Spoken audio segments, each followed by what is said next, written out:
At the beginning of everything, there was only chaos. There were already the elements of what would form the universe, but they were completely mixed, in a massive absence of meaning. This original chaotic period lasted for many ages. Gaia, the Mother Earth, emerged from this primordial chaos, a goddess whose main characteristic was her extreme fertility. The goddess Gaia gave birth to our planet and personified all the earth that covers the world.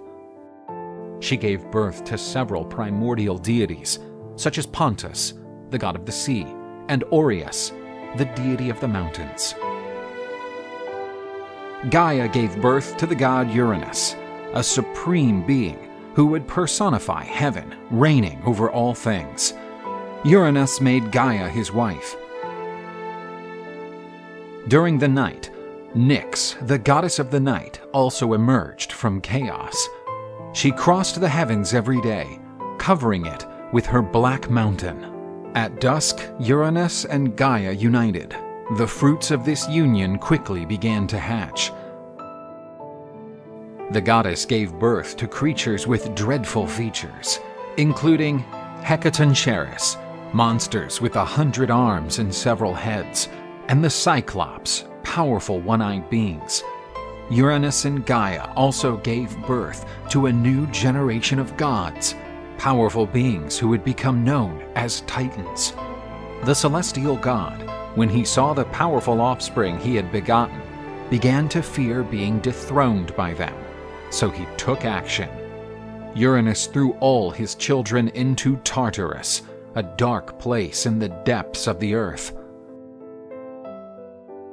Appalled, the Titans beat the walls of Tartarus with violence, trying to escape. They were trapped in Gaia's womb. The revolt of creatures that were so powerful provoked an intense pain in their mother, who suffered terrible aches. Gaia couldn't stand that situation and decided to conspire against her husband.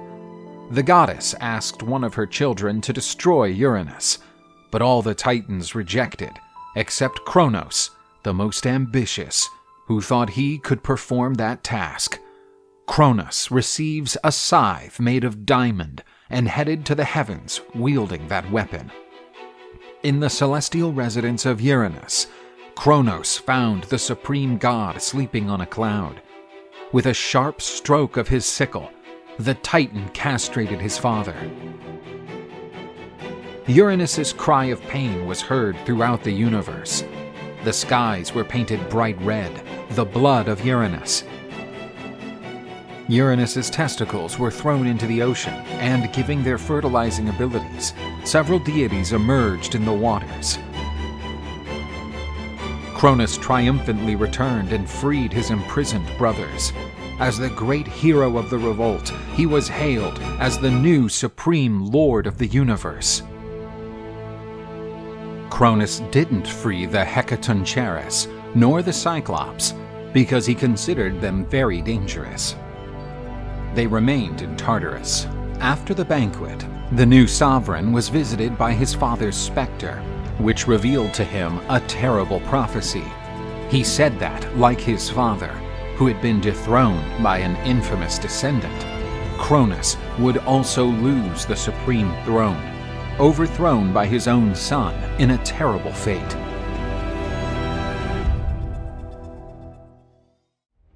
Kronos reigned supreme over the universe, after dethroning his father and liberating the Titans. Like his father, the god Uranus, Kronos began a tyrannical reign over the world. With the support of the Titans, he had no rival. But, despite having supreme power, the Titan lived tormented by the curse invoked by his father, who said that one of his sons would be responsible for his fall. Kronos was willing to do anything to prevent that outcome. The sovereign was married to Titanide Rhea, a divinity loved and adored by all. The queen of the Titans soon had her first daughter, awakening in Kronos his most monstrous side.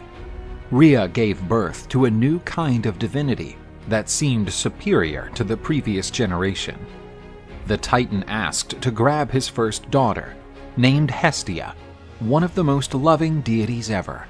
But in the child's eyes, Kronos saw his terrible future. A hideous impulse caused the Titan to devour his daughter. Kronos would take the newborns from the arms of their mother, who helplessly tried to prevent the tyrant from devouring one more of her children. She begged in vain, but could not soften the hard heart of the Titan. The children were successively devoured. But Rhea promised herself she wouldn't allow that monster to devour another of her children. The queen got pregnant again, but had a plan to save her baby from her terrible husband. Rhea would hide in a cave on the island of Crete, where she intended to give birth away from Kronos. She gave birth to a beautiful child who had incredible power. Rhea felt that the women of destiny had woven a glorious future for her son, who received the name Zeus. Rhea left her son in the care of the nymphs and Corybants, who beat their shields hard to muffle the sound of the powerful cry of the divine baby. The queen wrapped a stone in a cloak and took it to her husband. Kronos was waiting for her, ready to devour another child, and received the false baby delivered by Rhea. Kronos swallowed the stone without blinking, while the queen cried on the ground. But this time, the tears were not of sadness, but of emotion in saving her son's life. On the island of Crete, Zeus was breastfed with the milk of the Amalthea goat, strengthening himself every day. Zeus was informed of all that was happening in the world by a powerful eagle, which would become his sacred bird. The god grew into a powerful deity, ready to fulfill his destiny. As an adult, Zeus was unexpectedly visited by Metis, a wise deity, who gave him a decisive gift for his journey. Metis revealed to Zeus the terrible fate of his brothers, imprisoned in the stomach of the Titan. But with a potion, Zeus could free the other gods. Zeus, in disguise, went to Mount Orpheus, the fortress of the Titans. There he offered the potion to Kronos, promising that the solution was a delightful delicacy. Kronos felt invincible and did not believe that anyone would dare to plan something against him, so he accepted the potion. The Titan drank all of the solution that tasted different, but Kronos quickly began to feel nauseous. The mighty Titan vomited all his children: Hestia, Hera, Demeter, Hades, and Poseidon. They were already adults and had a desire for revenge. Kronos also vomited the stone that deceived him. With his brothers at his side, Zeus led a revolt that would change the fate of the universe. After releasing his relatives from the stomach of Titan Kronos, Zeus guided his brothers to the top of Mount Olympus, the highest mountain in Greece. It was there that the headquarters of the rebel gods would be established, who would fight against the tyranny of the Titans. This rebellion gave rise to the Titanomachy, better known as the War of the Titans. On his throne on Mount Orpheus, Kronos summoned all his Titan allies to the great battle. The general of Kronos' army was the Titan Atlas, who would lead the attacks against the Olympic gods. The plains of the Thessaly region were the battlefield between the armies of the gods and the Titans. The Titans began to impose themselves on the gods because of their immense physical power. Zeus, aware of the power of the army of the Titans, went looking for reinforcements in Tartarus. He freed the strange one-eyed creatures known as Cyclops. These, in a gesture of gratitude, forged formidable weapons for the gods. Zeus received his famous and powerful lightning bolt. Poseidon was gifted a majestic trident capable of creating earthquakes and tsunamis, and Hades the helm of terror, which gave him invisibility. With the new weapons, the gods managed to face the huge Titans. Kronos' army threw whole mountains against the gods. The battle between the gods and the Titans lasted almost 10 years, full of intense hand-to-hand combat, and the scale seemed to tip to the side of the Titans.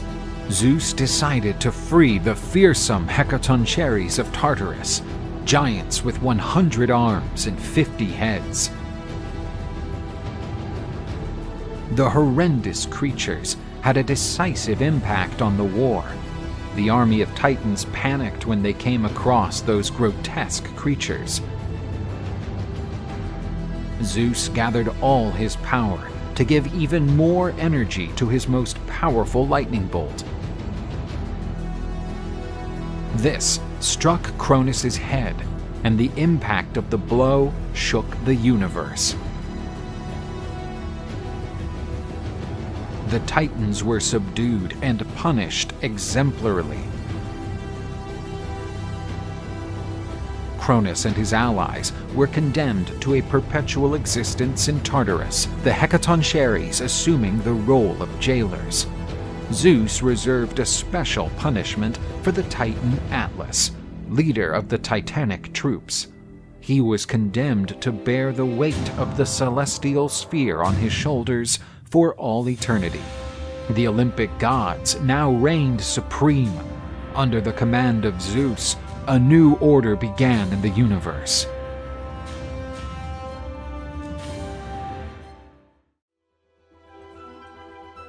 A great war broke out between divine beings in the dawn of time. Gods from different generations fought for supreme power over the universe. The oldest gods were known as Titans, deities of great size and power, ruled by the Titan Kronos. Kronos ruled over the universe tyrannically, ever since he castrated his father with his glorious scythe and usurped power from him. Fortified on the heights of Mount Olympus, the mighty Zeus and his brothers fought the tyranny of the Titans. In the Olympic forges, the Cyclops created mighty artifacts to aid the gods in their war against the Titans. Zeus was gifted with powerful thunderbolt, Poseidon received his glorious trident, and Hades was given the helmet of terror. The war between gods and Titans became known as the Titanomachy, and for 10 years, the deities fought fierce battles. Zeus descended into the depths of Tartarus to meet the imprisoned and mighty Hecatoncheires, creatures with countless arms and several heads. These beings were brothers of the Titans, but even they feared their power, and that is why they kept them imprisoned in Tartarus. Zeus broke the chains that bound the creatures, and they pledged to fight alongside the gods. Helped by the Hecatoncheires, the Olympians managed to tip the scales of the conflict in their favor. Helped by his brothers, Zeus managed to subdue Kronos and brought the most powerful of the Titans to their knees. The vanquished army was sent to Tartarus, where the Titans would serve a life sentence. Zeus showed everyone Kronos' legendary sickle. This clearly showed that he was the new ruler of the universe.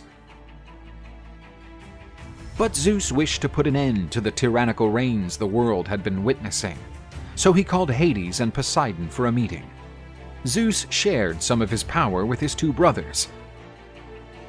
Hades would be the ruler of the underworld, the region where the spirit of men headed after death. Poseidon was handed the seas and oceans, and from his underwater palace, he would rule the sea world. On the other hand, Zeus would reign over the heavens, ruling the universe from his throne on Olympus as the supreme god. After the major victory over the Titans, the gods built a glorious palace on top of Mount Olympus, which became the gods' dwelling. As time went on, new deities joined the original Olympians, each with their role in helping Zeus establish order in the world. But Deep within the earth, a dreadful force of chaos was emerging, whose sole intent was to end the reign of the Olympian gods. Gaia, the Mother Earth, was conceiving a creature of endless power to retaliate the gods' decision to imprison her Titan children in Tartarus. The earth opened up, and a powerful scream could be heard from the ocean depths, spreading terror in the hearts of all the marine beings that witnessed such a scene. The huge beast destroyed everything in its path, and chaos started to spread across Poseidon's domains. The god of the seas, witnessing his underwater temple being destroyed, was overcome by an unbridled fury and attacked the creature. Poseidon measured forces with the beast and realized how powerful the opponent was. Poseidon threw his trident with all his might, hitting the creature in the chest, pushing it away. Typhon dealt with a powerful strike that could subdue the mightiest of Titans. The glorious god of the seas had the beast at his feet and said that this was the fate of those who dared to oppose him. But, much to Poseidon's surprise, the creature had not yet been defeated. The beast grabbed the trident that was stuck in its chest and threw it at the god, who easily dodged it. But the monster's throw was only a red herring. He wanted to distract the god from the real blow that would follow.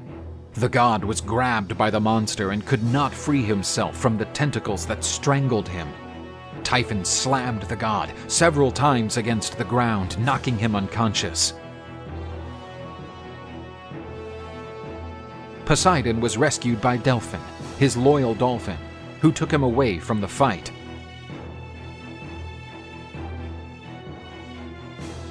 From the Olympian heights, the gods watched the destruction expand into the world of men and decided that the beast would have to be stopped. Apollo, Artemis, and Aries grabbed their weapons and set off to face the creature. The twin gods hit the beast with their divine arrows. Benefiting from the distraction caused by his brothers, Ares jumped on Typhon's back and buried his spear in the beast. Typhon grabbed Ares and threw him violently against Artemis. The monster ripped out Ares' spear from his body, and then threw it like a dart at the sun god, piercing the god's shoulder. The divine trio had been easily defeated, and now the monster was heading for Mount Olympus. Typhon was now on his way to meet his fate, and all he wanted was to bring all the gods to their knees. The beast, nurtured by Gaia, had already defeated 4 of the most powerful gods. Ares, Apollo, and Artemis were defeated by Typhon. Not even the great and powerful Poseidon could stop him. When they saw that the monster was already climbing Mount Olympus, the deities panically fled the heavenly abode, disguised as animals, fleeing to Egypt. In the land of the pharaohs, the animals-shaped gods had their divinity recognized, and they began to be worshipped as gods. On Mount Olympus, only Zeus and his daughter Athena were left to face Typhon. The beast kept spewing flames as the goddess protected herself behind her sacred shield. Athena charged at the monster, trying to hit Typhon's heart. But the goddess was grabbed in midair and thrown against a pillar. Zeus tried to defend his favorite daughter by firing one of his thunderbolts, but he hopelessly watched the beast block his attack with ease. Zeus was struck by a powerful blow, and while he attempted to get back on his feet, he caught a glimpse of Kronos' scythe, the weapon capable of killing a god. Zeus wielded his father's weapon and wanted to put an end to Typhon. The god cut through the tentacles that tried to block his path and attempted to cut the monster's neck. Typhon dodged the strike and landed a powerful counterblow. Zeus, now wounded, dropped Kronos' scythe. Typhon grabbed the divine weapon, and the supreme god was completely at his mercy. The god was lifted from the ground by Typhon, who, using his scythe, ripped out Zeus's tendons. The supreme god was defeated, and Typhon treasured his victory. After having fulfilled his mission, Typhon shed his bestial form, exchanging it for an avatar that he thought was nobler for the new lord who would reign over the heavens.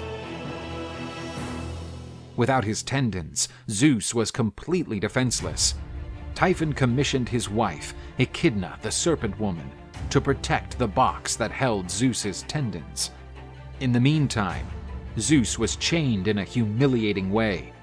But the god still had allies. Pan, the god of the wild, and Hermes, the light-footed messenger god, were trying to come up with a plan to rescue Zeus's tendons. The gods waited for Typhon to walk away from the tendons to move on with their plot.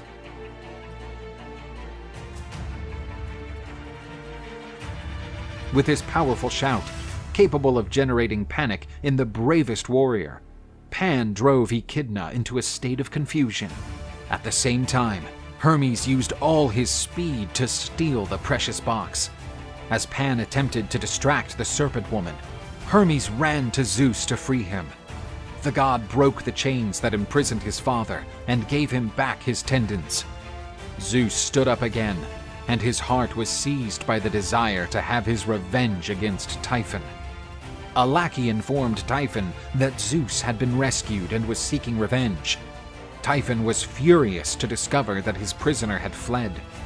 Unsure of his fate, he decided to visit the Moirai, the women who weave the destiny of men and gods. They revealed to him that his re-encounter with Zeus was imminent, and that if nothing was done, his defeat would be inevitable. The Moirai gave him a fruit, telling him that it was a magical delicacy that would increase his power. But what Typhon didn't know is that the Moirai hated everything the monster stood for, since he was an agent of chaos while they upheld the order. They had poisoned the fruit offered to the monster. Typhon started to feel sick, and some of his strength drained away. That's when Zeus emerged for the ultimate showdown.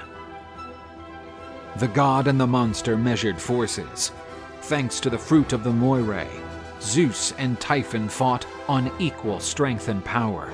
But the monster's courage was shaken, noticing he no longer had superiority over his enemy. Zeus's confidence only grew as he realized his opponent's fear. Typhon noticed that his victory would not come by a fair fight and assumed his colossal form. Zeus dodged the attacks of the dangerous tentacles, making his enemy increasingly frustrated. The god realized that it was the moment to take back the initiative and attacked. The Lord of the Universe focused all his power in a single thunderbolt. The god fired his devastating thunderbolt at Typhon's head. The gigantic monster fell, but he was immortal, just like the gods. Zeus then made use of his divine strength and threw a huge mountain over Typhon. The creature was finally definitively defeated and imprisoned. The Olympian gods returned from Egypt and knelt before Zeus's throne, the god who had defeated the forces of chaos and established order in the universe. Under the massive mountain on the island of Sicily, the monster Typhon remains imprisoned. In his moments of fury, the beast makes the mountain spit fire and lava. This huge volcano is known as Etna, one of the world's most active. Thousands of years later, it is still possible to behold the fury of Typhon.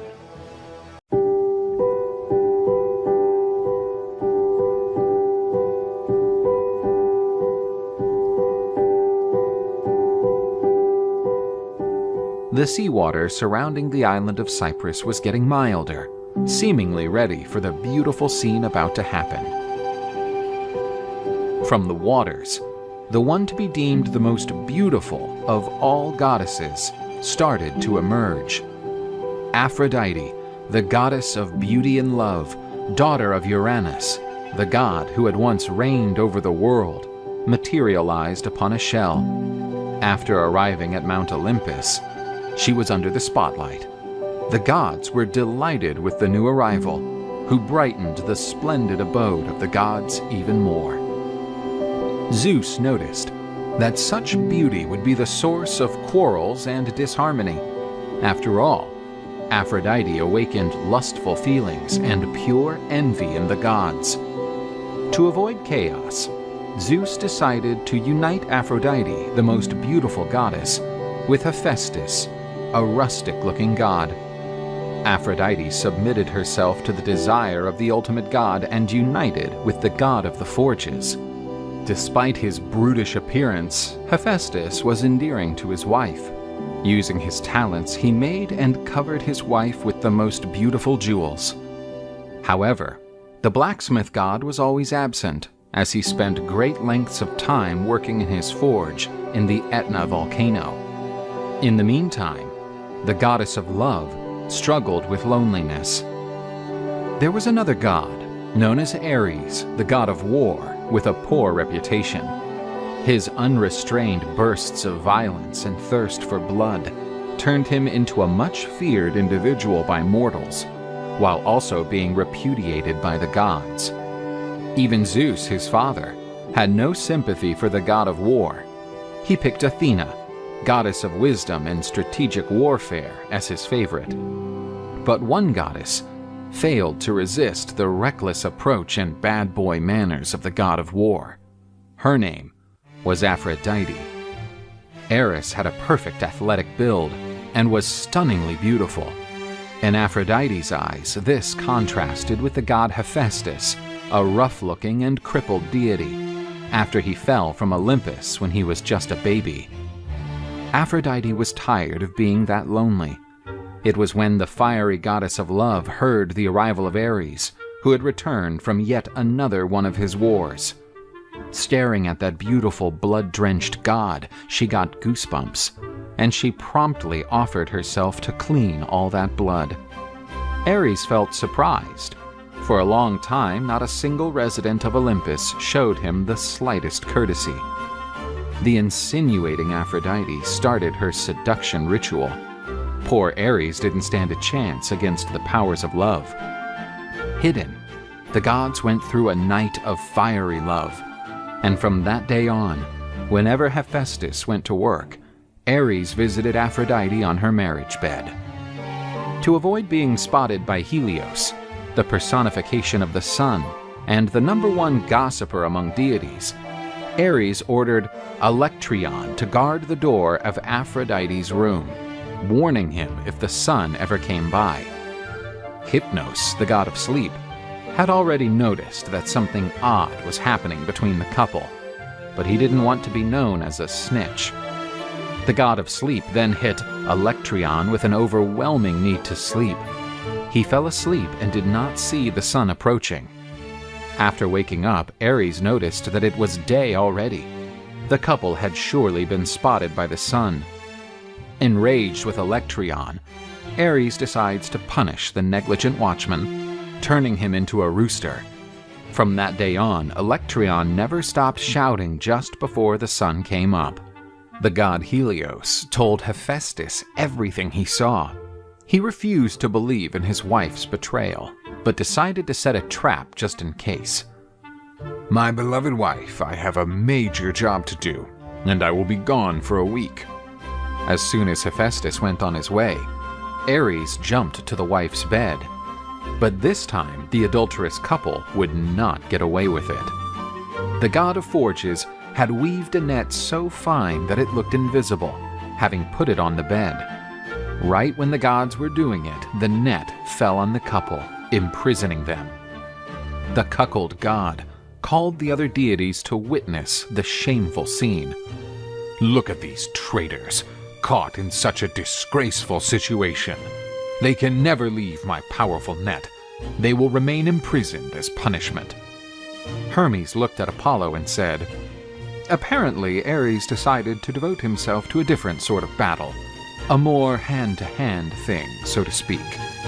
Of all the punishments ever devised by the gods, being united with Aphrodite certainly must be unbearable. Poor Ares." All the gods started to laugh. Ashamed and humiliated, Hephaestus decided to repudiate his wife.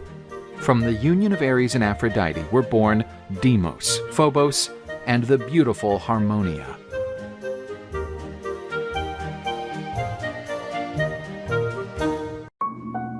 At the beginning of time, the earth was ruled by the Titans, powerful deities who were the sons of the primordial gods. Prometheus was one of them, a deity as old as time itself, who could foresee the future. The Titan predicted the victory of the Olympic gods over the Titans during the Titanomachy, the great war between gods and Titans for supreme power. He did not oppose Zeus during the conflict, and escaped from being imprisoned in Tartarus together with the other Titans. When the conflict ended, Zeus ordered Prometheus and his brother Epimetheus to create and populate the land with the most diverse animals. The Titans had plenty of raw material, and while Epimetheus was molding every kind of creature, Prometheus coordinated the production process. Each animal was given a talent. The birds were given the ability to fly. The elephant was granted an enormous strength, and the talents were evenly distributed. Man was saved for the end. They wanted to do something special. However, after shaping man from clay, they realized that all talents had already been attributed to the other animals. Prometheus presented his work to the goddess Athena. She felt marveled by the Titan's work and decides to bless it with the divine breath. This is how humanity came to be. But Prometheus was not happy with the result. He wanted man to stand out over all animals. He was just a smarter monkey. Man lived in caves, dodging every kind of animal, subsisting on fruits that dropped on the ground, fearing and dreading darkness. Athena advises Prometheus to introduce fire to man. With the sunset, the Titan headed to Helios's carriage, which was waiting for a new dawn. Prometheus lit the torch that would be given to humanity. With fire, man started to develop rapidly. Weapons and tools were created, and man began to dominate nature. Prometheus was finally happy.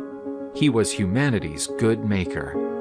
Watching the blooming of this new creature, Zeus decreed that they would honor the gods by offering sacrifices. But Prometheus interceded on behalf of humanity, preventing his creation from being exploited. Prometheus was very clever and attempted to deceive the god on behalf of men. Prometheus asked for a bull to be sacrificed to the gods. The product of the sacrifice would be split into two piles. One was smaller, but contained the best meats, covered by the animal's skin. The other pile was bigger, but it only contained bones and entrails. These were wrapped in fat, which made the offering look attractive. The cunning Prometheus knew that Zeus's ambition would make him choose the bigger pile, while man would have the best part. And he was right.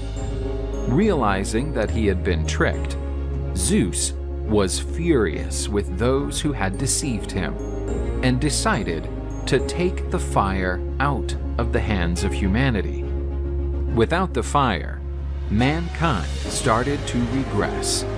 They were again tormented by darkness and cold and could no longer cook their food. Outraged, Prometheus decided to steal the sacred fire and give it back to man. During the night, he went to Olympus and returned with the flame stolen from Hephaestus's forges.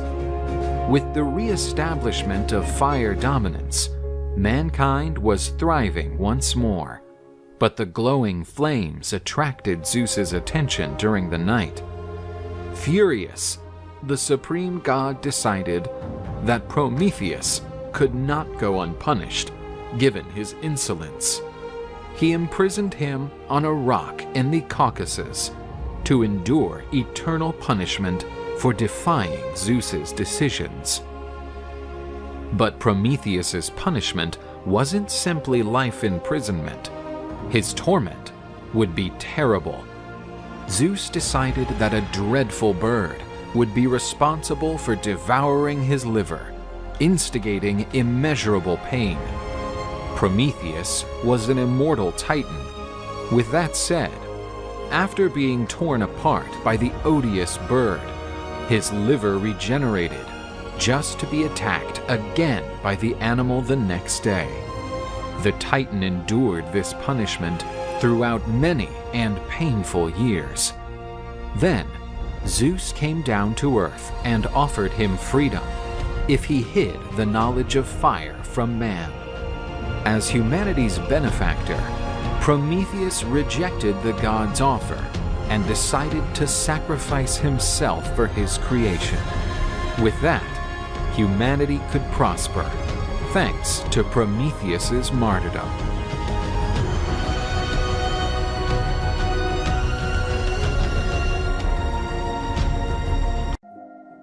At the beginning of time, the Titans Prometheus and Epimetheus were responsible for the creation of man. To foster the development of his creation, Prometheus promised to steal the sacred fire from the gods and give it to humanity. The Titan knew that he would not go unpunished from such a crime. Sooner or later he would be punished by the gods. He also knew that the fate of his brother and humanity was in danger, and he advised him, "Epimetheus, my dear brother, my misfortune will not be enough to tackle Zeus's wrath. Regardless of what may happen, don't ever accept any gifts from the gods. With that, our creation will be safe." Epimetheus welcomed the advice with gratitude and assured him that he would not accept any gift from the gods. Just as Prometheus had predicted, Zeus devised a plan against Epimetheus and humanity. The supreme god ordered Hephaestus to nurture the first woman. The crafty god created the most graceful of creatures. She was introduced to the gods, who granted her different gifts. Aphrodite gave her an unparalleled beauty. Hermes granted her the power of the word. The Charites adorned her with clothes and jewels. Pandora turned into a magnificent creature. Zeus ordered Hermes to deliver Pandora to Epimetheus as a gift. But first, he gave her a beautiful box, saying, "Take this gift from me and give it to men, but do not open it under any circumstances." Pandora was then introduced to Epimetheus. He was so dazed by the youngster's unsurmountable beauty that he forgot his brother's advice never to accept any gift from the gods. Epimetheus put Pandora in a room of his palace. She stood there, admiring the beautiful box she had brought as a gift from the gods. Pandora wondered what kind of gift could be inside, since the box itself was already stunning. She failed to resist her curiosity and decided to look inside. Pandora opened the box carefully. The naive young woman had no idea what was coming. A powerful pressure pushed Pandora away, and a black mist started to come out of the box. The mist contained all the evils that Prometheus had not nurtured in men. Until that moment, man was pure and lived in the Golden Age. There were no needs and no conflicts. It was a world of pure happiness. But the box liberated all sorts of evils that would plague humanity. Envy, cruelty, greed, disease, and hunger were now part of the world of men. Pandora unsuccessfully attempted to close the box. The girl noticed that every evil had come out of the box, but hope was found at the bottom. Hope gives strength to man not to give up his life when facing evils and obstacles that afflict him. With hope, Zeus managed to extend the punishment imposed on men indefinitely.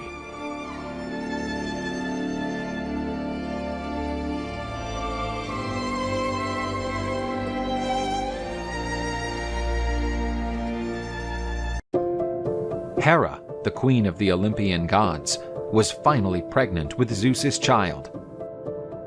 Feeling excited, the goddess imagined how beautiful her son would be. Her expectations were enormous, as he would be the son of the king and queen of heaven. However, the child was not what she imagined. Upon seeing her son for the first time, she was horrified. He was a hairy baby with rugged features, soot-covered dark skin, becoming even uglier as he cried. The mad goddess said that he was not her son and threw him into the ocean from the top of Olympus. The little god crashed violently into the ocean waters, but survived. However, he was crippled and limped for the rest of his life. Hephaestus was rescued by the ocean-side Thetis, who quickly became attached to the child, unlike the goddess Hera. Thetis took him to the island of Lemnos, where he grew up playing with volcanoes. From childhood, Hephaestus developed an unparalleled skill in the art of metallurgy. Using the heat of the volcanoes, he created the most powerful weapons and the most beautiful jewelry. The god came of age and decided to return to Olympus. He had produced a beautiful golden throne for his true mother, the goddess Hera. Upon seeing her strange son return, Hera felt chills run down her spine. But upon seeing the throne he brought with him, she quickly forgot her discomfort. She was pleased with the gift and was eager to try it on. The throne was divine, beautiful, and comfortable. However, as she tried to stand up, the goddess realized that she was bound to the throne, and no one seemed able to release her except Hephaestus, who knew the secret to freeing her. But to free her, he demanded that his mother and the court of Olympus stop treating him with contempt and accept him back into Olympus. Ashamed, the goddess accepted the demand and was freed, and began to treat him with due respect. Finally, Hephaestus made one last request, which shocked everyone present. He asked for permission to marry Aphrodite, the most beautiful of the goddesses. Zeus realized that, because of her enormous beauty, Aphrodite aroused passions among the beings of Olympus. Conflicts would emerge sooner or later. Therefore, even without consulting Aphrodite, Zeus forced her to marry Hephaestus to avoid future conflicts. The young Hephaestus came to be respected as a great deity. The god was a magnificent blacksmith. Among his greatest works were the sandals of Hermes, the armor of Achilles, and the bow and arrow of Eros. He was a divine artist.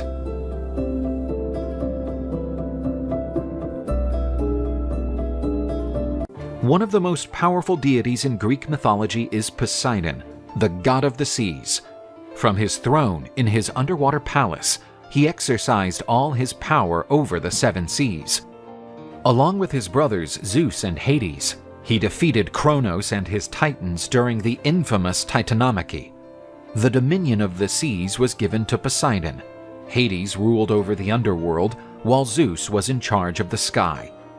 Poseidon, the god of the seas, was highly mercurial. In his bouts of rage, quakes and tsunamis were generated. To venture out to the seas could be a way of life with no return. Concerned with the unsteady seas, Zeus thought he had found a solution to ease Poseidon's violent outbursts. The sea god needed a wife. The Olympian lord asked Nereus, an ancient sea deity in declension, to yield one of his beautiful daughters to marry Poseidon. He was honored to have one of his descendants reign over the seas. Once Poseidon was notified that Nereus would grant one of his daughters to marry the god, he left to meet his future wife. The Nereids Nereus's daughter, were brought to the god of the sea so that he could choose his new wife. The Nereids were gorgeous sea nymphs, but one girl in particular caught Poseidon's attention. Her name was Amphitrite. Her black hair like the night made her stand out among the others. On seeing her, the god already knew who his new wife would be. The god sailed off confidently and with a lewd expression in his eyes to marry the beautiful sea nymph. But the innocent mermaid was repulsed by Poseidon's attempt and fled into the darkness of the ocean's depths. As a result, Poseidon searched the entire ocean for Amphitrite, to no avail. The disappointment in romance made the god even more surly. It was now Zeus who was antsy about the whole situation and forced Doris, Amphitrite's mother, to reveal her daughter's whereabouts. Without any alternative, she revealed her daughter's location. Afraid of frightening the nymph again, Poseidon dispatched his loyal dolphin to convince the Nereid to meet with him. Amphitrite relented to the claims of such a graceful creature and decided to return and give the god of the seas a shot. The mermaid would eventually become the new queen of the seas. In anticipation for her service to Poseidon, Delphin the dolphin was fashioned into a constellation.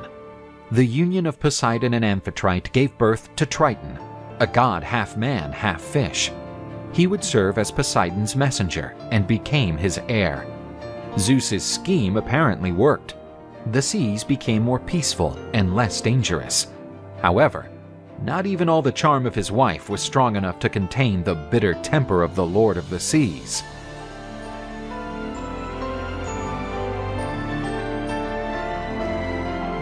Hermes was born of the union of Zeus and Maia. His mother was one of the Pleiades, daughters of the Titan Atlas.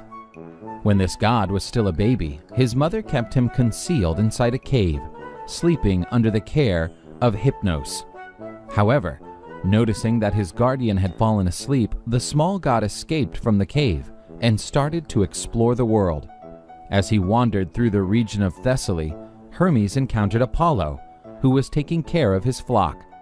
The young god decided that he would conquer those splendid animals, and he waited for the sunset to initiate his theft.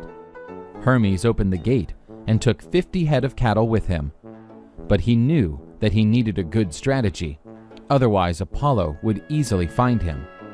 So, he attached tree branches to the animals' tails, so that the leaves would sweep his footsteps. In some occasions, he forced the cattle to take a different route, where the oxen would march backwards, giving the impression that the cattle were headed in the other direction. Yet halfway through his path, Hermes is spotted by a man who asked him, "What is a boy doing with so many head of cattle?" Hermes knew that he did not have a proper answer to that, and decided to bribe the man. "I'll give you a head of cattle if you don't tell anyone you saw me." "I'll not. You can trust me." The god continued his journey, but remained suspicious, and so he decided to return disguised as a man. "Did you see a kid with cattle passing by this place? If you help me, I'll give you a great reward." "Yes, of course I did. He went in that direction." "Stay here. I will get your reward." The god walked to a mountain and tore a large chunk, throwing it on the man's head. "There you go. The great reward that you deserve."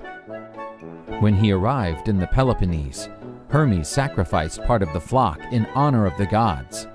After his offering, the god found a turtle shell and, making use of the tendons of the sacrificed oxen, he invented a musical instrument that would be known as the lyra.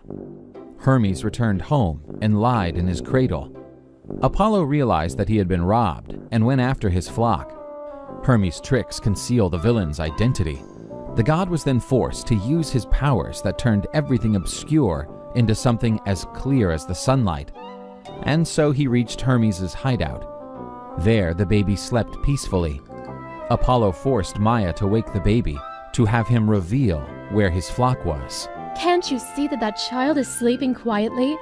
How could he have done all that you're mentioning?" Furious and embarrassed, Apollo said, I don't know how he did it. I just know he did it. Do you want to tell me that one of the most powerful gods of the Olympus was deceived by a baby? Isn't that impossible? At that point, Hermes started strumming his lyre, and the sound of the instrument touched Apollo's heart, who was dazzled by the object and said, "Give me that instrument as a gift, and everything will be forgotten." Hermes agreed, and from that, the brother gods established a friendly bond. Apollo gave him his caduceus and blessed his brother with gifts that would make him a deity worthy of being among the most important of Mount Olympus. Zeus welcomed him there with winged sandals, transforming him into a messenger god. The story of the theft of Apollo's flock reached the whole world, and Hermes started to be revered by all kinds of crooks, becoming known as the god of thieves as well. The Greek world was full of musicians and poets who sang the deeds of gods and heroes, but none of them could compare to Orpheus. He was the son of the muse Calliope and the god Apollo. From his mother he inherited an unsurpassed melodious voice, and from his father a talent for writing outstanding music. When he played his lyre offered by Apollo, the animals would calm down and stop to listen to him, and even the plants would swing to the music's rhythm.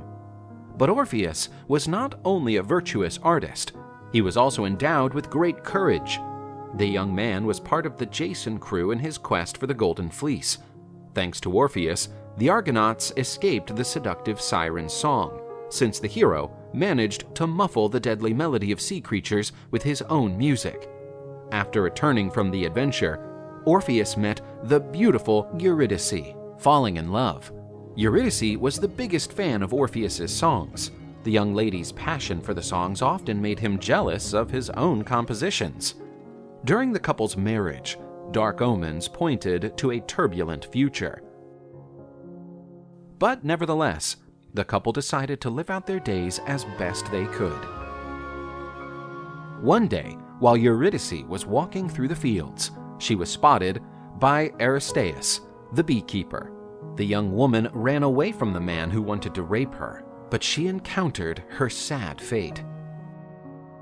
In her escape through the grass, the unfortunate girl was stung by a snake. Eurydice failed to take many steps and fell to the ground. Upon hearing the news, Orpheus ran to meet his beloved. The young woman died in the arms of her lover before departing for the kingdom of Hades. With her beloved's body in his arms and making use of his powerful voice, Orpheus cried out the saddest lamentation of all. The happiness in his songs disappeared, and from that day on, only dismal and melancholic sounds came out of his lyre. The unhappy Orpheus turned to Zeus, the supreme Olympian god, asking him to bring his beloved wife back to life. Zeus said he could not interfere in the affairs of his brother Hades, but Orpheus could go to the world of the dead to converse with the god of the underworld, with Hermes by his side.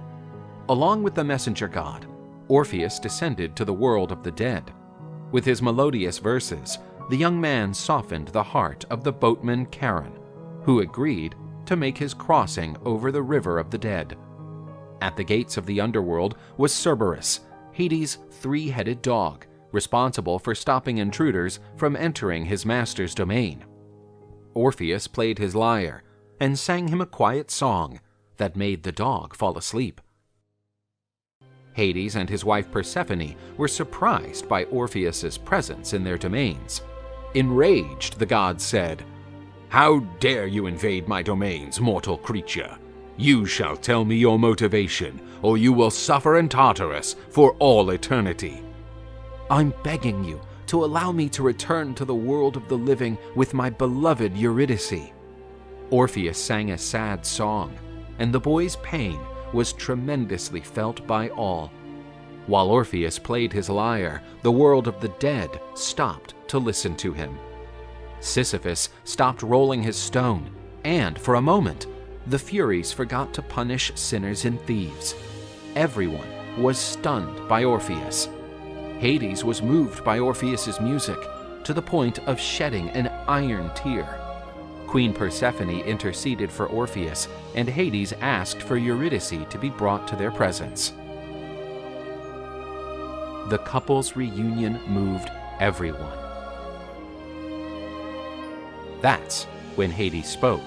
You two are free to go, but you must go ahead, and Eurydice will go right behind you, and under no circumstances can you look back. Otherwise, you will lose her again. A dark path emerged from the underground to the surface, and the couple set out for the world of the living. Orpheus walked all the way back, feeling concerned, because he was not sure if Eurydice could keep up with him. When he was almost at the end of the tunnel, and the sunlight was already hitting his eyes, Orpheus couldn't contain himself and looked back to make sure his beloved was there. But at that very same instant, Eurydice was pulled back into the world of the dead. Orpheus still attempted to hold his beloved's hand, but it was too late. Orpheus was desperate and wanted to return to the underworld, but Hermes stopped him. The desolate Orpheus sank into a terrible depression, and his music never rejoiced again. Sometime later, he was found by a group of Bacchantes, the Dionysus's priestesses, who wished to sleep with the young man, but he could only play and sing his sad songs. Enraged, the Bacchantes threw stones at Orpheus, but the power of his music dodged them. The Bacchantes decided to muffle the music with bells, screams, and drums. No longer protected by the music, Orpheus was killed and pierced by the Bacchantes. His remains, along with his lyre, were thrown into the river. The dismayed Muses picked his divine lyre and honored him by turning it into a constellation. Despite his sad end, Orpheus's spirit was free to meet his beloved Eurydice in the Champs-Élysées.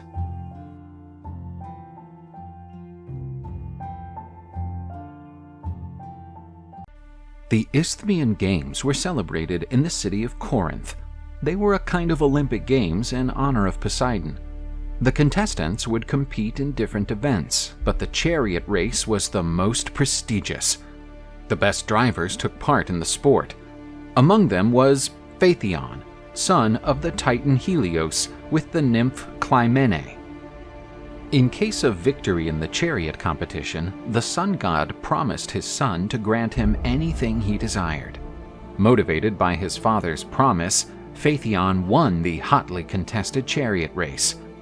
After his victory, he boasted and said that he was such a good chariot driver that he could even drive his father's sun chariot. Helios was the god responsible for driving the sun chariot, guiding it from dawn to dusk. One of Phaethon's colleagues laughed in his face and said that only Helios could drive the sun chariot. Even his son could not achieve such a feat. Phaethon was furious at the remarks and decided to head to the far east, where the palace of the god Apollo was located. Upon arriving at his father's abode, he went to Helios's throne and told him that he already knew what he wanted as a prize for having won the race. More than anything else, he wanted to drive the sun chariot. Helios was startled by such a request, but there was nothing he could do, for the promise had been made. The goddess Aurora announced the arrival of a new day, and Phaethon was in his father's chariot, with the horses prancing and neighing. Helios advised his son to hold tightly to the reins without ever flinching, as the horses were wild and obeyed only those with a firm hand. Aurora ran ahead of the animals with her torch, and Helios's horses shot after her. Phaethon had trouble restraining them at the start. The task was more difficult than he imagined.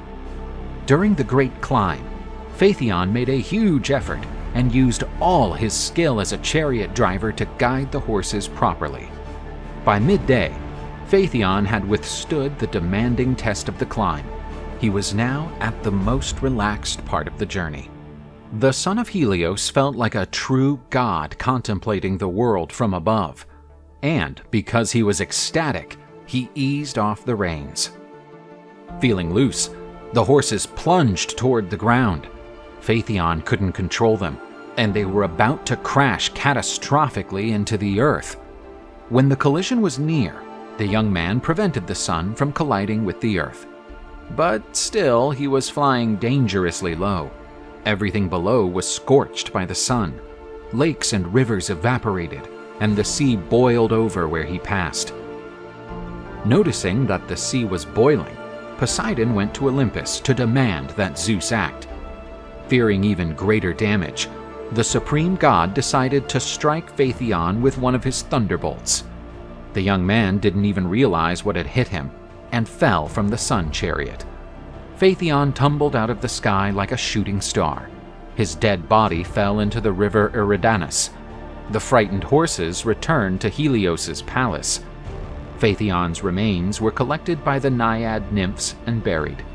Over his tomb, a monument was erected to the audacity of the young man who dared to drive the sun chariot.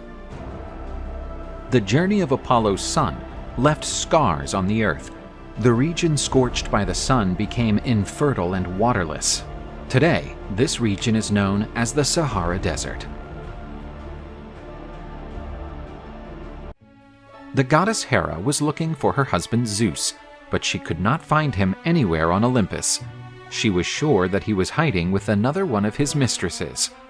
At the top of Olympus, the goddess saw a black cloud covering the river Inachos, and she strongly believed that her husband was hiding there. Zeus had come down to earth to meet again with his mistress, the princess Io. The young woman noticed that the goddess Hera was approaching and warned Zeus. He, in an impromptu move, decided to turn the girl into a beautiful cow. Pretending not to understand her husband's trick, the goddess asked what he was doing next to the cow, hinting that Zeus's appetites were getting increasingly bizarre. He awkwardly said that he was just admiring the magnificent animal. Hera agreed that that was a very beautiful cow, and so she would want it for herself. Zeus ran out of options and let Hera take the poor cow to Olympus.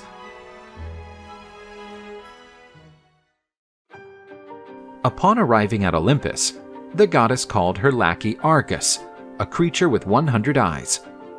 She told him to take the animal to a distant place and to watch over it constantly.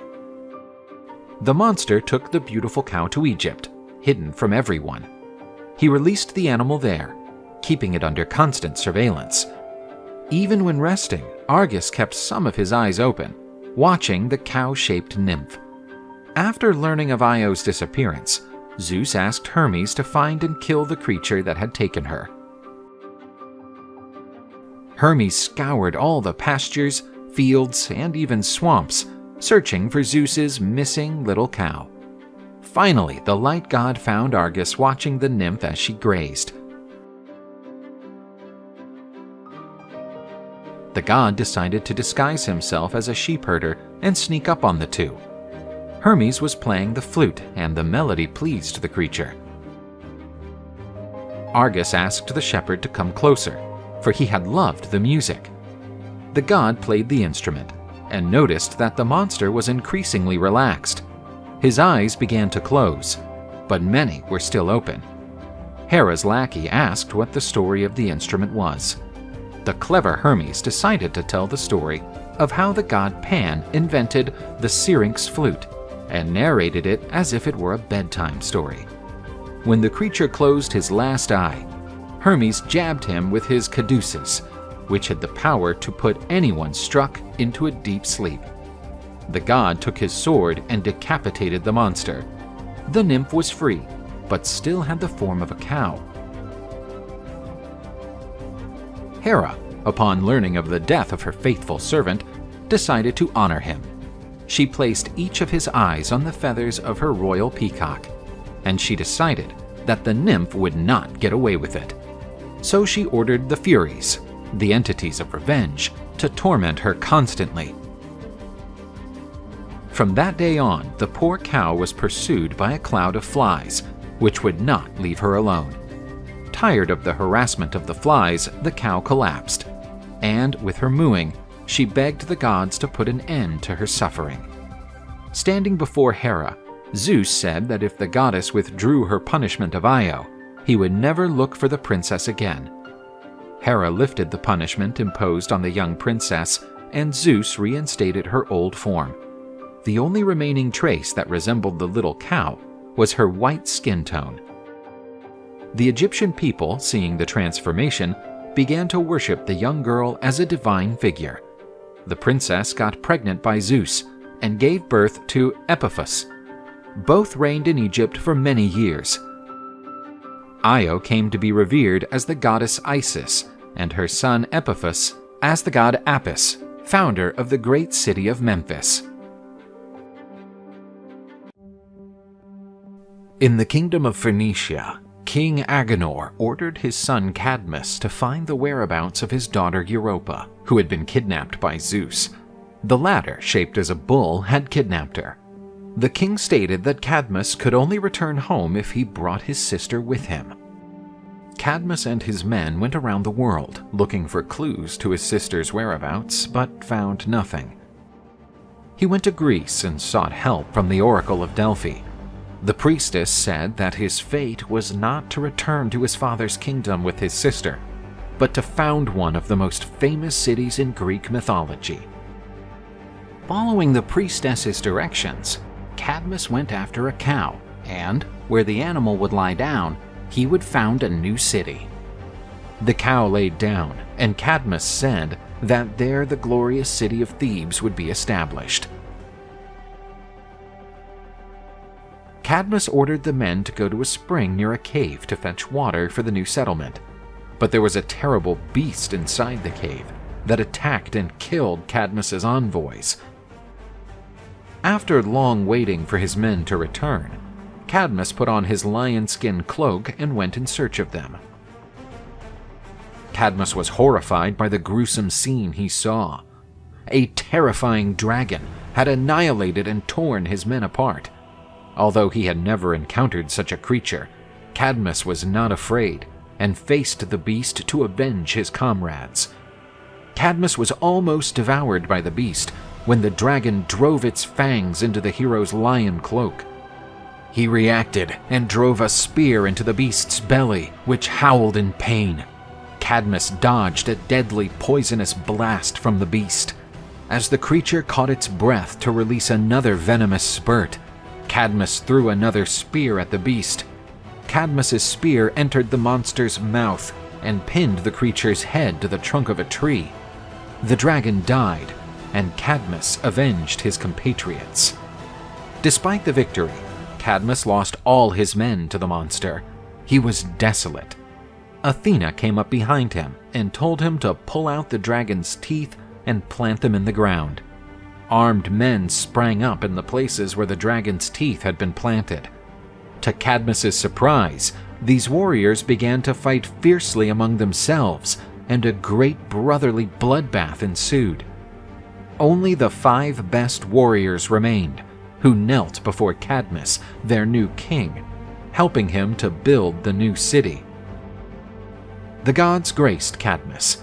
He was offered the hand of the goddess Harmonia, daughter of Aries and Aphrodite. Cadmus and Harmonia gave birth to the legendary Theban royal house, and their descendants made their mark on Greek mythology. Aphrodite was known for having many lovers. One of them was Hermes, a messenger god. From this union would be born a child named Hermaphroditus, after both parents. The child was raised by the nymphs at the foot of Mount Ida. From an early age, the child displayed the divine beauty inherited from his parents. When he was no longer a child, he left Mount Ida to discover the world. Wherever he passed, he drew attention given his physical beauty. After one of his hunts, he stooped down to cool off in the waters of a pond. And suddenly, Salmacis, the naiad nymph, appeared, delighted by the young man's beauty and yearning to join him. Hermaphroditus rejected the nymph, but Salmacis would not give up easily. The young man went into the waters of the pond to cool off, not realizing that the nymph was still on the prowl. Hermaphroditus was taken by surprise when the aquatic nymph jumped on him. The young man could not escape from Salmacis, for water was the natural element of the naiad nymphs. The nymph asked the gods that she and the young man become one, becoming united forever. The gods accepted her request, and the bodies of Salmacis and Hermaphroditus started to join together. The nymph and the young man now shared the same body, blending male and female features. This new intersex being was misunderstood by other people. For this reason, Hermaphroditus was viewed with suspicion and felt great shame.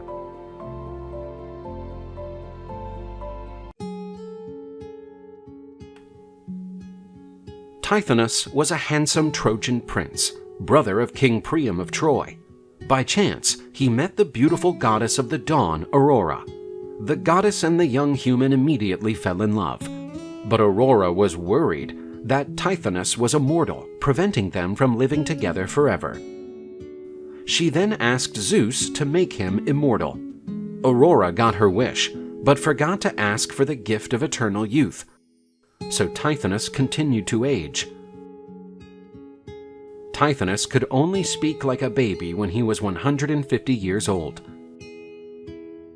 Many centuries passed, and Aurora locked her husband in a room. Tithonus was still alive, but all that remained of him was a dried-up husk of the man he used to be. The blessing of living forever had turned into a curse.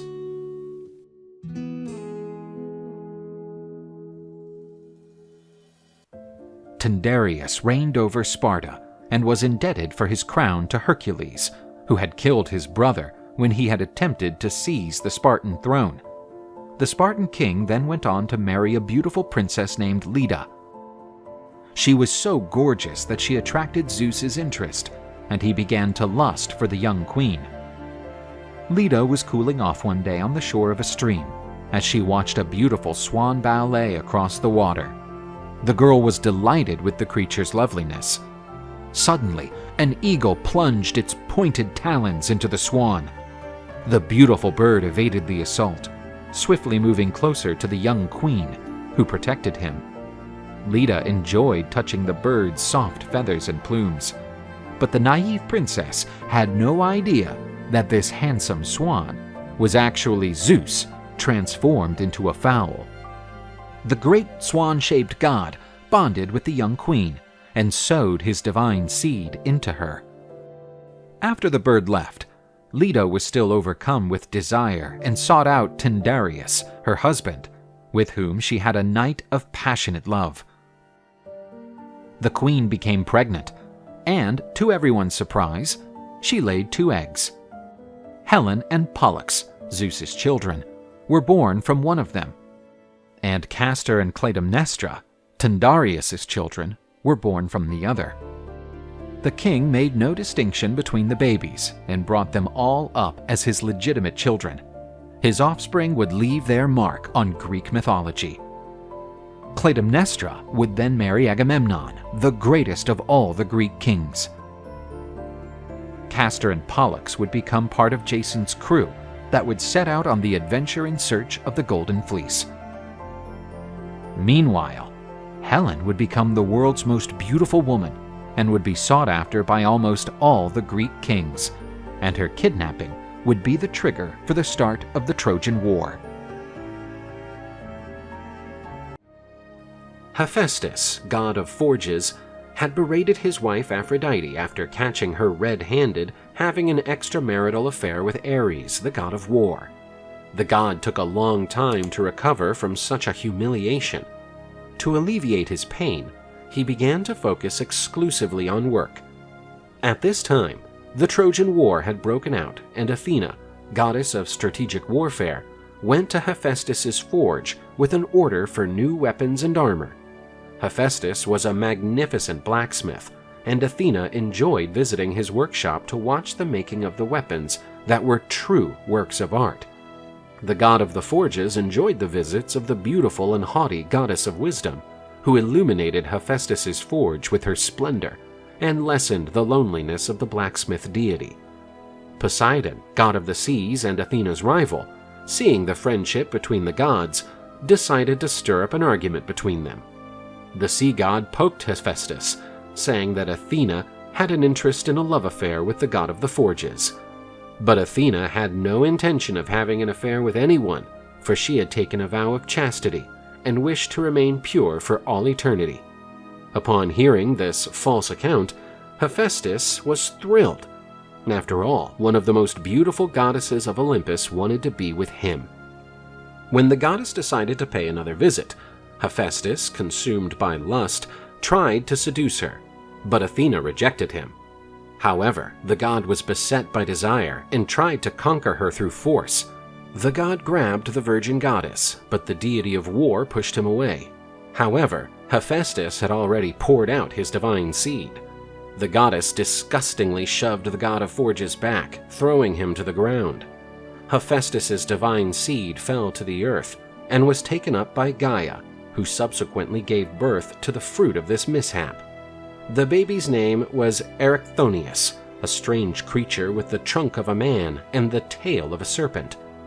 Athena adopted Erichthonius as her own son, but the baby was not yet ready to live in the mortal world.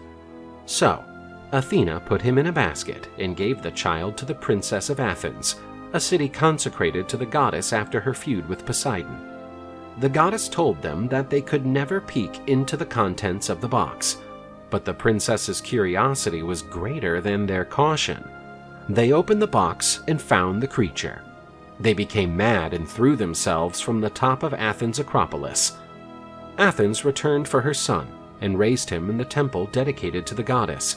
Under the guardianship of the deity of wisdom, Erichthonius became a wise and diligent adult. He was one of the legendary kings of Athens, with a prosperous regency. During his reign, the Greeks learned how to deal with money. Accordingly, the son of Athena went down in history as one of the best rulers of Attica. After returning from a trip to India, Dionysus wandered around the world, teaching men to cultivate vines that had the sweet grapes as their fruit.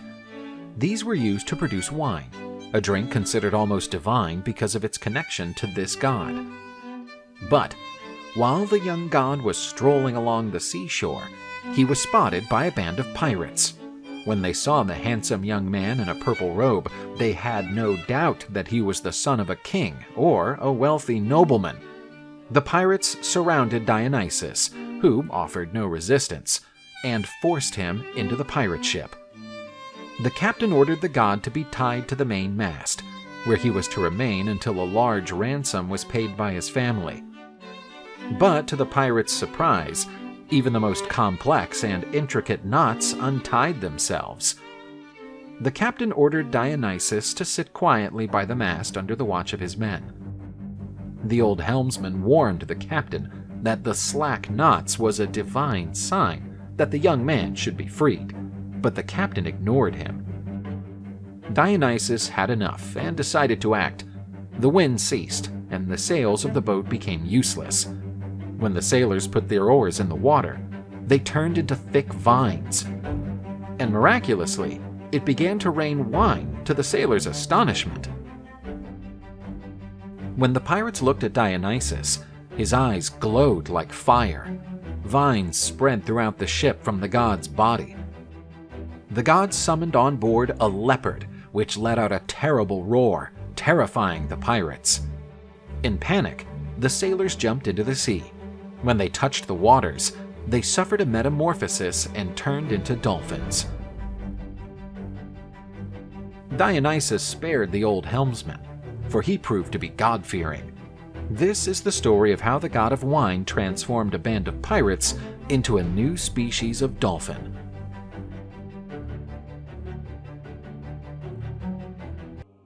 Clytie was a beautiful nymph in love with Helios, the sun god.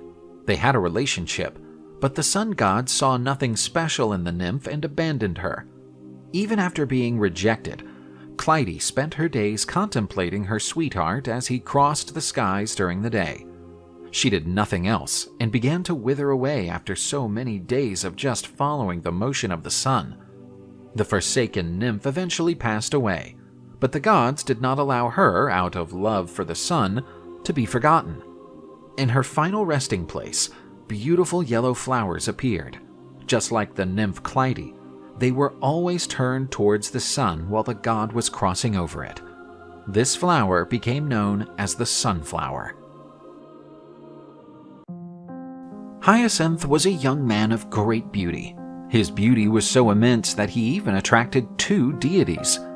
One of them was Apollo, the god of music and prophecies.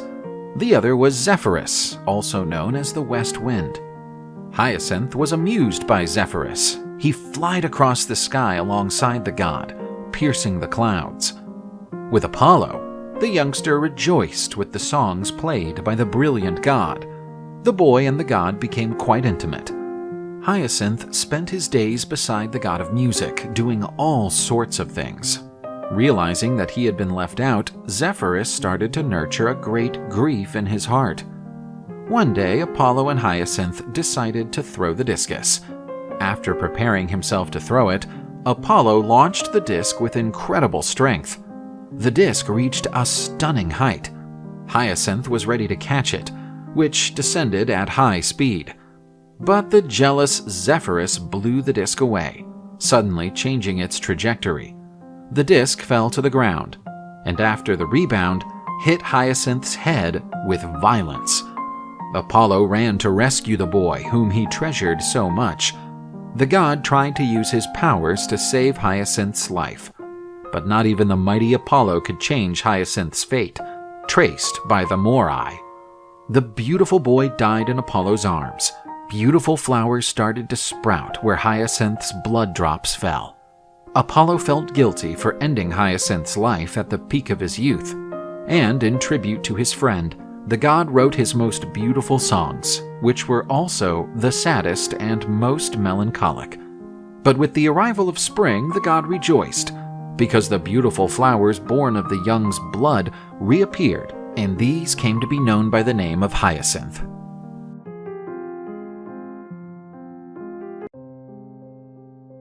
Demeter, the goddess of agriculture, was a deity of great beauty and elegance. Her charm was so strong that she attracted Poseidon, the god of the seas.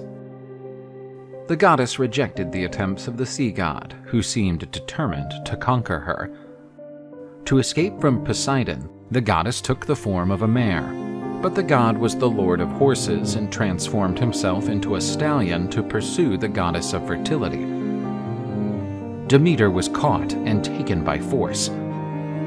From this unwanted union, two offspring were born: the divine winged horse Arion and little Despina. Disgusted at having been raped, Demeter repudiated the child and left to purify herself in the river Leda, where all sorrows could be forgotten. Poor Despina grew up without her mother's love, and the young goddess's heart was filled with great resentment. Unlike Despina, Persephone, Demeter's daughter with Zeus, was loved and spoiled by her mother. This saddened the neglected daughter enormously.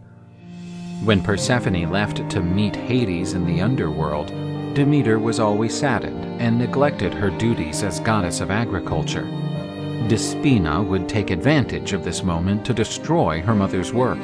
She generated frost that ruined the crops, and during the winter, the snow made the fields barren.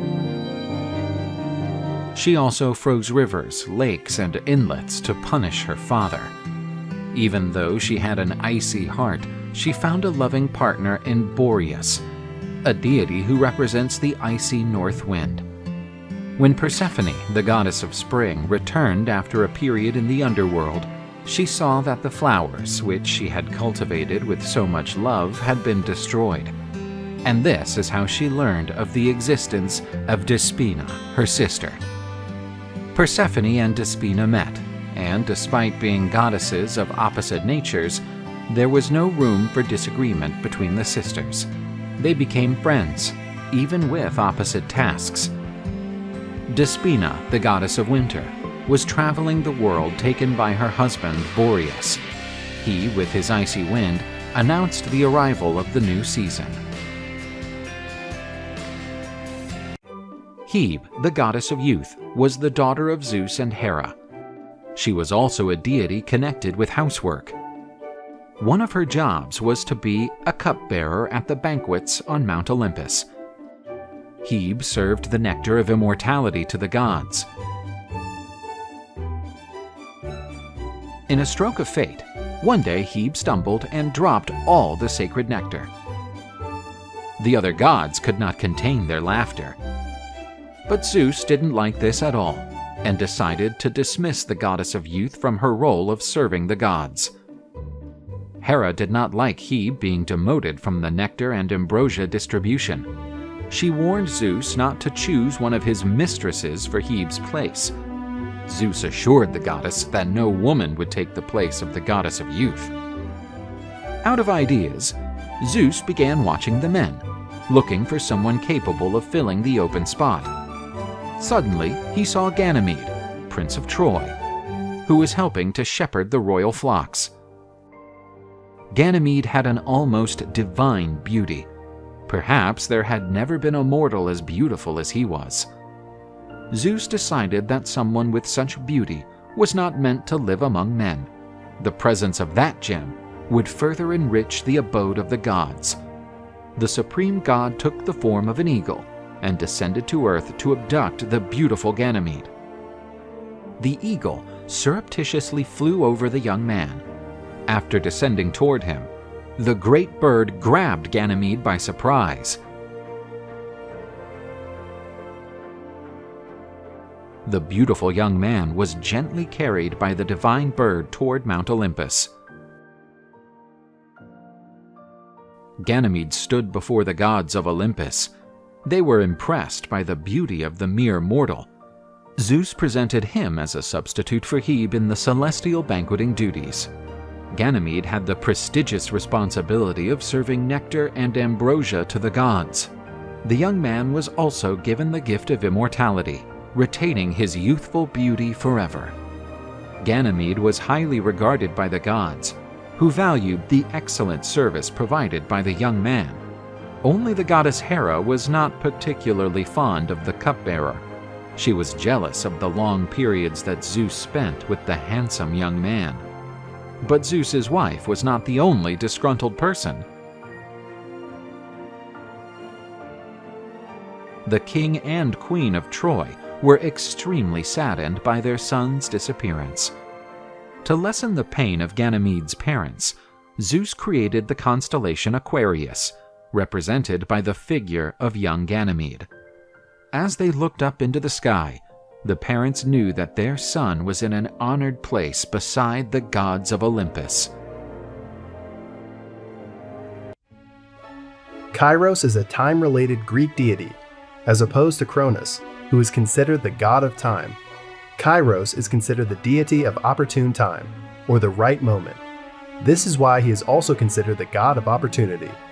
The Greeks used to believe that everything had its right time to happen, but major opportunities happen only a few times in life, and they can pass very quickly. Kairos had a long top knot, while the rest of his head was hairless.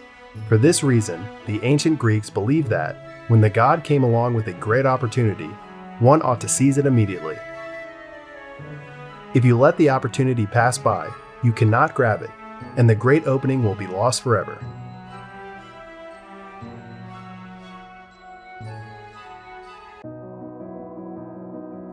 Atalanta is a heroine from Greek mythology, but when she was little, her father wanted to have only male children, and she was abandoned in a forest. The little girl was left at the mercy of the beasts, in a fate that seemed terrible. But surprisingly, she ended up taken in and raised by a bear, along with 2 cubs. When she was still a child, she was found by hunters, who decided to raise her from then on. From a young age, Atalanta showed an innate talent for hunting. She joined the hunting pack that followed the goddess Artemis. Atalanta's father, regretting having acted incorrectly against his only daughter, asked her for forgiveness. The young girl went on to attend her father's court. Her father, Sconius, king of Cadmes, was very proud of his daughter. She was known to be faster than a roe deer. Atalanta became even more famous after attending the Caledonian boar hunt. This ended tragically with Meleager's death. After this event, Atalanta was given a prophecy. If she were to marry, her life would go into ruin. But Atalanta was beautiful and the daughter of a king. She had hundreds of suitors. Her father, fearing his daughter's fate, prepared a plan to protect her. Whoever beat Atalanta in a race could marry his daughter, but if the suitor lost, he would have to pay for his defeat with his life. Despite the heavy penalty in case of defeat, many put their lives on the line to marry Atalanta, but they all died. After the demise of so many suitors, the king believed that his daughter was safe. But there was still a young man named Hippomenes. He was known for running very fast. Atalanta had met him already and knew that he could run at a faster speed than she could. But she also knew that he was unable to maintain that speed for very long. The young Hippomenes was in love with the beautiful Atalanta. At the temple of the goddess of love, he asked Aphrodite for help to seduce the young woman. The goddess appeared with golden apples and gave him instructions to follow during the race. It was time for the contest. The couple prepared for the start. Hippomenes took the lead, but Atalanta was not worried. She knew that the young man would not be able to keep up the pace for long. Hippomenes began to lose speed, and Atalanta was about to overtake him. At this moment, Hippomenes took out of his bag a golden apple, which caught the girl's attention. He dropped one of the apples on the ground. Atalanta, impressed by such a precious thing, bent down to pick it up. The young man managed to distance himself, but after picking up the apple, Atalanta ran even faster. The finish line was near, but Atalanta drew closer to Hippomenes, quick as an arrow. Just as Hippomenes was about to be overtaken, he dropped another apple. Atalanta could not resist the urge and bent down to pick up the fruit. Hippomenes crossed the finish line first. Fulfilling his promise, the king gave his daughter's hand to Hippomenes. Hippomenes and Atalanta got married, but, contrary to the prophecy, everything seemed to go well. However, the couple forgot to thank the goddess Aphrodite for allowing that union, and the deity did not like ungrateful people. The goddess decided to punish them and fostered lust in the couple. Unable to control their instincts, they had sex inside the temple dedicated to Rhea, mother of Zeus. Furious at such a lack of respect, Rhea, the powerful Titan, turned the beautiful couple into lions. As punishment, Atalanta and Hippomenes were destined to pull the glorious chariot of Rhea, the glorious mother of the Olympian gods.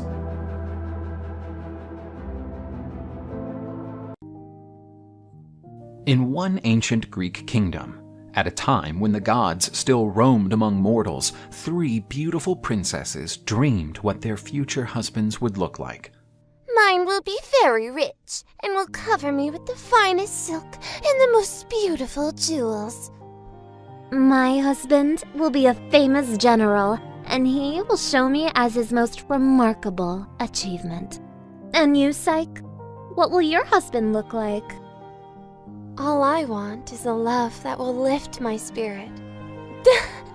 So cheesy.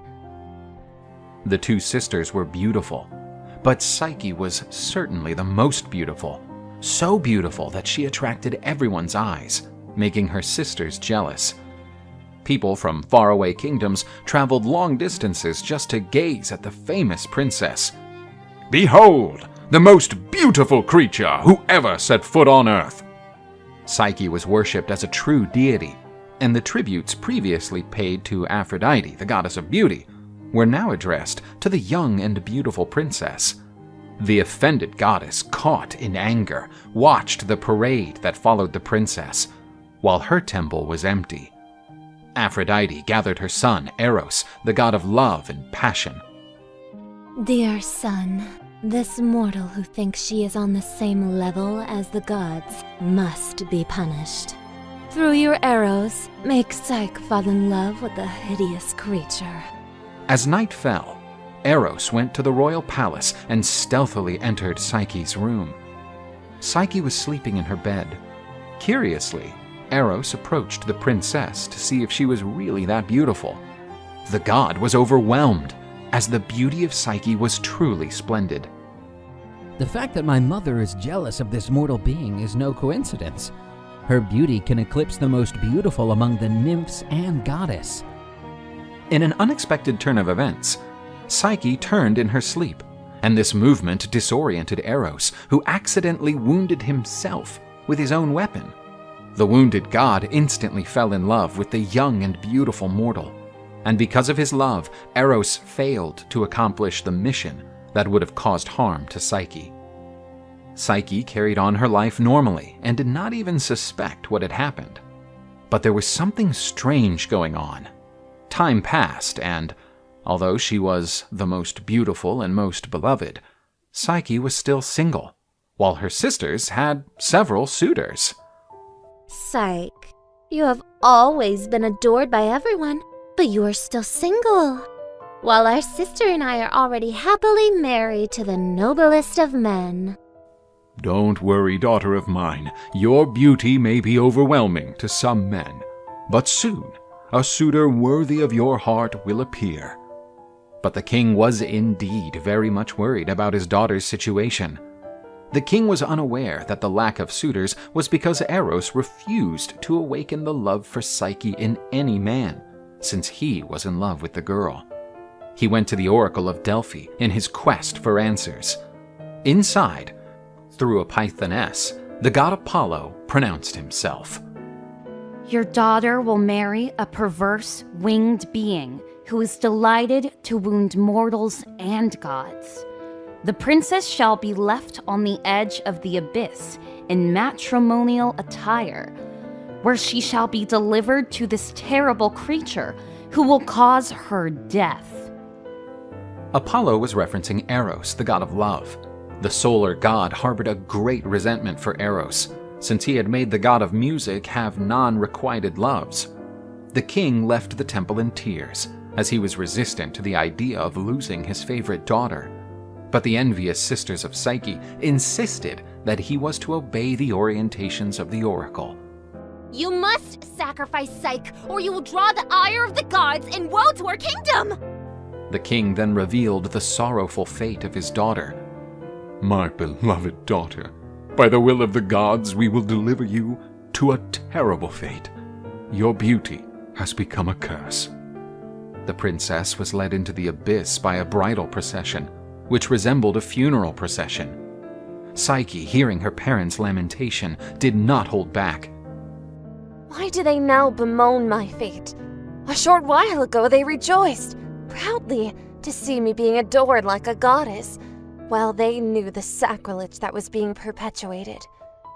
Now carry me up the cliff, and let me meet my dismal fate. Psyche was abandoned on the edge of the abyss, in expectation of her terrible husband. A breeze started to lift Psyche towards the sky. This wind was the god Zephyr, also known as the West Wind. The princess levitated in the sky towards her destiny. After being swept away by Zephyr, Psyche awoke in an idyllic place. Flowers spread everywhere, and a delicious scent perspired the air. A beautiful palace featuring the whitest marble stood out in the landscape. Psyche climbed the stairs that led to the entrance of the palace, bewildered by all the wealth that surrounded her. The place was made of striking luxury, where there was no shortage of adornments covered in gold and silver. As she entered the palace, she heard a soft voice, but could not tell where it came from. My lady, everything you see now belongs to you, and we are at your disposal to assist you in anything you wish. There was no one around her, but the young woman understood that these were invisible servants. They helped her in the bath, at meals, and sang and played beautiful songs. Now you shall go to your room and wait for the arrival of our master. And what is your master like? They say he's a monster. Some have mentioned him that way, but in fact he's not evil, just volatile. Already in her room, Psyche, distressed, was waiting for her fate. The cloak of Nyx, the goddess of the night, had already fully clothed the skies. The room was in utter darkness, and it was impossible to see any shape. when Psyche felt that something had crept in through the window. The lady felt the presence of her new husband and could feel his breath on her neck. The young woman was tense and had no idea what would happen. Against her expectations, she had a night of sublime pleasure, and her new husband treated her with much love and affection. When she awakened in the morning, her husband had already left, and due to the darkness of the previous night, she could not have any glimpse of her companion. Psyche spent the day getting to know the facilities of her new residence, but she kept thinking about when she would find that mysterious creature again. The night arrived, and Psyche was already waiting for her husband. The couple met and loved each other on countless nights. On one of those, Psyche couldn't resist and asked, My love, why do you always hide in the shadows? I would so much like to know how you really are. Isn't the love we share enough? All I'm asking is that you don't try to see me. In the darkness, we are equals. I'm sorry if I annoyed you. That wasn't my intention. Psyche decided to respect her husband's request and stopped touching the subject. Time passed, and despite being very happy, Psyche missed her family. Husband of mine, I miss my family so much, and it hurts my heart to know that they think I am dead. I beg you to let me visit her. Eros accepted Psyche's request because, according to his thoughts, if she decided to return after having been released, that would be the ultimate proof of her genuine love. My beloved daughter, I thought I would never see you again. Psyche's relatives were surprised with the girl's return, whom they thought they would never see again. And the return was triumphant. Psyche was adorned with the most beautiful jewels. She looked like the richest of queens. How is your life with your mysterious husband? It couldn't be more wonderful. He is sweet and does everything to please me. Her jealous sisters did not believe the stories Psyche told while she distributed beautiful gifts to her relatives. Everything about our sister tends to be too much. I don't think everything she says is really that gorgeous. You don't have to believe me. Come with me, and you can see for yourself. Zephyr, the wind from the west, led Psyche and her sisters to the heavenly palace. When they got there, they realized that everything their sister had said was true. But this only made her sisters more jealous. The envious sisters decided to poison Psyche's relationship. I know that everything seems wonderful, but don't you remember what the oracle said? You married a monster, and he will be responsible for your death. Do this. When you sense that he is sleeping, take a knife, turn on a light, and after seeing the monster, cut his throat! Her sisters departed, but seeds of distrust had been planted in Psyche's heart. The night came, and her husband was already asleep beside her. The young woman took a knife and lit a lamp. As she approached her bed, Psyche realized that this was not a monster, but a young man with divine beauty. The young woman moved closer to contemplate her husband's breathtaking beauty, and concluded that he could only be a god. But a drop of hot oil accidentally fell from the lamp, and it hit Eros' chest, who awoke, frightened by the burn. And he faced Psyche, wielding the knife. How can you be such a fool? Is this how you repay my love? Thinking that I'm a monster and wanting to slash my throat? Forgive me, my love. I know I made a mistake, but we can make this right. I only asked you one thing, and you couldn't do it. And so you'll never see me again. Eros flew out the window. Psyche jumped after him but couldn't reach him and hit the ground. The fall injuries were light, but her heart was utterly broken. When they heard that Psyche had returned, her sisters ran to the cliff, hoping that they would be blown away by the west wind. Zephyr began to blow, and the sisters threw themselves into his arms. But he did not seize them, letting them fall from the cliff. The poor Psyche began to help with the tasks of the goddess Demeter's temple. In Demeter's temple, Psyche accomplished all of her tasks with utmost dedication. But all this work was not enough to make the young woman stop thinking about her lost love. The goddess Demeter showed her pity for the poor girl and decided to help her. Poor Psyche. I feel sorry for your pain, so I give her the following advice. Go to Aphrodite's temple and offer yourself to the goddess with humility and submission. Then you will soften the goddess's wrath, and perhaps you will be able to win back her love. Who am I not to follow the advice of such a wise and benevolent goddess? Psyche went to the goddess of love's temple, and she had no idea how she would be welcomed by the former mother-in-law. The young woman was met with great distrust by Aphrodite.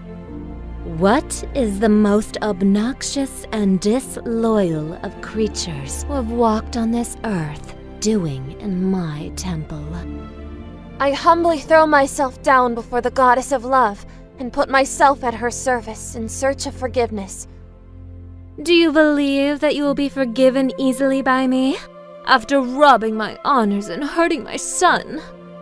To purge your sins will be very painful, and you will have to do the most difficult jobs, which may cost you your own life. I will do anything to at least have a small chance to get your forgiveness and win back my love.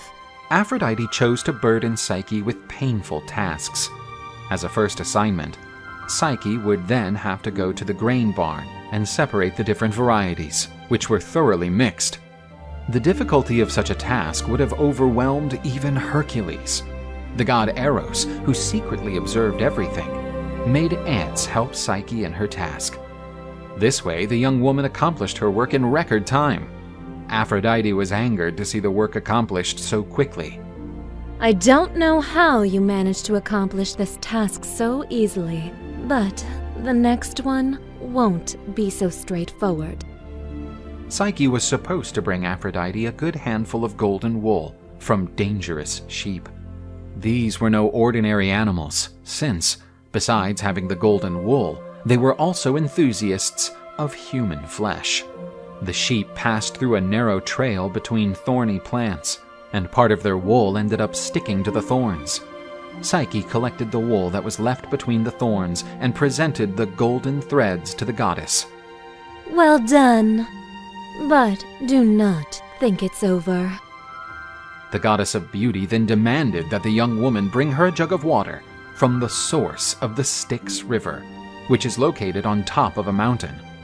The task was seemingly impossible to achieve, but Zeus ordered his eagle to collect the water from the source and deliver it to Psyche, and so one more job was accomplished. I admit that you have been able to accomplish these tasks by conquering the mercy of the gods, but your next job will have a price that only you can pay. The hassle you've caused me has exhausted my beauty, so I demand you go to the kingdom of Hades and ask Queen Persephone to fill this box with beauty so I can restore my splendor.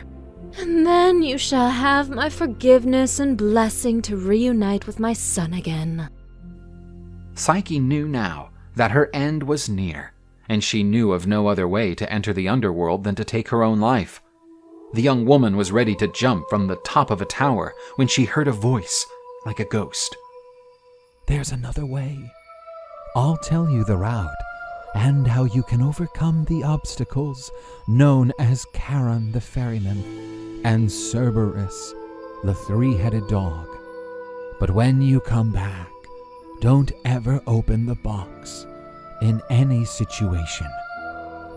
Following the guidance of the mysterious voice, she found a cave that would take her to the underworld. After a lengthy descent, she reached the banks of the Acheron River, and there she met Charon. I serve the goddess Aphrodite and have an audience with Queen Persephone, who awaits me. She gave 2 coins to the boatman Charon as payment. So she crossed the River of Souls toward the domains of Hades. Psyche introduced herself to the king and queen of the underworld, Hades and Persephone. What does a mortal do in our domains? I'm here at the service of Aphrodite, who asks you to fill this box with some of your beauty so that she can restore hers. Persephone gave the box back to her, which was now much heavier, and Psyche set out on her way out of the underworld. Psyche came across Cerberus, preventing her passage. However, she had taken with her, guided by the mysterious voice, barley and honey bread, soaked with a sleeping pill. She offered it to the dog, who fell asleep, and so Psyche proceeded to the surface. As the boatman made his return trip, the young woman saw her own reflection in the waters, and she noticed how all this work had made her look tired. Psyche started the ascent to the surface, and she would soon finish her last mission. This box is nearly overflowing with beauty. It won't hurt me to take just a little bit for myself. And like this, when I find my love again, I will be beautiful and glowing for him. Psyche opened the box, and out of it came a black mist. As she absorbed the mist, Psyche started to faint, and life began to leave her body. Eros felt that something had happened to his love and went to rescue her. When he found Psyche, she was cold as a cadaver. Thanatos, the embodiment of death, was already beside the girl's body. Using his powers, Eros lifted the mortal mist from her beloved's body and put it back in the box. Psyche awoke in Eros's arms and said, My love, I feel now that I can finally look you in the eyes without risking losing you. Then the couple kissed passionately. Eros instructed Psyche to finish her work, handing the box to Aphrodite. In the meantime, the god of love flew to Mount Olympus, where he begged Zeus to convince Aphrodite to allow the couple to bond. Eros led Psyche to Mount Olympus. All the gods were waiting for her there. And from the hands of Zeus himself, and with Aphrodite's blessing, she received the nectar and ambrosia, divine foods that bestowed immortality. Psyche, her path was thorny, but ultimately you managed to complete your quest.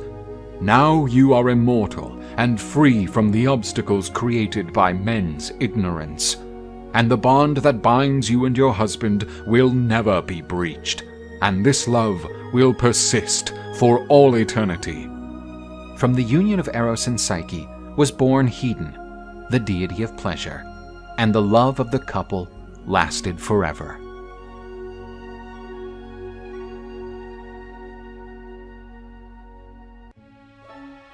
A queen bee went to Mount Olympus to pay homage to Zeus. As an offering, she brought honeycombs of exceptional quality.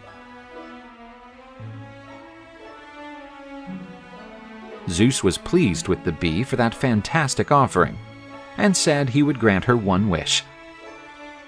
The bee stated that her honey was very coveted, and she wished for a weapon to take revenge on the thieves. Zeus gave the bees their painful sting. But first, the god warned the bee. After using the stinger, she would die. After all, he who acts out of revenge and wishes evil is rewarded with that same evil in return.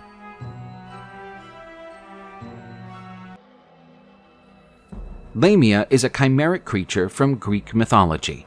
The figure of the serpent-tailed woman instilled fear in ancient times. She was known to attack and devour children who crossed her path. But Lamia may not always have been like this. She had once been a beautiful queen, daughter of Poseidon, reigning over the Libyan region. Her beauty was such that she attracted Zeus's attention, the supreme god of Olympus, and she became Zeus's lover. With the god, the queen had several children, which aroused the fury of the goddess Hera, wife of Zeus. The goddess ruthlessly took revenge on the beautiful queen. Hera killed all of Lamia's children. In some versions, the goddess caused the mother herself to devour her children, and was then terribly cursed. The young girl was transformed into a creature half woman, half serpent, that fed on children and young people. As if this were not enough, the goddess still made it so that Lamia could not close her eyes. The image of the death of her children was always present, and she would not be able to rest. But Zeus, feeling sorry for the cursed creature, allowed her to remove her eyes so she could finally sleep for a while. Over time, the myth of Lamia changed, and she came to be identified as a vampiric creature.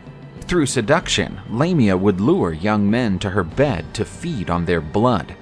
Medieval folklore turned Lamia into a kind of boogie woman. Her story was told to frighten children. Despite being a figure that has lost relevance over the centuries, Lamia still arouses fear and fascination. Niobe was the powerful queen of Thebes, married to Amphion, son of Zeus, and an amazing musician. She was the daughter of Tantalus, a man who dared to serve human flesh to the gods. His offspring was cursed, and Niobe would meet a terrible fate. Niobe had 7 children.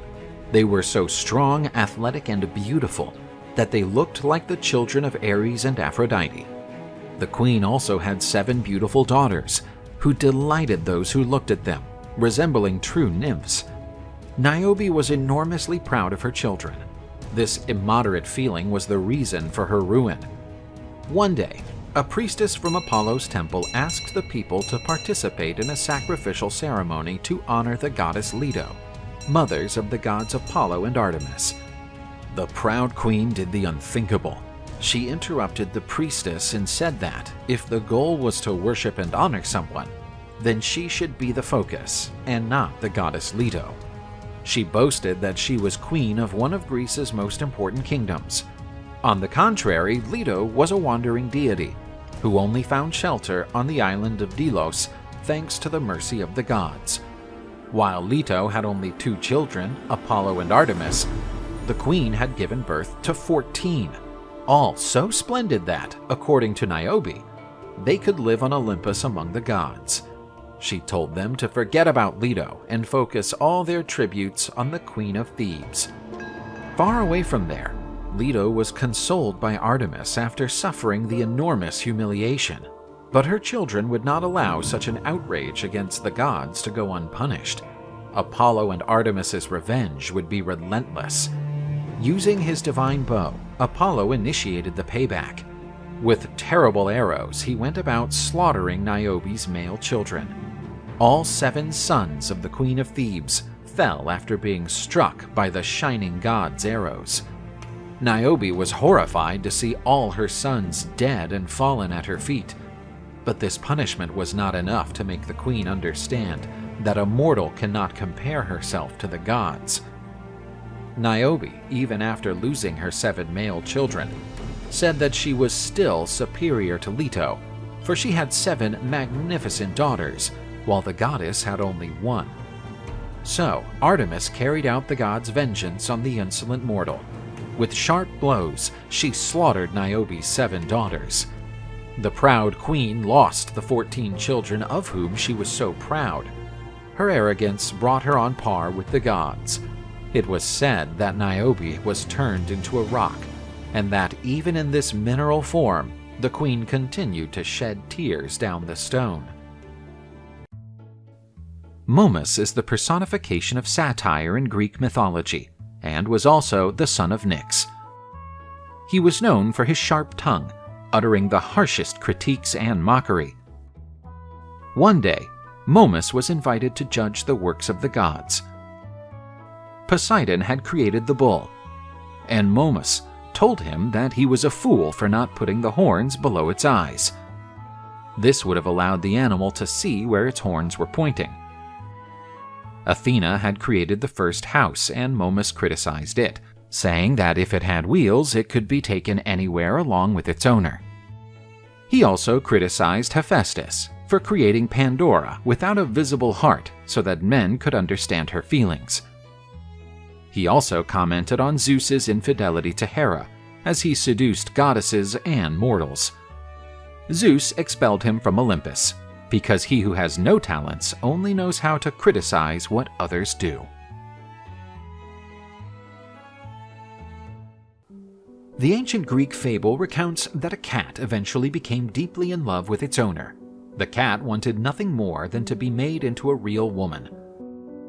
She went to Aphrodite's temple to pray to the goddess of love, asking the goddess to fulfill her wish. Aphrodite was moved by the love this cat had for his owner and decided to help her. The goddess of love turned the cat into a beautiful young woman, so beautiful that no man could resist. The boy immediately fell in love with the woman-shaped cat, and it wouldn't be long before they were married. On their wedding night, however, Aphrodite brought a mouse into the couple's quarters to see if the cat's makeover had been complete. Instead of screaming as expected of any woman, the girl began to chase the rat. She jumped on it and took it, but the worst was yet to come. The girl gobbled up the rat with sheer voracity, much to her husband's astonishment. Aphrodite understood the mistake she had made. Some people may change their appearance, but they don't lose their old habits.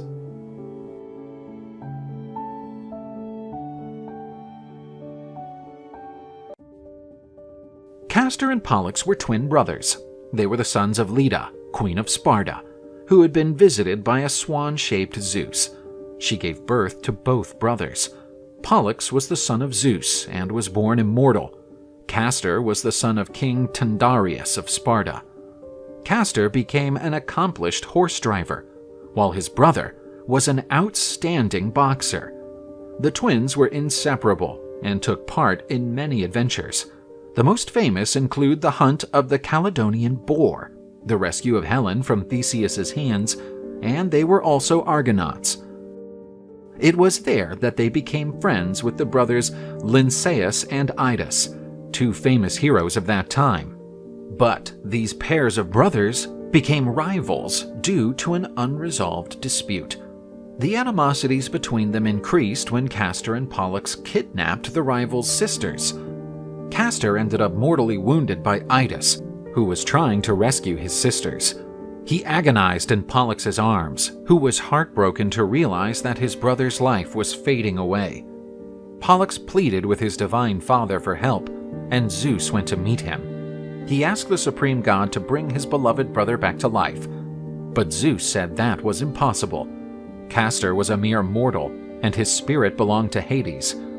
Pollux said he would give his own life so that he could be by his brother's side, but this was also unfeasible, for he was immortal. Zeus and Pollux found a solution so that the brothers would not be separated. Castor and Pollux would spend half the year together in the kingdom of Hades, and the other half among the immortal gods. In the heavens, the sky gods honored the brave and inseparable brothers through the constellation of Gemini.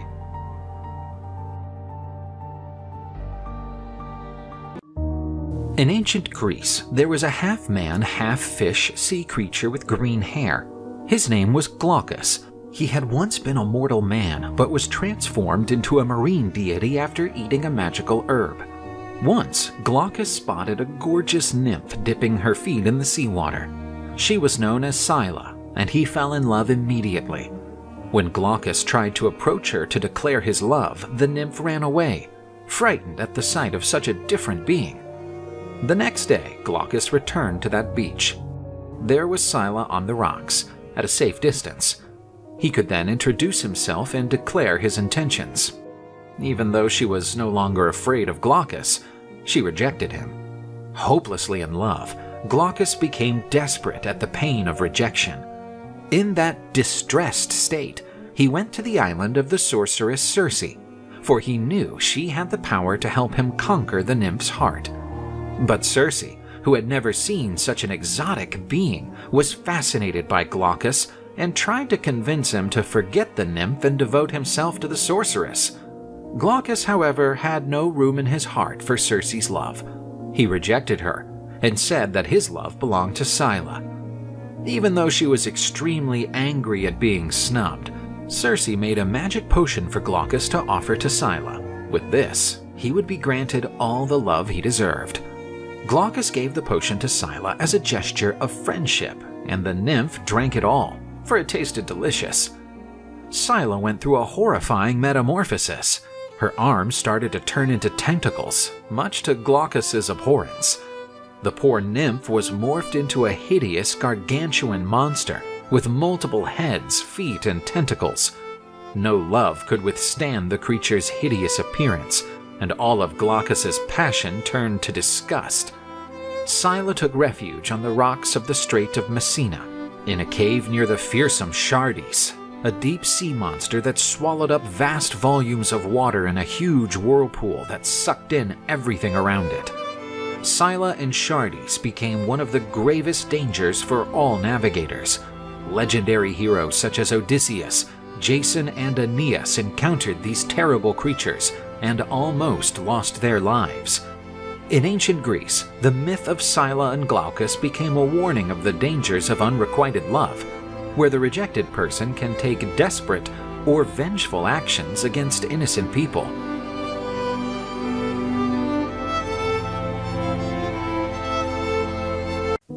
In the distant kingdom of Phrygia, the god Dionysus could not find Silenus, his faithful drinking companion. He was also the god's master and foster parent. Silenus was considered a sage who delivered his best lessons when drunk, while acquiring the power of prophecy. The wise old man was found passed out by peasants in the forest after suffering an alcoholic coma. They took him to King Midas, who recognized and welcomed him immediately with full hospitality. There were days of drinking and feasting in honor of the illustrious guest. The god Dionysus was pleased to find his old companion so well treated by his host. He greeted King Midas and, as a sign of gratitude for the good deed, decreed to fulfill any of Midas's wishes. The ambitious Midas did not reflect deeply on the matter and quickly chose his wish. "I want everything I touch to turn into gold." "Are you sure?" "Yes, of course. I will be the richest man who ever lived." Dionysus fulfilled his wish, but felt sorry for Midas that he didn't make a better choice. Midas, eager to test his new talent, picked up a small stone that lay on the ground, and it immediately turned into a gold nugget.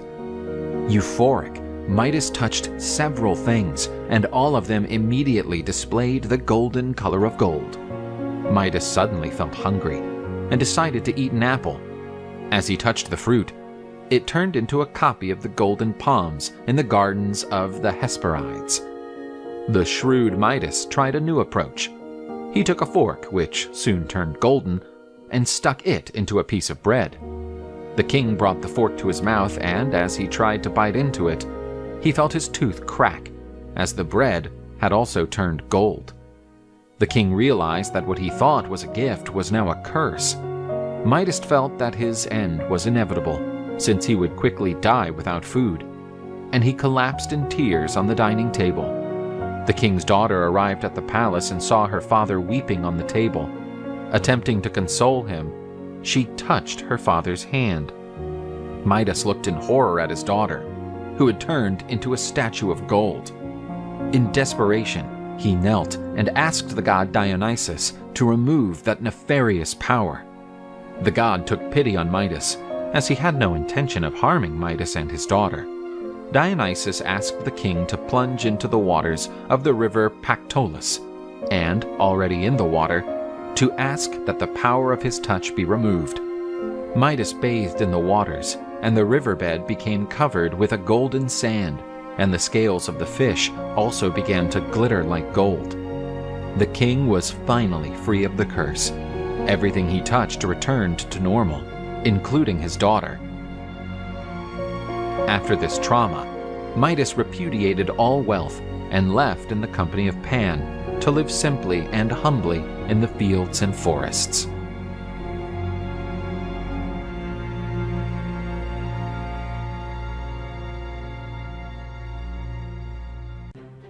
In early times, Zeus led the victory of the Olympian gods against the Titans during the Titanomachy, the war between gods and Titans for control of the universe. Zeus became the supreme god, reigning over the world on his throne in Mount Olympus. When the god raised his arm, exposing his powerful bolts, the other gods bowed as a sign of respect. No god had as much authority as Zeus. Only the goddess Hera, Zeus's wife, was as respected as her husband, but not even the goddess could go against the supreme god when he was stubborn. Zeus, although he loved his wife, was not faithful to her, and he lived extramarital relationships. For this reason, Hera and Zeus fight constantly due to the latter's infidelity. Tired of being humiliated by her husband, the goddess started plotting against the Lord of Olympus. The other Olympian gods were also sick and tired of Zeus's arrogance and egotism. He ordered and ruled the world according to his will. Under Hera's leadership, they decided to come up with a coup against their sovereign.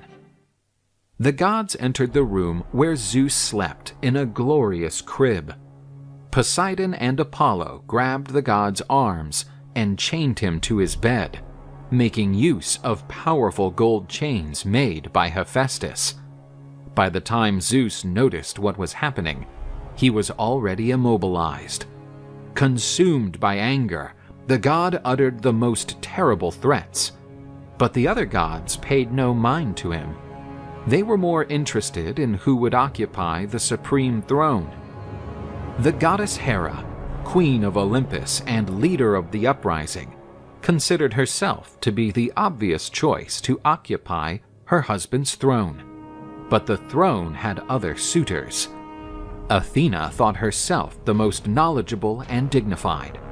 In turn, Apollo believed that only the sun god could bring light to this new cycle, while Poseidon claimed to be the most powerful. Hestia was the only one who did not run for the position.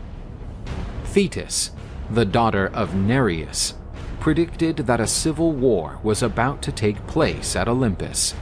The fight of brothers against brothers could throw the world into chaos, and only the steady hand of Zeus could avoid such conflict. Thetis met powerful Briareus, the greatest of the Hecatoncheires, a massive creature with 100 arms and 50 heads. Briareus's loyalty to Zeus was unbreakable, and he went to Olympus. The gods were paralyzed in front of such a creature. The Hecatoncheire broke the chains that imprisoned Zeus. The supreme god unleashed a mighty thunder sound, trembling the whole universe. The gods who participated in the coup laid down their weapons as a sign of submission. This tackled part of the gods' fury. Hera was punished for leading the rebellion against Zeus. The goddess was chained and hung in the sky. She remained in that position until she took a solemn oath, promising she would never rebel against her husband again. Zeus had a special punishment for Apollo and Poseidon. The gods had to serve the Trojan king Laomedon and help in the construction of the impenetrable Trojan walls.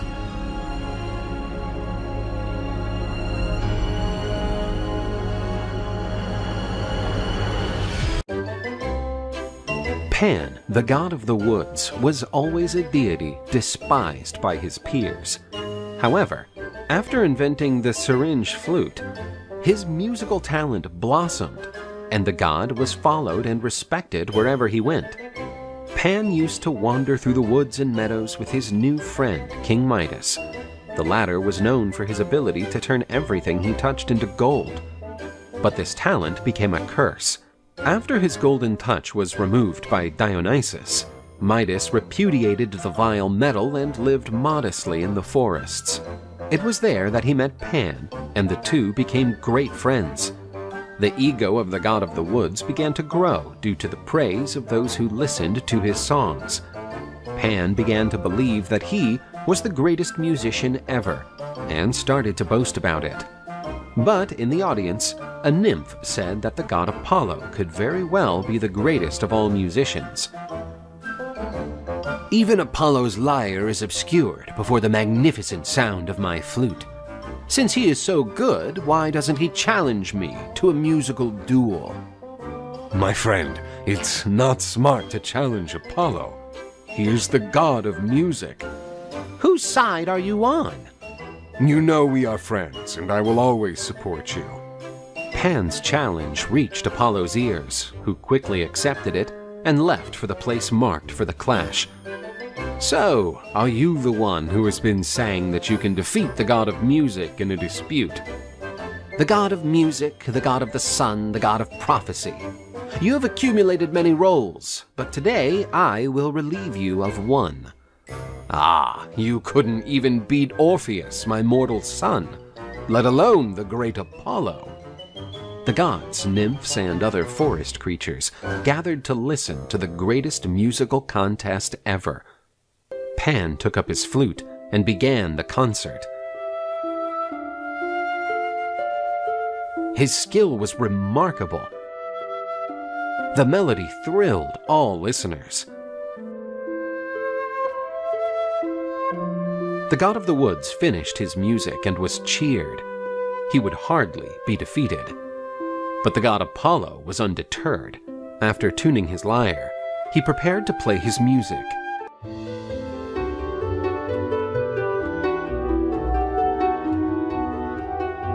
The god's chords were perfect. The harmony was absolute. No sound could be more divine.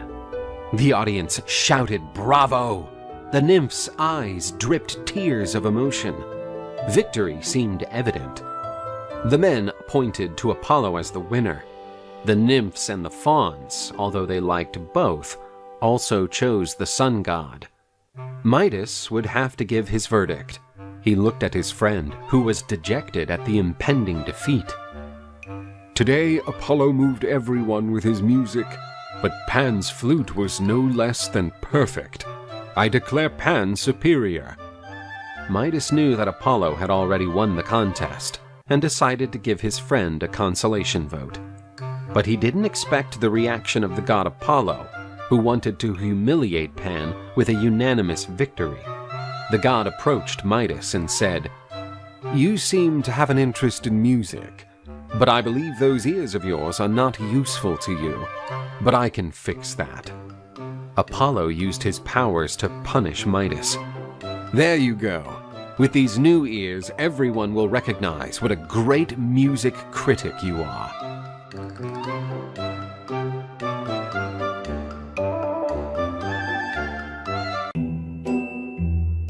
In the ancient city of Corinth reigned a rather cunning man. His name was Sisyphus. He was probably the smartest man of his time. The smartest, but not the wisest.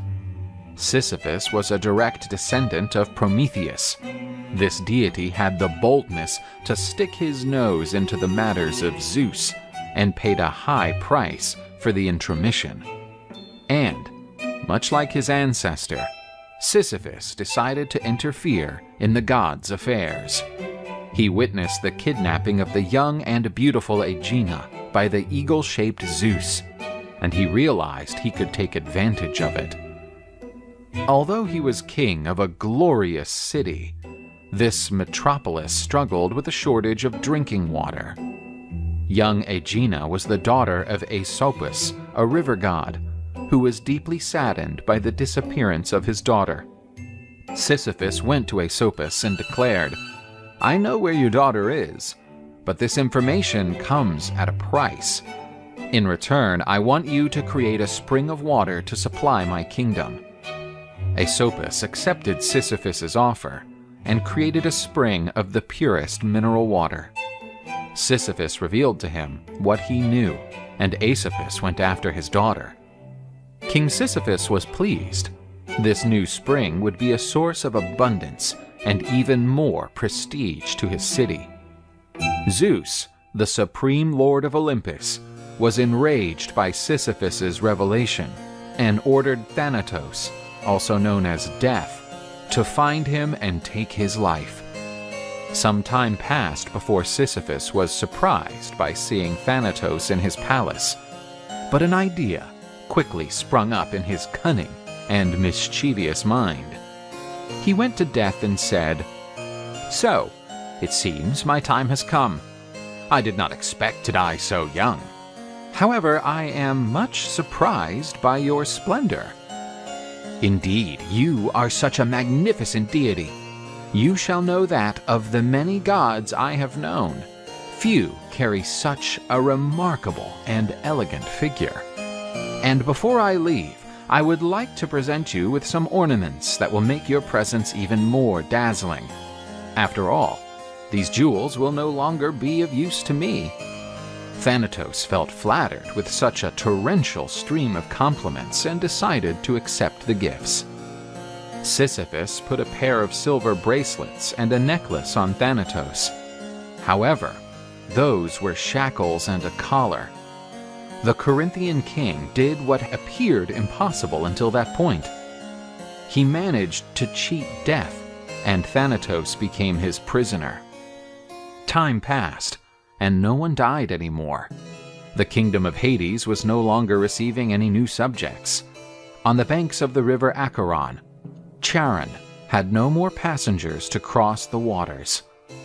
The wars set by the god Ares were no longer a source of pleasure for him, as nobody died. The enraged Ares traveled to Corinth. He knocked down the palace door and broke the chains that imprisoned Thanatos. Free, the god of the dead was absolutely sure of his first target, and started to search for King Sisyphus to complete the mission Zeus had handed him. But Sisyphus was expecting that. He told his wife that, if he died prematurely, she would not render the royal funeral services. Sisyphus delivered himself peacefully to Thanatos, who took his life. Charon was already waiting to lead him to the kingdom of Hades, the lord of the underworld. The banks of the river of the dead were filled with souls already on Thanatos' list, who only now had been sought. Upon arriving in the kingdom of Hades, he was face to face with the god of the underworld, who appeared quite unhappy. After being severely admonished by the great god, Sisyphus delivered a speech he had already devised, even before his death. "Noble lord of the underworld, I'm aware of my wrongdoings against you and the harm I've caused, but that was not my intention. If I had known that I would harm the great god of the world of the dead, I never would have done so. Aware that I am in debt to you, I have a plea to make. My obnoxious wife refused to perform the proper funeral rites for a king who was so dear to his people. That abominable woman tossed me out, as if I were nothing but a dog carcass. I therefore beg you to let me return to the world of the living for only one day, so that I may take revenge on my wife and set up a proper funeral, which would honor the kingdom of the dead. You have my permission to visit in the world of the living for only one day. However, by nightfall you shall return to my domains." Sisyphus gave his word that he would return promptly. Sisyphus returned to Corinth. There he met his wife and fled with her. Once again, he had cheated death. Now concealed, Sisyphus lived a long life and reached an old age, until he encountered his inevitable end. And encountering Thanatos once more, his cleverness would no longer help him. Upon returning to the underworld, Hades sent him to Tartarus, where he received an appalling torment. Sisyphus was forced to roll a heavy boulder from a plain to a mountaintop, but every time he got close to the summit, the boulder became horrendously heavy and rolled back to the starting point. Then Sisyphus was condemned to restart his work for all eternity. In the distant kingdom of Phrygia reigned Tantalus, son of Zeus, with Princess Pluto. Due to his noble lineage, he had privileges at Olympus, sharing the table with the gods at the banquets. In his privileged position, he could hear the conversations and plots of the gods. Although he was entitled to all the hospitality of the gods when visiting Olympus, he did not respect his hosts. After leaving Olympus, Tantalus spread the secrets of the gods, which he listened to during the banquets. In another episode, he stole some nectar and ambrosia from the gods' table, food that conferred immortality and therefore was restricted to the gods. Due to their omniscience, The gods knew what Tantalus was doing. However, because they enjoyed his company, they ignored his actions and did not punish him. Tantalus wanted to repay the hospitality of the gods with a banquet in his palace. Zeus, Hermes, and Demeter accepted the invitation. The king accompanied the preparations for the banquet. He wanted the event to be perfect so that the gods would give him even more blessings. He called his son Pelops and said, "My son, today you will have the honor to share the table with the gods of Olympus." "Thank you, my dear father. Finally, I will have, like you, the privilege of being at the table in the presence of my glorious grandfather." The young Pelops walked radiantly towards his room to prepare himself for the banquet. Tantalus called the cook and said, "Today you shall prepare the most splendrous meal." The king whispered something in the cook's ear, who could not hide his concern. The gods arrived at the palace, where they were received with all reverence. The banquet started to be served, and the guests talked about the most diverse subjects. Then, Zeus posed the question, "Where is my grandson? You said he would be among us." "Don't worry, father of mine. Soon he will be at the table with you." The moment of the main course arrived. The cook brought a beautiful stew with an unmatchable aroma. The goddess Demeter, who was in a deep sorrow due to the departure of her daughter Persephone to the kingdom of Hades, devoured the stew to slightly improve her mood. Tantalus served the stew to Zeus and Hermes. The two gods exchanged suspicious looks. "Don't you like my offering to the gods?" "You degenerate creature! How dare you serve human flesh to the gods?" "It's not a mere human sacrifice, my father. It's the greatest sacrifice. I'm offering you the flesh of my firstborn son." Demeter, who had already eaten a large piece of flesh, felt sick. "We have been complacent with your crimes in the past, but this deserves to be punished in an exemplary way." Tantalus was sent to Tartarus, where he would suffer a terrible punishment. He was placed in a lake surrounded by fruit trees.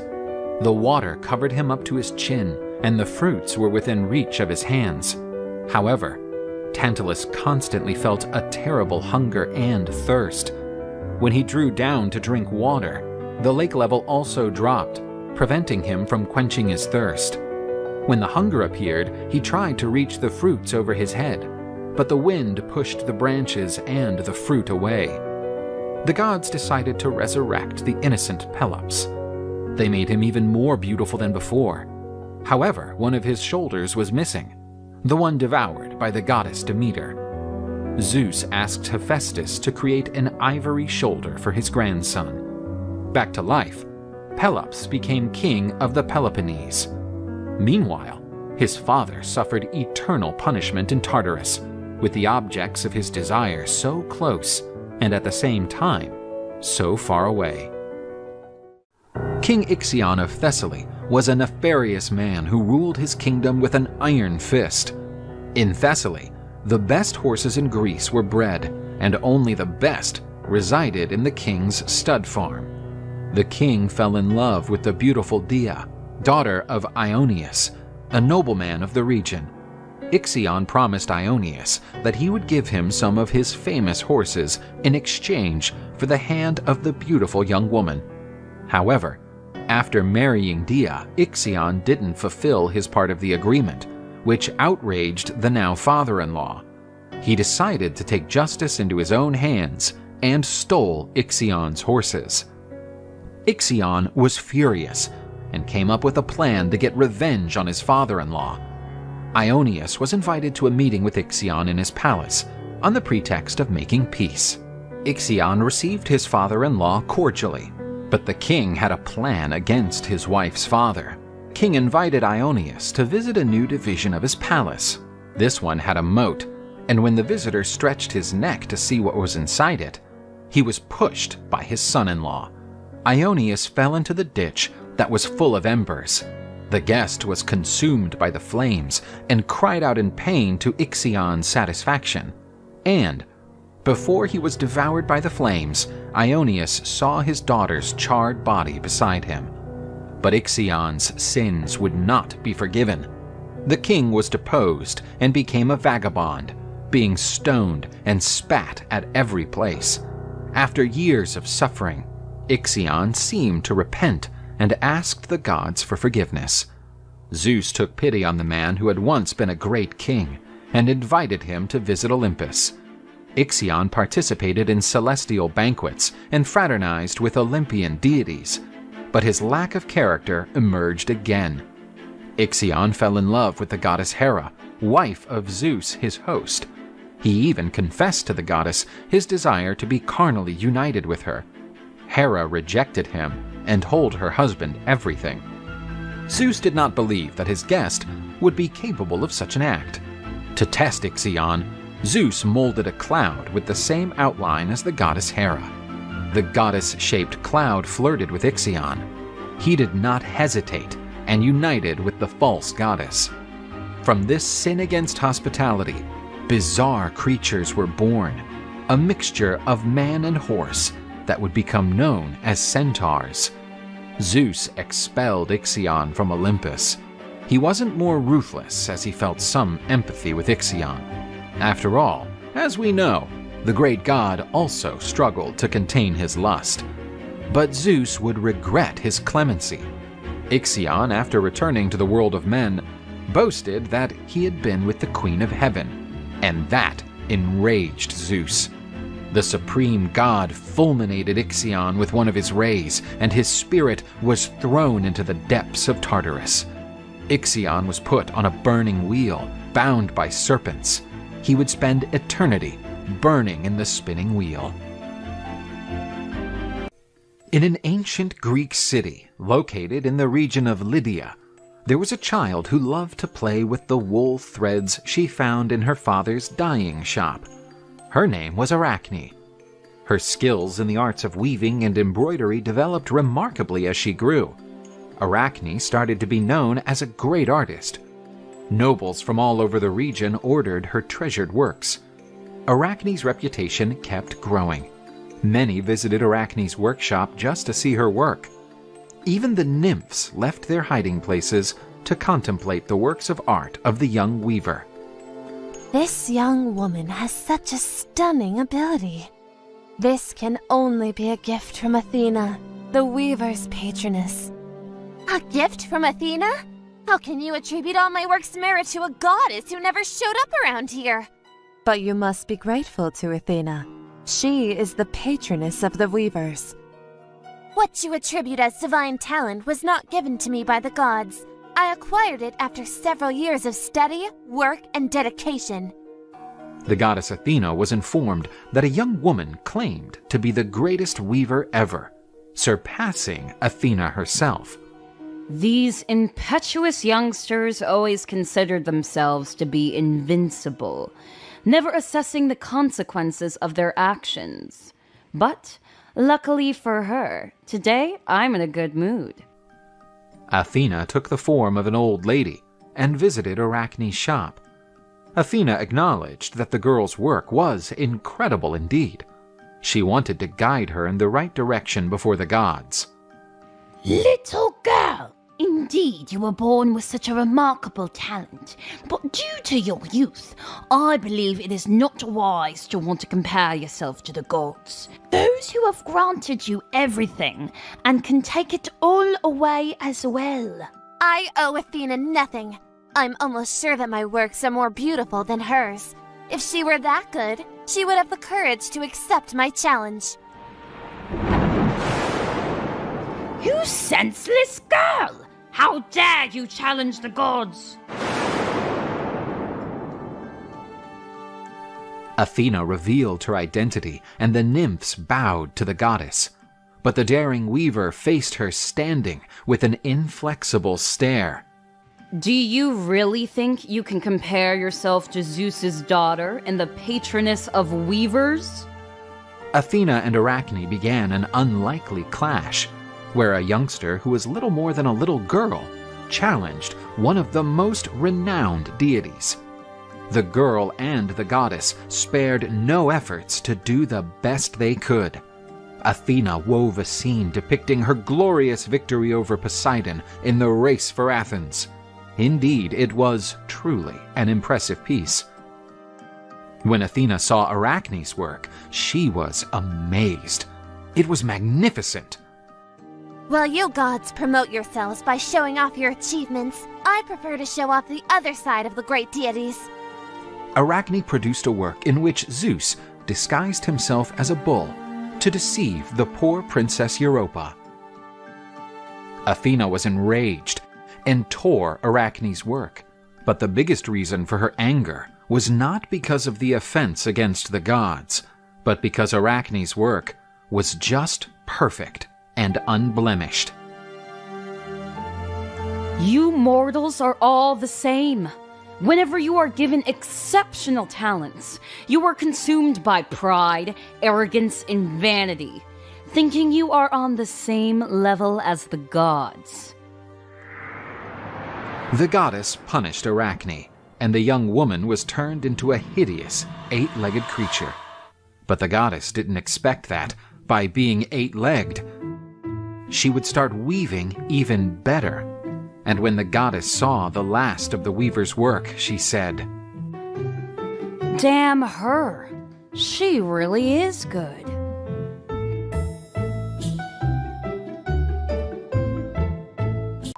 Arcadia, Greece, 5000 BC.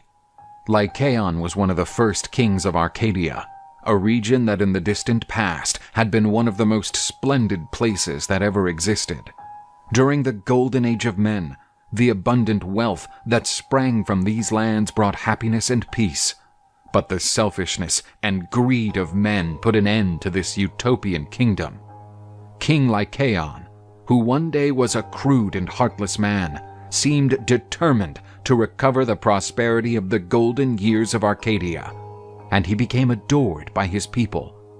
Lycaon knew that restoring Arcadia's glory was impossible without the gods' blessing, so he built a great temple in honor of Zeus. The supreme god, grateful for the tribute, began to favor the king of Arcadia. Satisfied with the fruits of his labors, Lycaon dedicated himself to obsessively pleasing the gods, and he became a religious fanatic. To obtain more blessings, the king began to make absurd sacrifices, even reaching the sacrifice of humans. However, this practice had been long condemned by the gods. The naive foreigners who arrived in the region were captured to be sacrificed. This was an enormous offense to the duty of hospitality, one of Zeus's demands. When he learned what was happening in Arcadia, Zeus, in disguise, decided to check if it was true. On arrival, Zeus was taken to the palace to be presented to the king and then sacrificed. However, one of the king's sons realized that the guest was extremely calm and warned the king. "Father, there is something odd. The calm of this man upsets me. Is Zeus testing our hospitality, as he did with Philemon and Bacchus?" "Soon we will find out." The king ordered a banquet in honor of the guest, but the main course would be something sinisterly unique. The banquet began to be organized with various delicacies. The main course is brought, and Zeus was horrified. A platter with human flesh was placed on the table. Lycaon and his son ate the hideous meal. "You won't refuse our hospitality, right?"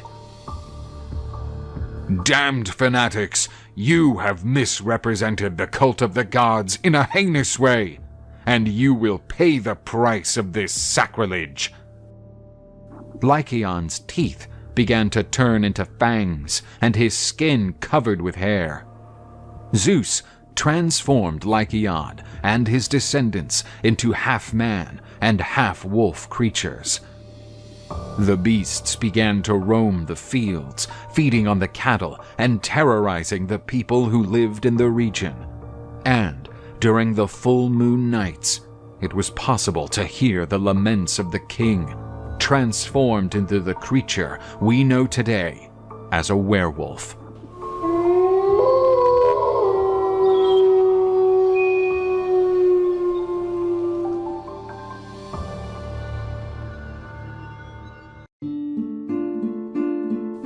On Mount Olympus, a young deity paraded herself. She was the goddess of spring, and her youthful beauty enchanted the male deities.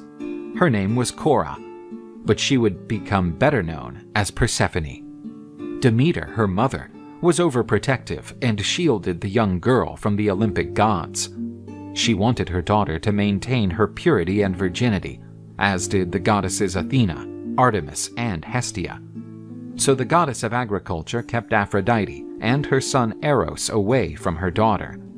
The divinities of love did not want to have another divinity in Olympus immune to their influence, and planned a way to attack the young goddess.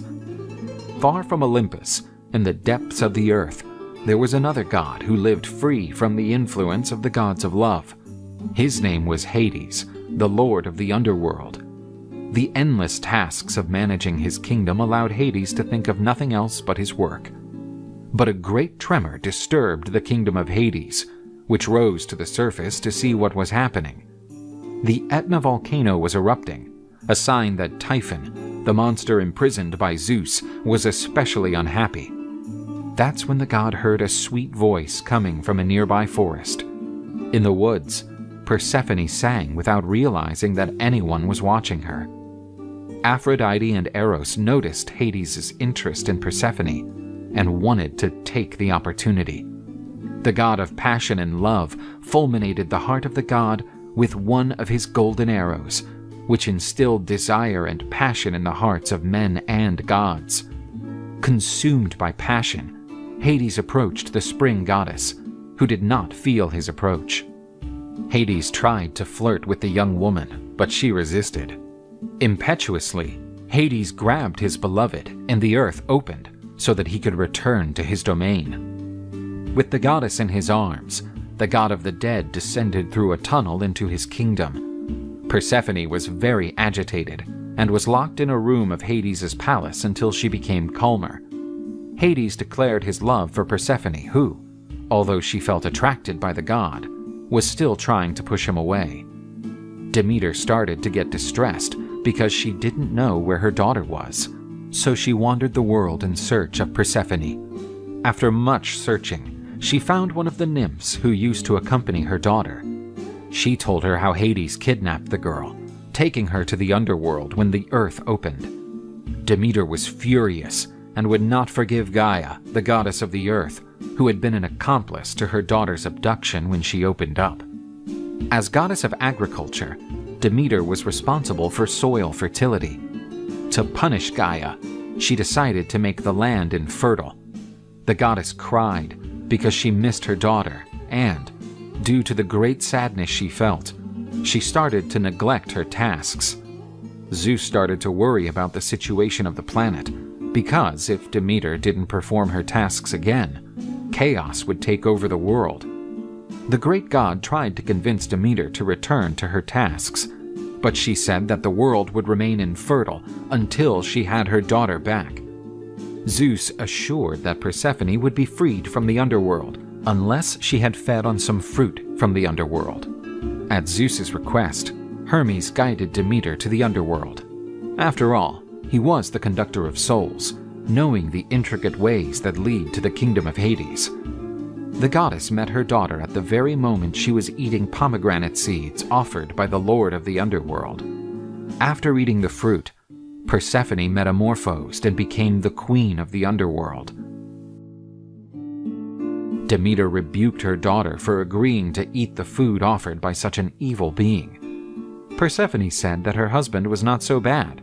He treated her with respect and genuinely loved her. On top of everything else, there she would be a true queen. Demeter's heart felt an intense pain, and she started crying. Moved by his mother-in-law's sadness, Hades proposed a deal. Persephone would spend part of the year in the underworld, and the other part with his mother on the surface. Once the deal was sealed, Persephone returned to the surface with her mother. In the ground, which was infertile, many flowers sprouted. The harvests were chock full again. But the meeting period between Persephone and Demeter ran out, and the young goddess returned to the underworld to see her husband again. Demeter was desolate to see her daughter leave, and, depressed, she neglected her tasks again. But when mother and daughter met again, the world flourished once more, and so the seasons were born.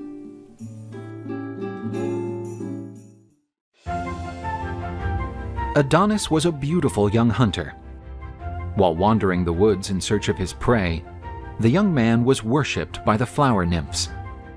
His beauty was so striking that he looked like a god. One day, Adonis's beauty even drew Aphrodite's attention. The goddess of beauty and love, who was playing in the forest with her son Eros, sharpening his arrows. The goddess was delighted with the young man and began to praise him to her son. Eros grew angry due to jealousy and turned his back on his mother while continuing to sharpen his golden arrows. Aphrodite said that Eros should not be jealous, as to her, he would always be the most beautiful. She hugged him to comfort him, but accidentally ended up injuring herself on the arrow that Eros was holding. And so Aphrodite fell in love with Adonis. The goddess was spying the beautiful young man, and she could not resist his charms and succumbed to passion. Aphrodite asked the young man who he was, since his beauty was so wonderful that he resembled a god. Adonis knew that this lovely woman could only be Aphrodite, the goddess of love. He said that he was not a god, but a mere mortal. Aphrodite was intrigued because she didn't know that a man could be almost as perfect as a god. Aphrodite drew closer with such a seductive look that no god, much less a mortal, could resist. The couple kissed and began to see each other regularly. These were days of passionate love. On a spring day, Persephone, the queen of the underworld, was wandering through the woods and stumbled upon the loving couple. She was delighted with what she saw. But she did not know that Eros, the god of love, was ready to pull another one of his pranks. He shot her with one of his arrows. The queen was now also in love with the boy, and decided that Aphrodite should enjoy it while she could, because one day the beautiful boy would be hers. Aphrodite was overzealous of Adonis, fearing that the young and daring hunter would injure himself on his hunts. But he kept telling her not to worry, because he was very experienced and promised not to take any chances. However, apart from Aphrodite and Persephone, there was one more god who was keeping an eye on the boy. His name was Ares, the god of war, who was Aphrodite's lover and therefore bore a great hatred for his rival. Ares knew that the young man's love for hunting rivaled his love for Aphrodite, and so plotted his revenge. Adonis roamed the woods in search of yet another prey when he stumbled upon a mighty boar. Ares stirred up the young man's bloodlust. He ended up forgetting the promise he made to the goddess of not risking himself needlessly. Adonis chose to fight the beast and managed to wound it. But Ares inflated the beast's heart with unbridled fury. The boar decided not to flee to preserve its life, but to furiously charge Adonis. He drove its powerful tusks into his abdomen. Adonis was mortally wounded. Aphrodite came running to his aid, but there was nothing more she could do. He died in her arms. She buried him, and upon his tomb grew beautiful red flowers that were named Adonis. As one goddess wept, another in the underworld was beaming and waiting for the arrival of the most beautiful man who ever lived. The powerless goddess of love watched the arrival of Hermes, who was there to lead Adonis's soul to Hades' realm. In the netherworld, Queen Persephone eagerly awaited the arrival of the most beautiful man in the world, for whom she cherished a great passion sparked by Eros's arrow. Adonis was welcomed in the underworld by specters, who treated him with great honors. The boy was surprised at such a reception. He had no idea of the love that the queen of the underworld had for him. Persephone's loyal specters lodged the boy in a special room in the royal palace. While Hades, the underworld lord, was asleep, his queen broke into her guest's chamber. The beautiful goddess cornered the young boy, but he tried to dodge her. He dreaded Hades' revenge, but the goddess told him not to worry. If he didn't tell the god, she wouldn't tell him either. With no way out, he gave in to the goddess's lust. The sneaky encounters continued day after day. Aphrodite longed for her lover and promptly decided to go down to the Hades realm and rescue her sweetheart. She found Adonis there serving the underworld gods and said she was there to bring her beloved Adonis back to the surface. Hades, however, was aggrieved to see the goddess of love invading his kingdom and making demands. Hades told her that he did not care for Aphrodite's will. He appreciated the services rendered by Adonis, and he would remain in the underworld forever. But Aphrodite threatened to extinguish all love from the face of the earth. Only bitterness and grudge would remain between the couples. Hades ousted Aphrodite from his kingdom. She left in tears, but her threats were not empty. Throughout the world, love between couples began to dwindle. The relationship between Zeus and the goddess Hera, usually strained, was becoming unbearable. Zeus decided that something had to be done. He called for a meeting with Hades, Persephone, and Aphrodite, saying that the whole situation couldn't go on. He suggested Hades take possession of Adonis, just like the agreement he had made with the goddess Demeter. For a third of the year, he would stay in the underworld. The next third he would spend on the surface with Aphrodite, and the young man would have a third to enjoy in any way he wished. Hades took issue with Zeus's intrusion into matters of his kingdom, but knowing that Adonis was Persephone's favorite servant, he said he would not accept such an offer. To Hades' surprise, however, Persephone replied that, if it was for the good of all, she would allow Adonis to resurface and return to her husband's kingdom only when winter was approaching. Baffled, Hades did not understand why Persephone would release Adonis without putting up a fight. Spring arrived and Adonis departed to meet his lover Aphrodite. But summer meant that the goddess had to leave him. Hades had not anticipated summer is also the time that Persephone comes out of the underworld to find her mother, the goddess Demeter. And during the summer, Adonis and Persephone loved each other without bothering about being caught by the underworld king. But the quarrel between Persephone and Aphrodite remained. They always sought to maximize the length of their relationship with Adonis. This is why in some years the winter seems longer or the heat of summer persists. The love story of Hades and Persephone is one of Greek mythology's most famous. You have certainly heard the story that the god kidnapped her, which gave rise to the seasons. But before he met Persephone, Hades had a lover named Minthe, a nymph who lived by the river Cocytus. However, when Hades fell madly in love with Persephone, Minthe was cast aside. Some say that when Persephone headed to the surface to spend the spring and summer with her mother, the nymph Minthe would not leave the ruler of the underworld alone.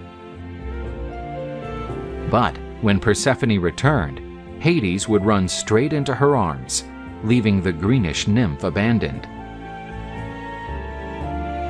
Minthe went on to brag that she was the most beautiful entity in the underworld, as even Hades could not resist her charms. These claims made Persephone furious. The queen of the underworld would not let such an insult to her honor go unpunished. Persephone turned the nymph into a plant known as mint. Mint was a plant used in funerals in ancient Greece. One of the reasons was that the aroma masked the odor of the deceased. Therefore, the plant personified by the nymph Minthe became forever bound to her lover's domains.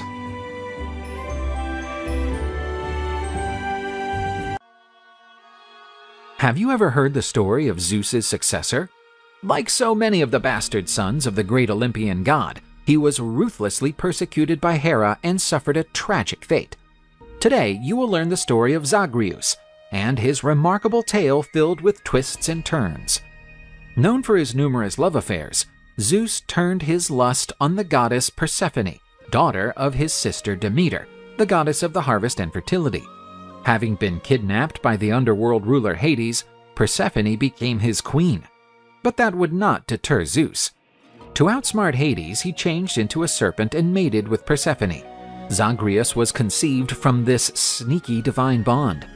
He was born with a great destiny, bound for mighty deeds from the moment he took his first breath. Having spotted Zagreus as a worthy heir, Zeus intended to bring him to Olympus and make him his successor.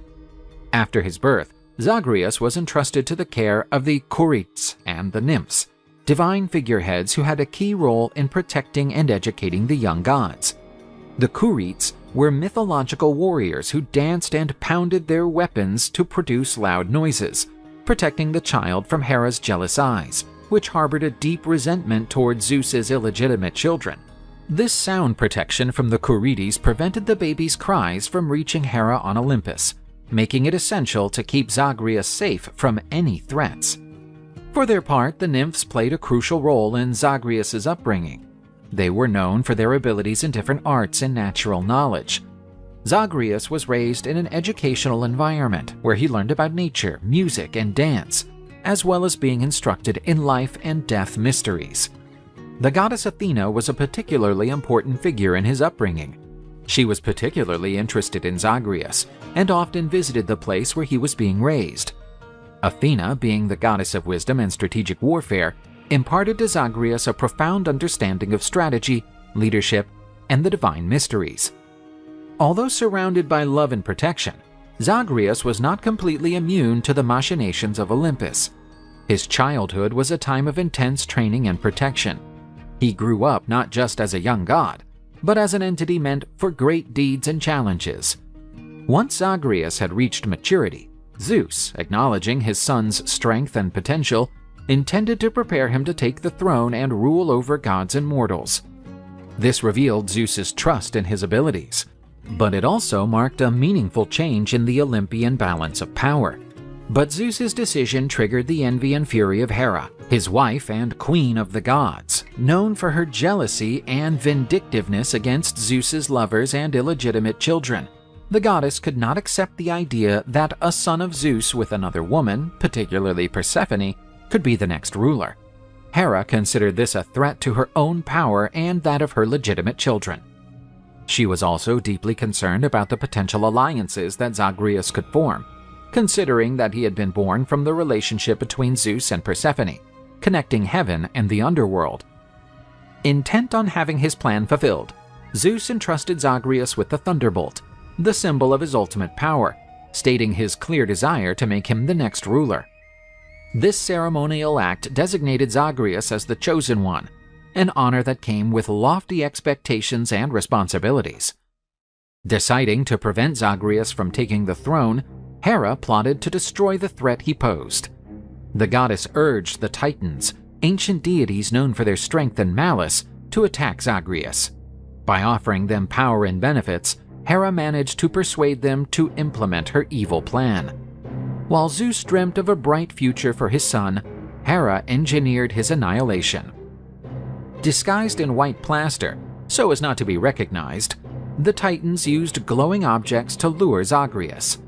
The curious and innocent young god approached them, unaware of the impending danger. When they finally succeeded in drawing him away from his guardians, the Titans savagely attacked him. They viciously dismembered Zagreus, slicing his body to pieces while he was still alive.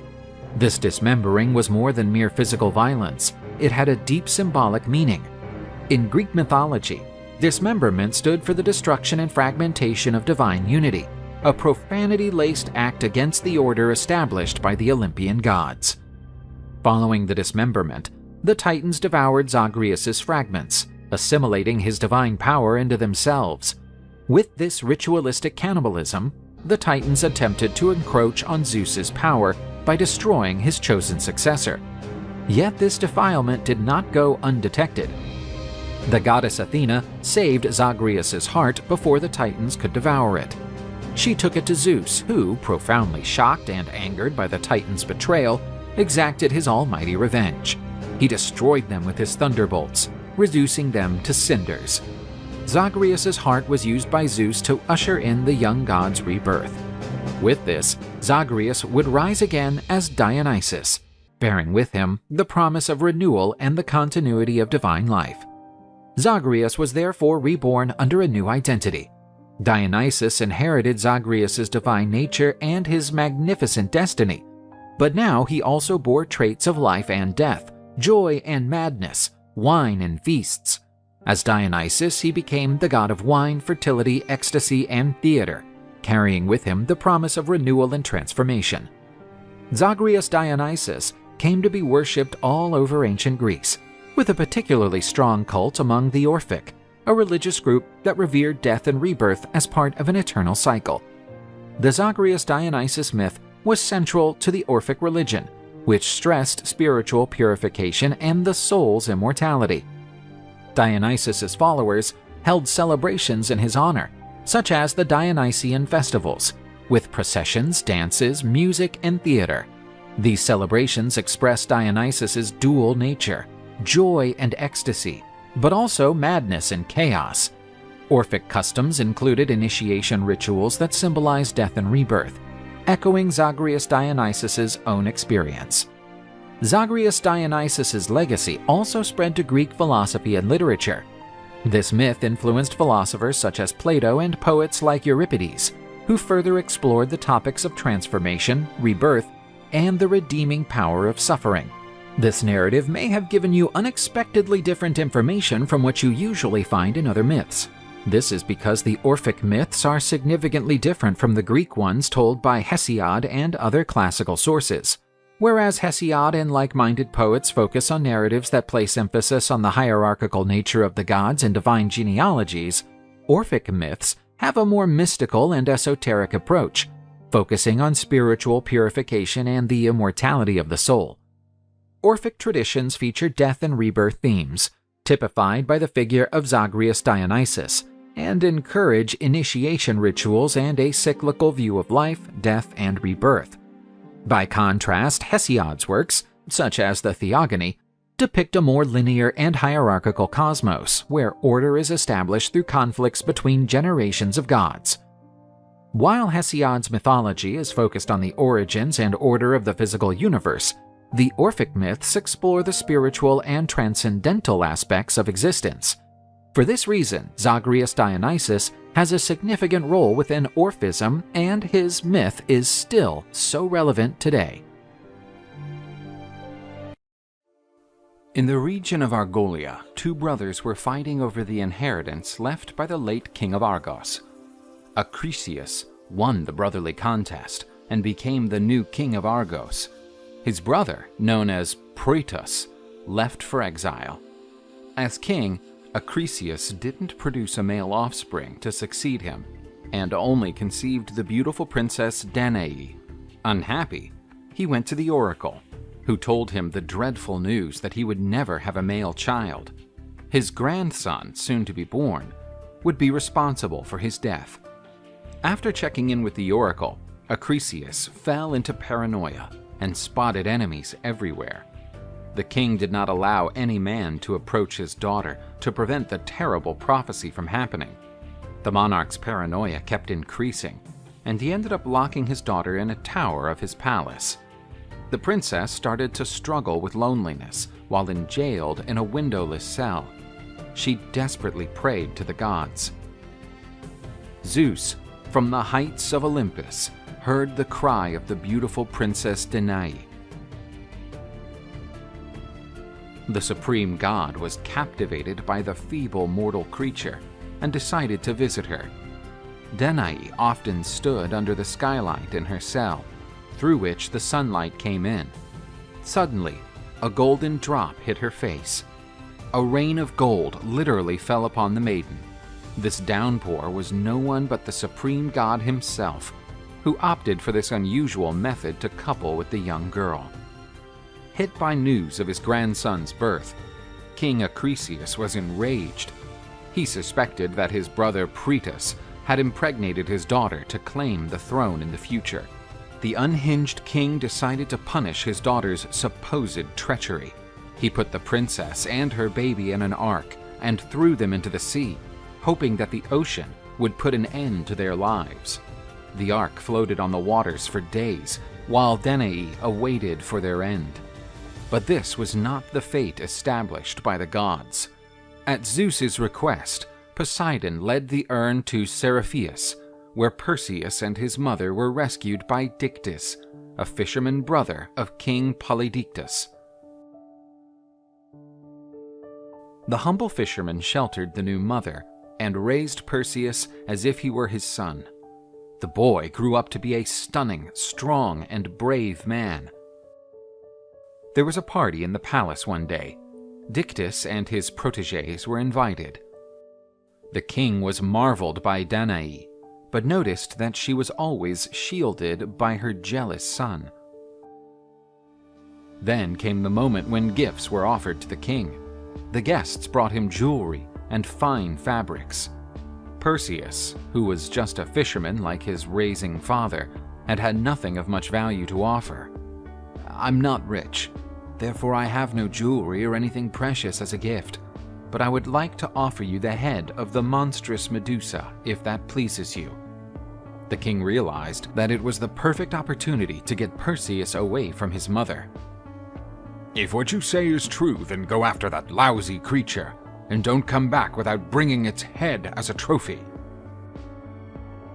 Being the son of Zeus, Perseus was always aware that a great power lied within himself, and that he was destined to accomplish great things. The hero stood firm and accepted the challenge. Perseus fearlessly set out to meet his destiny.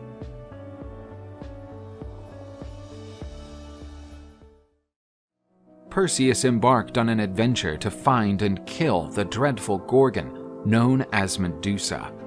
The hero walked through Greece, looking for clues to the creature's location, but found nothing. However, the gods liked Perseus, and his quest was boosted by the heavens.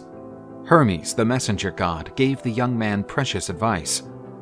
The gods stated that the young man's courage and skill alone would not be enough to defeat the Gorgon. He would need special equipment to accomplish his mission. These items were under the guardianship of the northern nymphs, but their whereabouts were known only to the Graeae, the Grey Witches. Hermes, a connoisseur of every possible route, guided Perseus to the cave where the Graeae were hiding. Before he left, the god presented the hero with a divine sword, made in Hephaestus's forges. The blade never lost its edge. It was a remarkable weapon. Perseus entered the Graeae's hiding place. The cave was dark, lit only by a few candles. Perseus spotted the old Grey Witches at the bottom of the cave. There were 3 of them, but they shared only one eye. Perseus knew he had to get the whereabouts of the northern nymphs from those witches, but threatening them with violence would be pointless, since the 3 old women were immortal. But the cunning Perseus spotted an opportunity, and he sneaked up behind the Graeae. Just as one of them was about to pass the eye to the other, Perseus stole it from their hands. The Graeae were desperate and demanded that Perseus return the eye, but he said he would only do it if they would reveal to him where the nymphs were hiding. Otherwise, they would spend eternity in darkness. With no alternative left, the old witches accepted his proposal, and Perseus gave them back the much-treasured eye. Perseus visited the idyllic country of the Hyperboreans, the land where the sun never set, where the nymphs of the north lived. They were already expecting the hero's arrival and welcomed him with the proper hospitality that the offspring of Zeus deserved. The beautiful maidens presented him with the items necessary for Perseus to fulfill his mission. The nymphs shod the young man with winged sandals similar to Hermes. They handed him the sacred helmet, given to them by Hades, which gave him the power of invisibility. And finally, he was given a bag made with special threads to hold his precious trophy.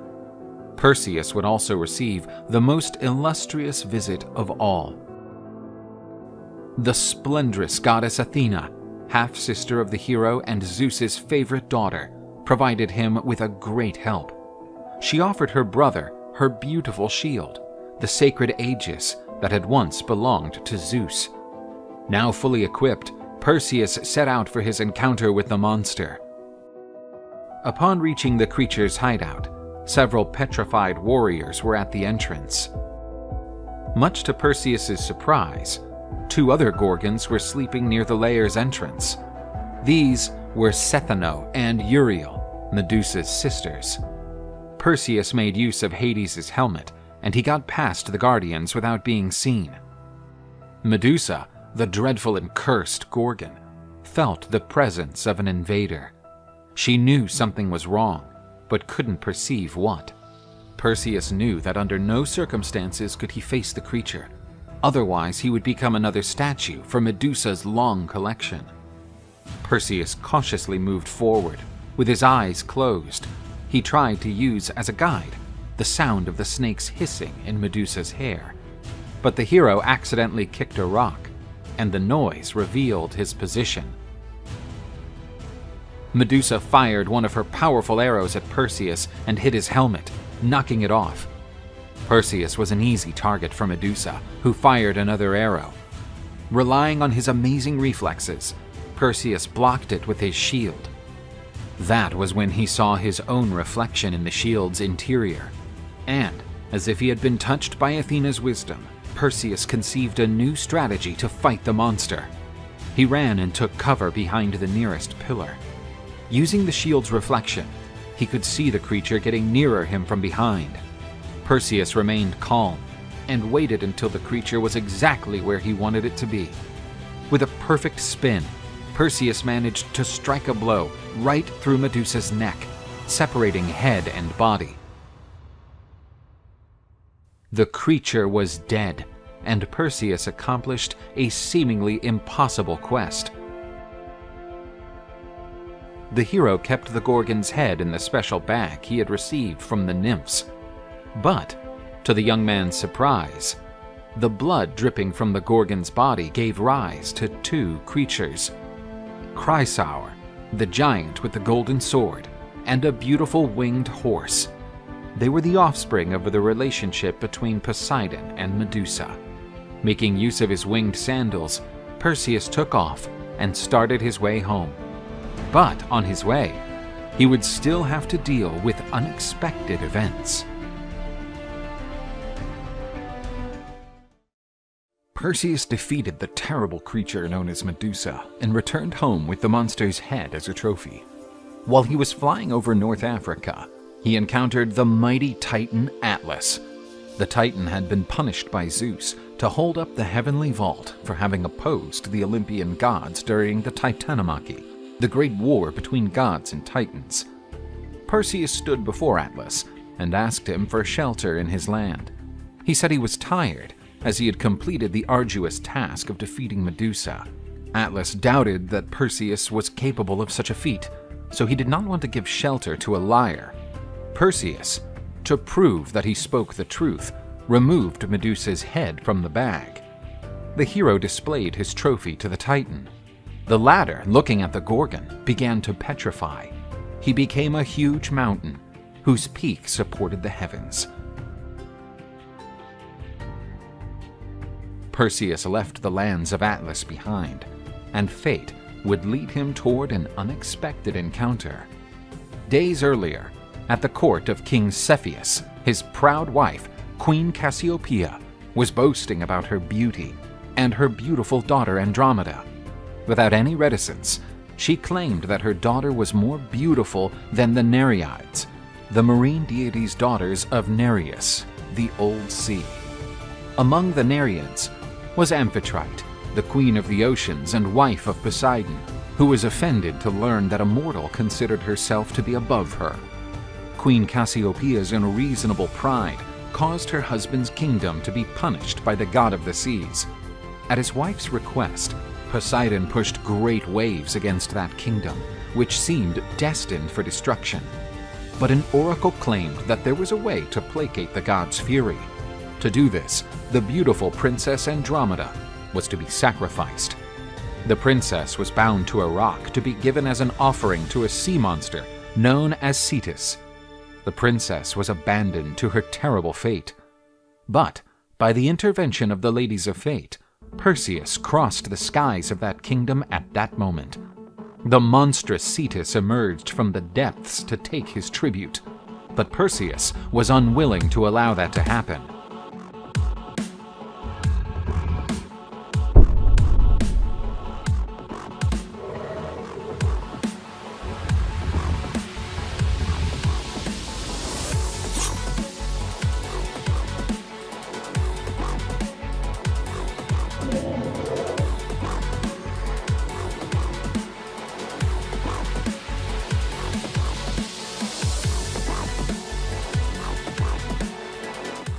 With the extermination of the monster, Andromeda was saved and Perseus broke the princess's chains.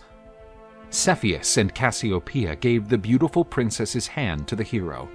Perseus and Andromeda were married. The king gave Perseus a ship to complete his task, alongside his wife. The hero landed at his destination, to the surprise of all the citizens, as no one believed that the young man would return alive. During his absence, the king tried to force the hero's mother to marry him, but Danae resisted the king's approaches. She sought refuge in Athena's temple to avoid being raped.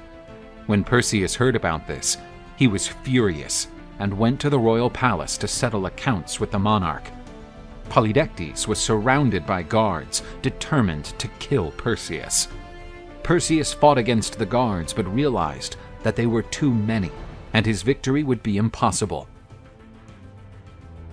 So he took Medusa's head, petrifying all his opponents. The infamous King Polydectes was also petrified, and his cowardice was immortalized in his final pose. Dictys, the king's brother, was chosen to occupy the vacant throne and proved to be a just and benevolent king. Perseus's fame spread throughout Greece. Acrisius, the hero's biological father, fearing the prophecy that claimed his son would be responsible for his death, fled, fearing the young man's revenge. But Perseus did not want revenge. His fame allowed him to be welcomed anywhere. In a distant kingdom, he was invited to participate in the games in honor of the gods. Perseus threw the disc with extraordinary force, hitting the area where spectators were watching the games. The disc hit an elderly man in the head, killing him instantly. He was Acrisius, who could not avoid his fate. Perseus returned the shield to the goddess Athena and offered her the head of Medusa. The goddess of wisdom placed the Gorgon's head in her aegis. Perseus then founded the glorious city of Mycenae, with his blood circulated in the veins of a glorious offspring. Among them, Hercules, the greatest of all heroes. The name of the man who exterminated the dangerous Gorgon became synonymous with heroism and courage, and his legend echoed for eternity.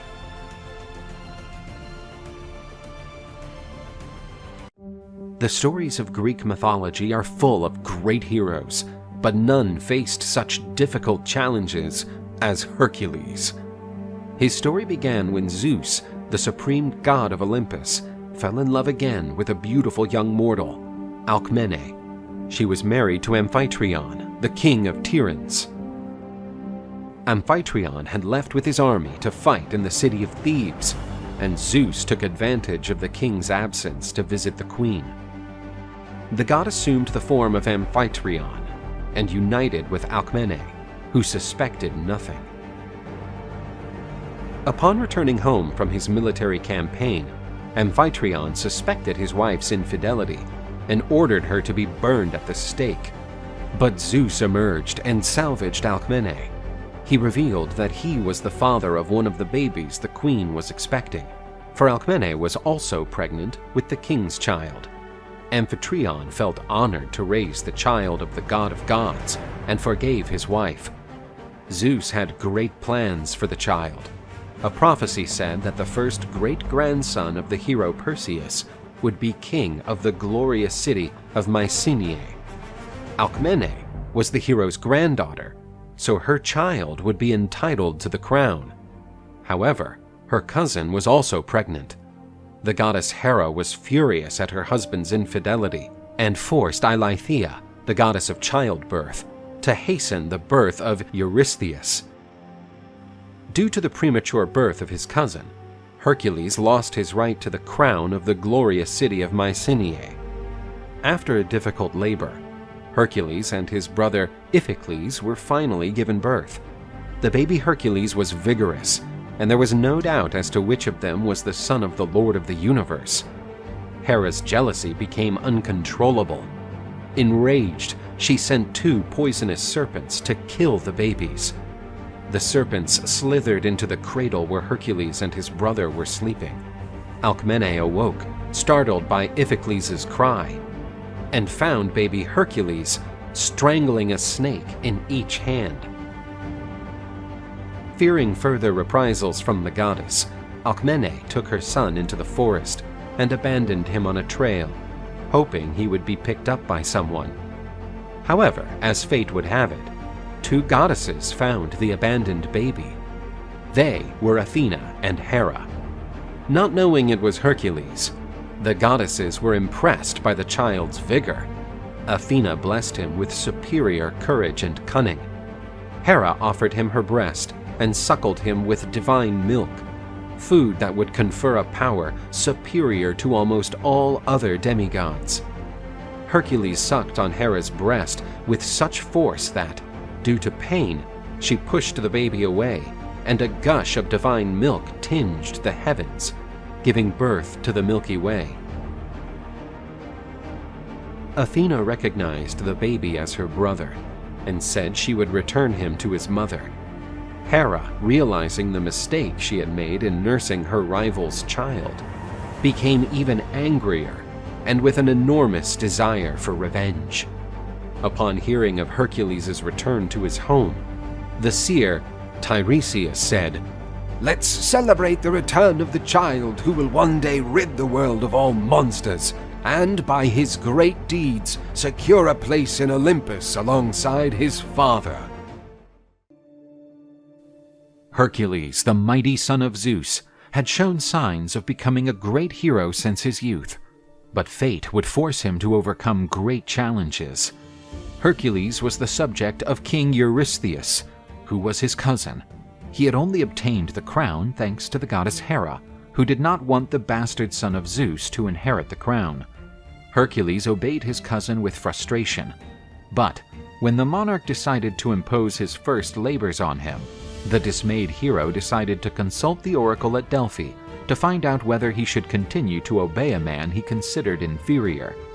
The oracle told him that, with each labor he completed, the power usurped by Eurystheus would be diminished, and Hercules' glory would grow. Hercules, hoping that the oracle told him that he would not need to obey Eurystheus, was appalled.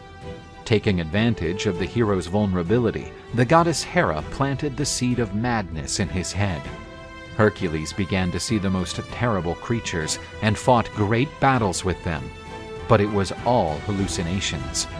When he recovered from that wild madness, Hercules had blood on his hands, and his children and his wife Megara laid dead at his feet. Upon realizing what had happened, Hercules left for exile and went into a great depression in distant lands. Hercules was found by Theseus, a great admirer of the hero. He reached out his hand to raise the son of Zeus. Time healed the wounds of the mighty hero, and he decided to return to Mycenae to serve King Eurystheus. Therefore, he would cleanse himself of the horrific sins committed against his family. Hercules had made himself available to serve his cousin Eurystheus, king of Mycenae, but the king feared that his powerful cousin would try to take his throne in the future. So Eurystheus set him a seemingly impossible job. He was to annihilate a gigantic lion, which terrorized the forests of Argolis. The beast attacked the region's herds and, after devouring some men, began to enjoy human flesh. People said that the beast was the offspring of the monstrous Typhon and the evil Echidna. Therefore, it was rumored that its hide was indestructible to traditional weapons. Armed with bow and arrow, in addition to his powerful club, Hercules set out to hunt the creature. The hero spent some time in the forests of Nemea searching for the lion. Finally, he found tracks that led him to the cave where the monstrous feline was hiding.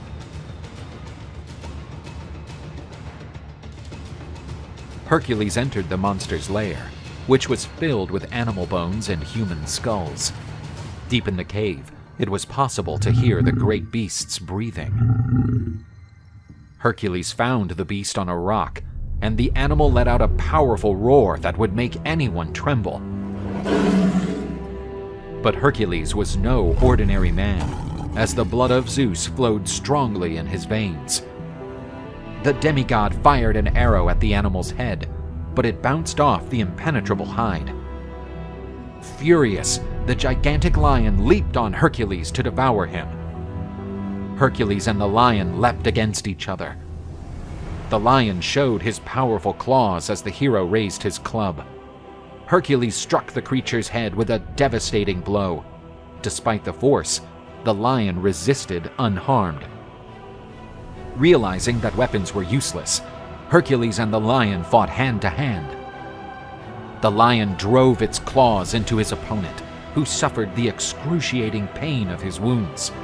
Hercules put his arms around the animal's neck and began a deadly stranglehold. The lion of Nemea could not withstand the hero's strength and perished. The strong lion was dead.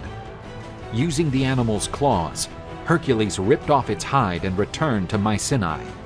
Upon seeing Hercules approach, wearing the animal's skin, Eurystheus feared being killed and ran to hide inside a metal vat. Hercules concluded his first labor, taking an important step toward glory. As his second labor, Hercules was ordered by King Eurystheus to put an end to a creature that lived in the region of Lernaeus. This creature was a dreadful monster, son of Typhon and Echidna, known by the name Hydra.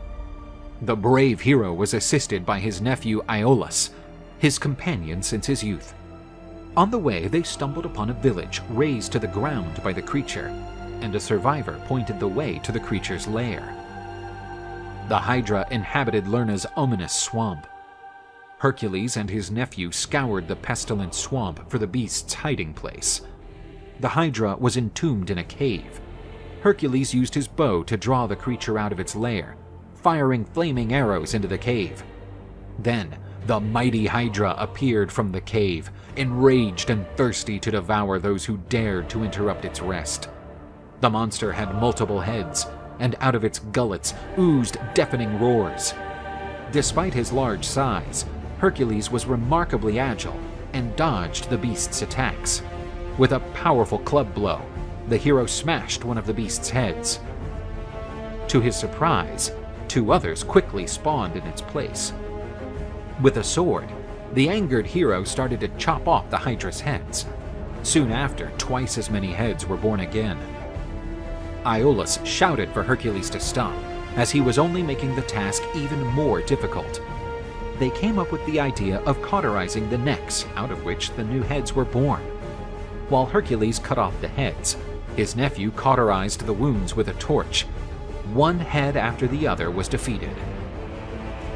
The goddess Hera, Hercules' enemy, watching the hero defeating one more creature, sent crabs to help Hydra, but they only succeeded in distracting the hero for a short time and were eventually crushed.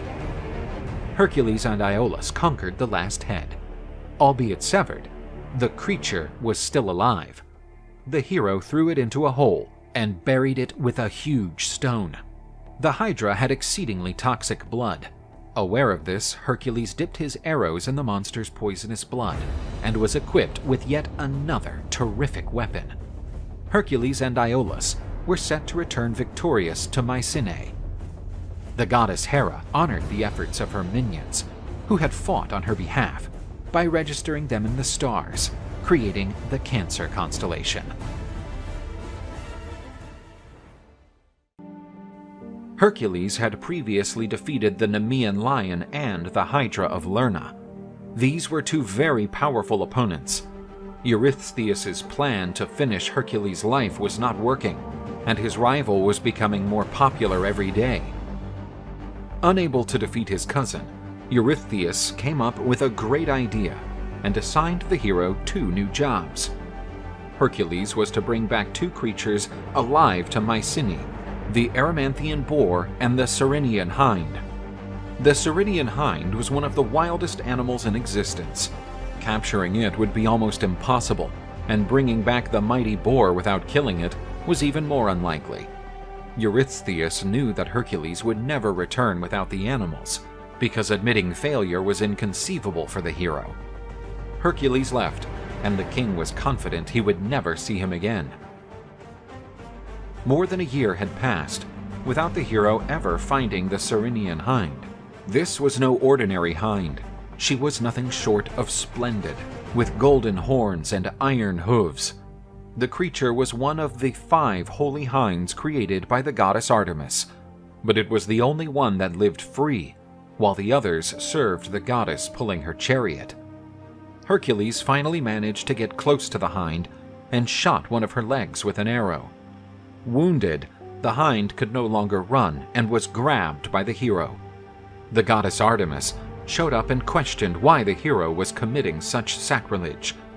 Hercules told her that, by order of the Oracle of Delphi, he was at the service of King Eurystheus. He would be freed after presenting the hind to the king.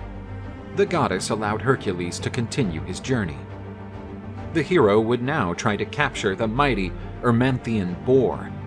The creature was extremely strong, so Hercules would have to use his wit to capture it. Hercules fought the boar, but its great strength prevented the hero from catching it.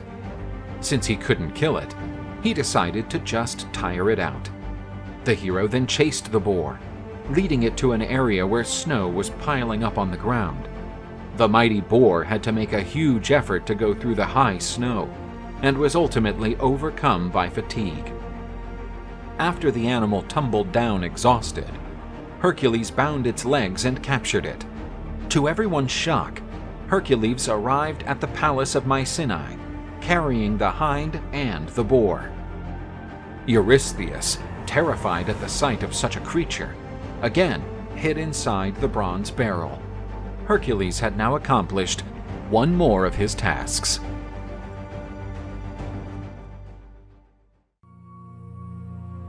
King Eurystheus of Mycenae was feeling frustrated at his inability to get rid of Hercules. The hero was piling up more glory with every labor he did. Therefore, the king decides to force Hercules to do a degrading job, unworthy for a son of Zeus.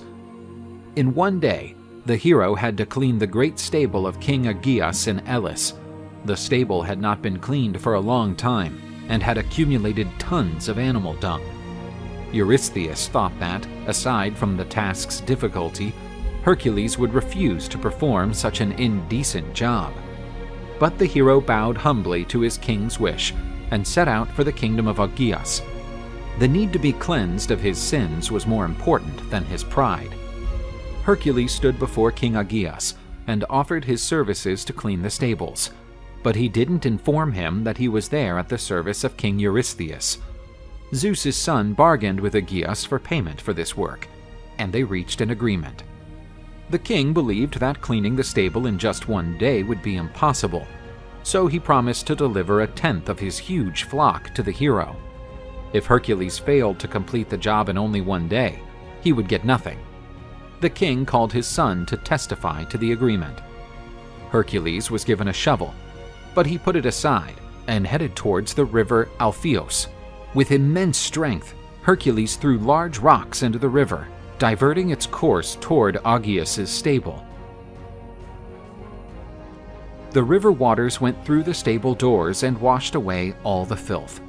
Hercules then allowed the river to flow back into its natural course.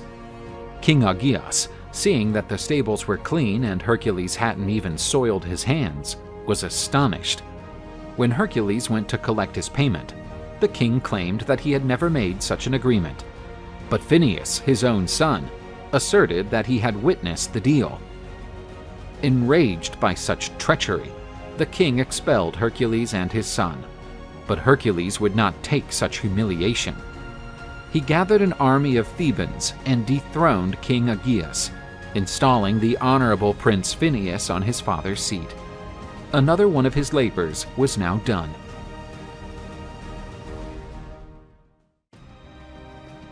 After cleaning out Aegeus's stables, Hercules had to go to Arcadia and finish off the Stymphalian, gigantic birds of prey that terrorized the area near Lake Stymphalia.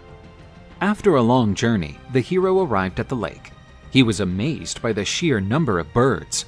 These terrible birds had iron beaks and feathers. They attacked their victims by throwing their sharp metallic feathers.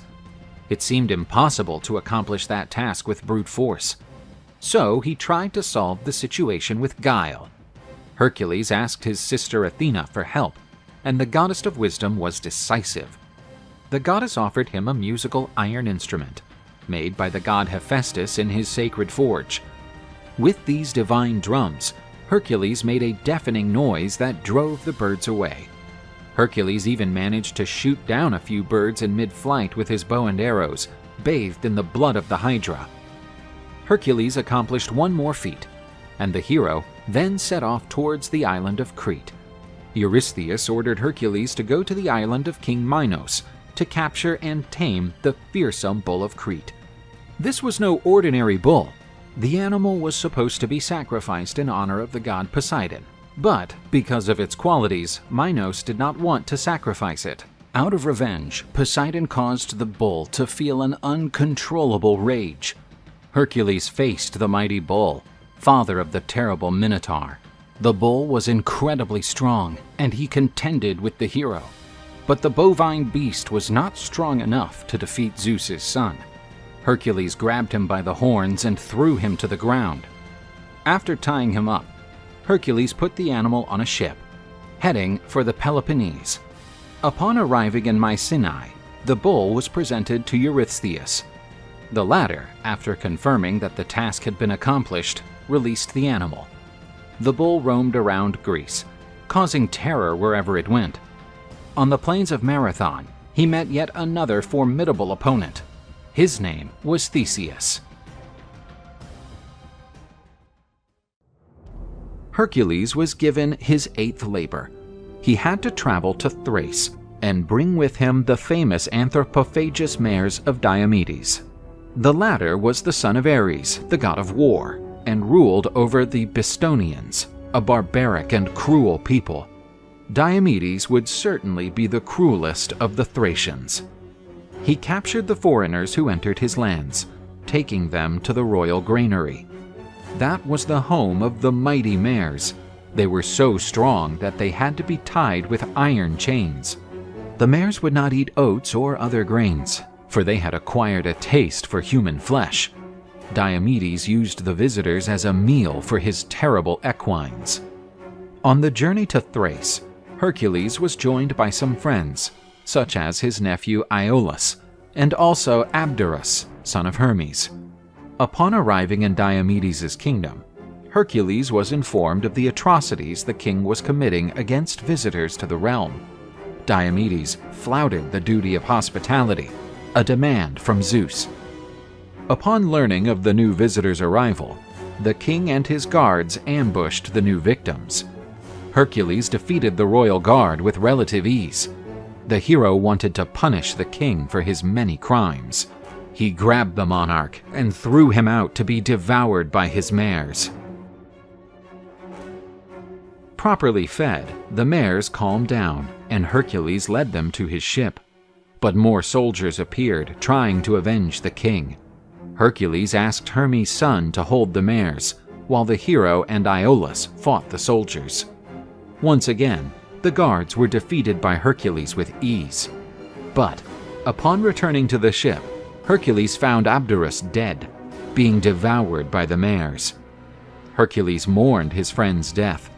After burying him, he declared that the city of Abdera would be founded there in tribute. In Mycenae, King Eusthreus consecrated mares in honor of the goddess Hera. The horses descended from these mares were extraordinary animals. According to legend, Bucephalus, Alexander the Great's horse, had the blood of these mares in its veins. Under Alexander the Great, it took part in the conquest of almost the entire known world.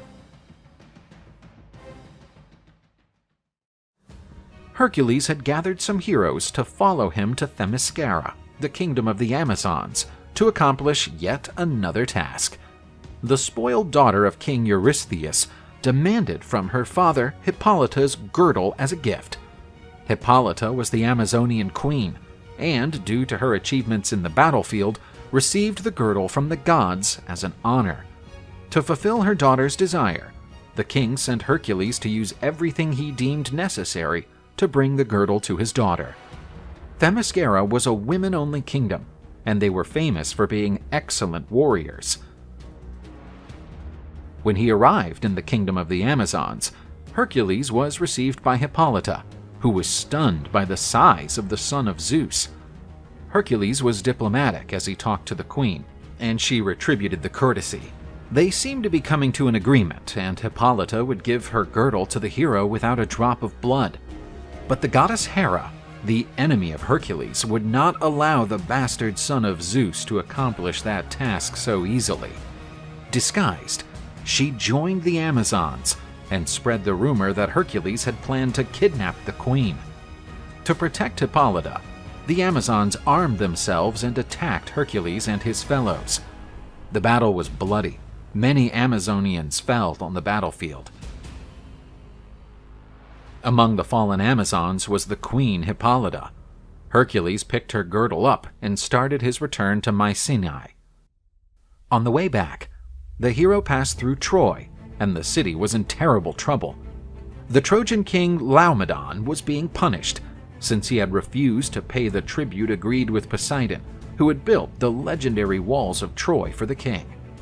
And, because of that, his daughter was being delivered as a sacrifice to a terrible sea monster. The king promised a reward to the hero if he managed to save his daughter. So Hercules went to fight the creature. It was no match for the mighty son of Zeus and ended up destroyed.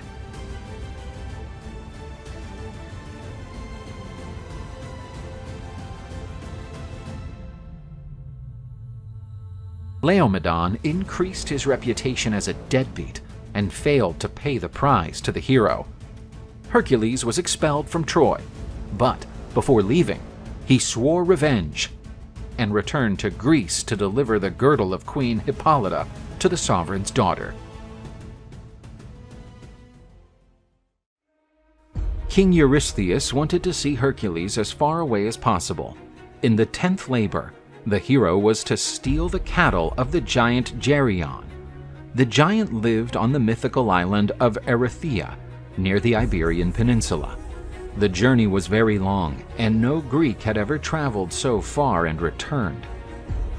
Hercules sailed a long time until he reached a large mountain, which separated the Mediterranean Sea from the Atlantic Ocean. But not even a huge mountain could stop Zeus's son. Hercules used all his strength to split the mountain in two and pulled the halves apart. Thus, the hero connected the Mediterranean to the Atlantic and went on his way. The two great mountains created by the hero became known as the Pillars of Hercules. Today, this place is known as the Strait of Gibraltar. Finally, Hercules reached the island of Erythea. No Greek had ever dared to approach the oxen of the giant son of Chrysaor, for Geryon was a hideous creature that had several bodies in one. The giant also had a two-headed guard dog named Orthros, brother of Cerberus, the infernal dog. Hercules fought the dog, which, besides having two heads, had a serpent's tail. But not all this ferocity was an obstacle for Hercules. He slaughtered the dog son of Echidna with his mighty club. Hercules stealthily began driving the cattle without attracting the giant's attention. But Hercules' actions did not go unnoticed by Geryon, who attacked him furiously. The fight between Hercules and Geryon was intense, and the hero seemed finally defeated. Hercules realized that the goddess Hera, his enemy, was helping the giant by increasing his courage and strength.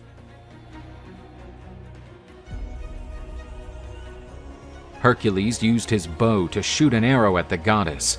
She, wounded, fled to Olympus. The demigod took one of his special arrows, soaked with Hydra's poisonous blood. Even the immortals were not immune to the strong poison of the monster son of Typhon and Echidna. The giant Geryon was slaughtered after undergoing terrible agony. Hercules was finally able to return to Greece, driving the famous Geryon's oxen. Hercules was again traveling the world to perform another labor for King Eurystheus. This time he was to find the famous garden of the Hesperides, bringing back one of their famous golden apples from it. When the goddess Hera married Zeus, she received from Gaia a beautiful tree from which golden apples grew. This tree was tended by the beautiful and delicate Hesperides and watched over by the huge dragon Leda. In his quest into the garden, Hercules found the Titan Prometheus chained to a rock, his liver devoured by a great eagle. During the night, his liver regenerated. The next day, the bird would return to feed again. Prometheus had been punished by Zeus for stealing the sacred fire and giving it to men. Hercules decided that Prometheus had already suffered too much. Something had to be done. He shot down the hateful bird with his bow and broke the chains that bound the Titan to the rock. And Prometheus was finally free from his ordeal. As a form of gratitude, Prometheus advises Hercules not to face the mighty dragon. Instead, he should meet with Atlas. Continuing his journey, the hero met the mighty Titan Atlas, who was also suffering a punishment imposed by Zeus. Atlas had fought against Zeus during the Titanomachy, the great confrontation between gods and titans. The defeated Atlas was forced to bear the entire weight of the celestial sphere on his back for all eternity. The Titan was the Hesperides' father and offered to give Hercules the apples he needed, provided he would hold the celestial sphere while the Titan went to his daughter's garden. Hercules agreed and used all his strength to hold the heavy celestial dome on his shoulders. Atlas left and returned after a while. He was carrying with him the apples that Hercules needed. When he saw the hero, Atlas said, "Here are the apples, but I will deliver them to King Eurystheus myself for you." Hercules realized that he had been the victim of a trick, having to bear the weight of the world on his back for all eternity. At this moment, he uses his wit. "Would you do that for me? You are so kind. I'm sick of my cousin. But before you leave, I want to make a request. Can you support the vault just for a moment so that I can put on the lionskin cloak and protect my back?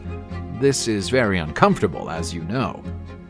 Atlas knew perfectly well the discomfort and decided to help the hero. When the Titan lifted the celestial vault again, Hercules picked up the apples that had been set on the ground and turned his back, never to return. Upon returning to Mycenae with the apples, the great hero was cheered by Eurystheus' subjects. The jealous king decided that there was only one way to get rid of Hercules for good. He should be sent to the realm of the dead.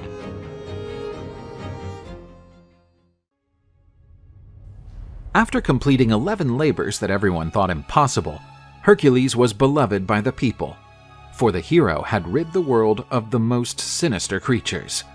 Eurystheus, whose plan was to finish off Zeus's son, only made him even more glorious. The Mycenaean king could only demand one more labor from Hercules. It was his last chance to get rid of the hero. Eurystheus ordered Hercules to go to the underworld and bring with him the legendary Cerberus, Hades' three-headed dog, responsible for watching over his master's kingdom. Before leaving for the kingdom of Hades, the hero was initiated into the mysteries of Eleusis. The rituals of these cults symbolized death and resurrection. Hercules went to a secret cave that gave access to the underground world. At the entrance, he was met by his brother Hermes, the god who led souls to Hades' realm. Guided by the messenger god, Hercules entered the underworld. It was a sinister place filled with lugubriousness. In Hades' realm, the demigod found his friend Theseus still alive, chained to a rock. Theseus had been punished by Hades for trying, together with his friend Pirithous, to kidnap Persephone, the queen of the underworld. Hercules freed his friend from captivity, and Theseus returned to the world of the living. Then Hercules met the boatman Charon, who refused to help Hercules enter his master's kingdom. But the demigod was determined and threatened to destroy Charon and the boat if he did not take him to the other bank of the river Acheron. Faced with such a threat, Charon had no choice and did as Hercules demanded. On the other bank of the river, Hades, the lord of the underworld, was waiting for him. The son of Zeus came face to face with Hades, the lord of the underworld. He asked his permission to take his dog and present it to Eurystheus, with the promise that he would return the animal after completing his work. Hades allowed Hercules to try to capture the three-headed dog, but he could only use his bear to subdue the animal. The hero went after the monster. Upon spotting it, Hercules realized that the beast, besides the three heads, had a serpent's tail. The son of Zeus had already fought every kind of creature and entered the fight without fear. The struggle between the demigod and the monster was intense, but Hercules managed to defeat the creature. The hero brought Cerberus to the surface. Upon contact with sunlight, the dog became nauseous and vomited. Poisonous plants sprouted from where the animal's barf fell. Despite resistance, Hercules dragged the animal to King Eurystheus' palace and presented the creature to the Lord.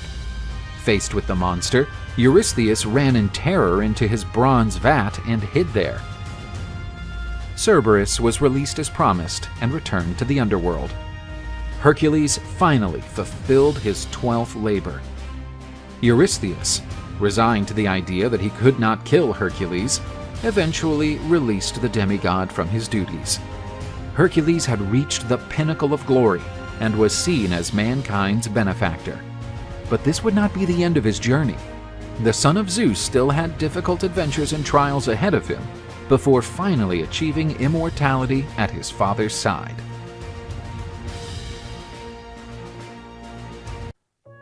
Aegeus was the king of the city of Athens. The monarch had several wives, but none gave him a male child as an heir. This made him feel sad and worried. The king decided to visit the Oracle of Delphi, the place where the Greeks found answers to the most diverse questions. He asked the Pythoness, a priestess of Apollo capable of predicting the future, what he needed to do to have a male child. As usual, the Pythoness's answer to Aegeus was very obscure and cryptic. The king could not decipher the meaning of what was said by the oracle.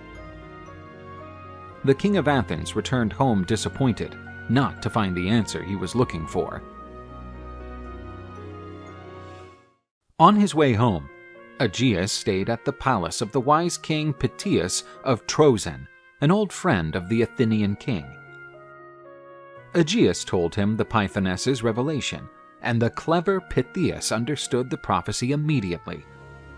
He realized that Aegeus would have a child with the first woman he met on his way home. With this information, the king of Troezen intoxicated his guest and offered his daughter to sleep with Aegeus. Intoxicated by alcohol and lust at the sight of such a beautiful young woman, the Athenian could not resist his desires and gave himself over to his passions. That same night, Princess Aethra was visited by the goddess Athena's specter. The goddess said that Aethra should go to the beach and make an offering to the gods. Thus, the son she was expecting would be blessed by them. The princess stepped into the sea waters and made her offering to the gods. Poseidon, the god of the seas, emerged. This surprised the princess, who was amazed by the magnificent deity. Poseidon placed his hand on her belly and said that her child would achieve glories as great as those of Zeus's offspring. The god joined himself to the princess. The child born from Aethra's womb would be the son of Aegeus and Poseidon. The next day, Aethra told Aegeus about her meeting with the gods, and that they had blessed the child that would be born from the union. Obviously, she preferred not to reveal all the details. Aegeus was very pleased with the news, but he feared for the child's safety. The king had many enemies. If the child was a boy, she should not tell anyone who the father was. Aegeus lifted a large stone and placed his sandals and sword under it. When his son had the strength to lift the stone, the queen was to send him to Athens to be the prince of Attica. A beautiful, strong boy named Theseus was born. He was raised by his wise grandfather, who prepared him to be a hero. When Theseus was still a child, Hercules visited his grandfather's palace. When they heard that Hercules had arrived, little Theseus and his friends ran to meet him. Hercules had left his lion skin cloak on an armchair. When they ran into the hall, the children were terrified because they thought it was a real lion. But young Theseus seemed to have no fear. He took the dagger from the palace guard and attacked the lion. Hercules had a great laugh as he watched the boy stab the lion's hide. He stated that, with such a heart, Pythias' grandson would be destined to have his name written in the stars. Hercules and Theseus would be great friends in the future, and together they would face many challenges. When he was 16 years old, Theseus decided to try to lift the stone where Aegeus had hidden his sandals and sword. With his immense strength, he lifted the stone with ease, finding his father's belongings. He put on the king's sandals and told his mother that he would leave for Athens. His grandfather gave him a ship to head for the port of Piraeus. But Theseus refused, saying that there would be no honor in arriving at his father's house without dust on his sandals and blood on the blade of his sword.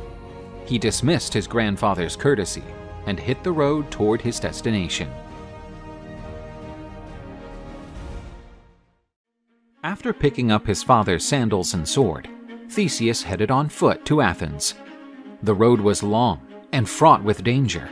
The roads were full of bandits, and there were wild beasts on the loose in the fields and forests. But Theseus was not afraid. He set out alone on his way to meet the father he did not know. On the way, the young man met several bandits. Among them was Periphetes, famous for his iron club. Theseus was attacked by the villain, but managed to dodge the strikes. After a powerful counterattack punch, Theseus disarmed and killed Periphetes with his own club. Soon after, he encountered Cercyon, who was challenging all the travelers to a melee without the use of weapons. Cercyon killed all that he defeated. The young hero bravely faced his challenger. They measured forces, and Cercyon proved to be very strong. Theseus used unprecedented fighting techniques to defeat Cerceron. To this day, he is considered the inventor of Greco-Roman wrestling. After defeating other bandits, Theseus was attacked by a large boar, but not even Mother Nature's creatures could stop the stubborn boy. After wiping out the animal, the hero met Procrustes, the most feared figure in the region. He offered the hero a bed to rest in.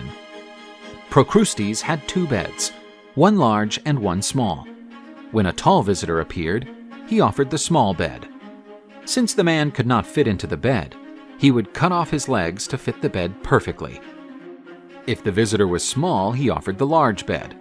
And for the visitor to fill the bed, he would pull the victim's legs and arms with ropes. But this bandit was no match for the hero. Theseus threw him into the small bed and made him taste his own poison. After this long journey, Theseus arrived in Athens.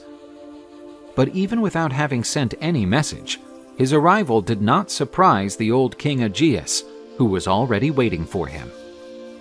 He had been warned days before by the sorceress Medea, who had predicted the arrival of the king's heir. But he did not learn the whole truth. The sorceress had gained much influence in Aegeus's court and knew that her clout would be lost with Theseus's arrival. She warned the king that the arrival of the man would be responsible for the monarch's death. She told the king to welcome the visitor with all hospitality, offering him a glass of wine. In this way, all his problems were solved. The king offered the poison cup of wine to his guest. Theseus raised the cup and toasted the king's health. When he raised his arm, the king's sword became visible, and Aegeus recognized it immediately. Theseus was about to drink the wine, but the king knocked the goblet over. Then he embraced his son, who had finally come to stand beside his father. Aegeus expelled the sorceress Medea from his kingdom for conspiring against his son's life. The king introduced Theseus to the people of Athens and recognized him as the Prince of Attica and heir to the Athens throne. After returning to Athens and becoming heir to the Attica kingdom, Theseus encountered a revolting situation. Emissaries from King Minos of Crete had arrived in Athens for tributes owed to the monarch. Athens had been subdued by Crete after the war between the cities, prompted by the murder of Minos' son while he was visiting the kingdom of Aegeus. As a clause of the peace treaty, Athens was to send 14 youths to Crete annually to serve as tribute, 7 men and 7 women. Upon arrival in Crete, these young men and women were taken to the infamous labyrinth of Minos, where they were used as a sacrifice to the dreadful Minotaur, a creature half man, half bull. The Athenians could no longer bear to see their sons delivered as sacrificial lambs, but there was nothing they could do about it. However, on learning of the situation, Theseus decided to put a stop to it. He volunteered to be one of the young men delivered to Crete, saying that the time for humiliation had come to an end. He would leave with the other young men, and they would all return alive after exterminating the beast that fed on the blood of the Athenian children. King Aegeus tried to convince him to abandon this idea, but to no avail. Theseus, seeing his son leave, blessed him and told him that the ship that would take him to Crete would, by tradition, leave with black sails as a sign of mourning for the lives sacrificed. But if Theseus returned safely, he was to set white sails. That way, on seeing the boat on the horizon, the king's heart would immediately be put at ease. Distressed, Aegeus watched the ship carrying his son disappear over the horizon, not knowing if he would return. Upon reaching the island of Crete, the 14 young children were taken to the place of Minos to be presented to the king. While King Minos was examining the young men and women delivered as tribute, the beautiful princess Ariadne was also in the throne room. She, on seeing the handsome young man Theseus, fell in love immediately. During the night, Ariadne secretly visited the cell where the object of her passion was. Theseus was waiting for the moment when he would be taken to the labyrinth. She told him that Eros had struck her heart as soon as she saw Theseus, and she would not allow him to be killed by the infamous creature. She gave Theseus a sword and a ball of yarn. He thought the sword would allow him to put an end to the sinister creature that was taking the lives of his countrymen. But he did not understand the yarn ball's purpose. Ariadne told him that the sword would allow him to exterminate the monster, and the ball of yarn would show him the way out of the labyrinth. The next day, Ariadne and Theseus parted. As the hero set off in search of his destiny, she held the end of the yarn ball. Theseus entered the labyrinth with the other youngsters. As he walked, a yarn trail formed behind him. The labyrinth was dark and scary. The tension was high. Sometimes they could hear the snorts of the lurking creature. Blood stains stained the labyrinth's ground and walls, but the reckless Theseus believed his blood would not paint the soil red. The Minotaur emerged, and, with a surprise attack, tried to kill the hero. However, the agile Theseus dodged the beast's several blows. But the hero's counterattack was devastating. With just one sharp blow, Theseus rid the world of the nefarious creature. The young hero saved the lives of most of his fellow travelers. and, following the trail of the thread, they left the labyrinth. Ariadne greeted Theseus with eyes full of tears. Theseus and Ariadne kissed each other passionately, and they left together for the port, where the ship to escape from Crete awaited them. During the journey, the couple's love increased. During the night, Theseus received a visit from the god Dionysus, who demanded an end to the romance between the couple. Ariadne was destined to the god of wine. Out of respect for the gods, Theseus landed with Ariadne on the island of Naxos, and he abandoned her there. The desperate and poor princess saw her lover leave. But she would not be helpless, for she was destined for the god of ecstasy. The young man headed for Athens with a broken heart. Out of sadness brought on by the separation, Theseus forgot to hoist the white sails, as his father had requested. King Aegeus, who was eagerly awaiting the return of his beloved son, felt his heart tremble at the sight of the boat returning with the black sails. Aegeus jumped from the top of the cliffs into the waters, and a great sadness fell over Attica. The king's tomb sea was renamed the Aegean Sea. What should have been a triumphant return turned out to be a melancholy affair. But Attica praised Theseus. The young man killed the terrible Minotaur and was now the leader of Athens.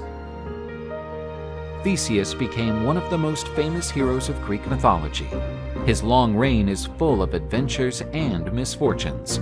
His achievements are inscribed in the stars.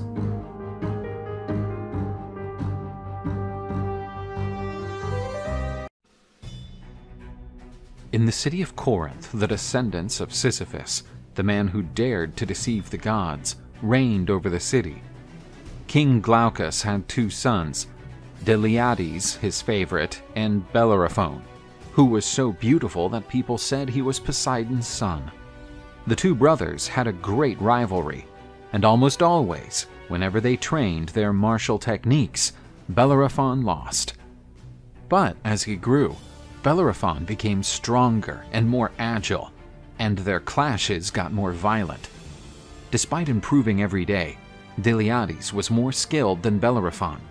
During the fights, he displayed exaggerated confidence, imprudently triggering his brother. Angered by his brother's provocations, Bellerophon started fighting furiously, forgetting his own fatigue, and he beat his brother with an unusual speed. One of his fast blows overcame Deliades' defensive stance, and Bellerophon hit the prince's head with great violence. Deliades fell to the ground, his body motionless. Bellerophon ran to help him, but the young prince's spirit had left for the kingdom of Hades. Bellerophon cried with his brother in his arms, while the king ran to see what had happened. No! No! No! What happened? Fueled by the enormous pain of losing his favorite son, the king expelled Bellerophon from his kingdom and ordered him never to return. "It was an accident! We were training and—" "It can't be! It can't be! Get out! Take that curse that you have shed on us! Out!" The young man left under the disapproving looks of his compatriots, who had much love for the dead prince. And so Bellerophon crossed the gates of the city, carrying on his shoulders the weight of guilt, and under the curse of a terrible sin. The young man wandered aimlessly through Greece, until he reached the city of Tiryns, ruled by King Proetus. When the monarch learned that the exiled prince of Corinth was in his lands, he offered him lodging and treated him with all respect and hospitality, obeying the principles of Zeus. Bellerophon told the king the reason for his banishment, and swore that everything had been a terrible accident. The king was moved by the situation, and promised to help him. Proetus organized a purification ritual to atone for the sins of the Corinthian prince. "You will be an honorary citizen of Tiryns. This is now your home. You will be forgiven by the gods. Let's make an offering to them." With the sacrifices offered to the gods, Bellerophon's sins were purged, and the young man now owed a great debt of gratitude to the king. The Queen of Tiryns felt mesmerized while contemplating the young man at the peak of his beauty. Bellerophon began to reside in the court of King Proetus and did not realize the desire of Queen Antea. One day, Bellerophon was invited to a private meeting with the queen. "Your Highness, how can I help you?" The queen used her great beauty to try to seduce him. But out of respect and gratitude to his host, Bellerophon did not think of committing such treason and rejected the queen. My apologies, I have a task to finish." The queen audibly insulted the Prince of Corinth and questioned his manhood, but he ignored and left the woman on her knees. But the queen would not accept that humiliation and wanted revenge on the young man who had rejected her. Antea addressed the king and, with crocodile tears dropping from her eyes, denouncing Bellerophon's rape attempt. The king was taken by a huge fury, but due to the duty of hospitality required by Zeus, he could not attack his guest. "What a scoundrel! I open the doors of my kingdom to him. I will take care of it." But Proetus was a wise man and devised a plan to get rid of the guest who had supposedly dishonored his home. The king ordered the scribe to write a letter to his father-in-law and delivered this sealed message to Bellerophon, asking him to give it to Iobates, the king of Lycia. Bellerophon naively accepted the task of his host, for whom he nurtured enormous gratitude, without suspecting that he had devised a way to kill him.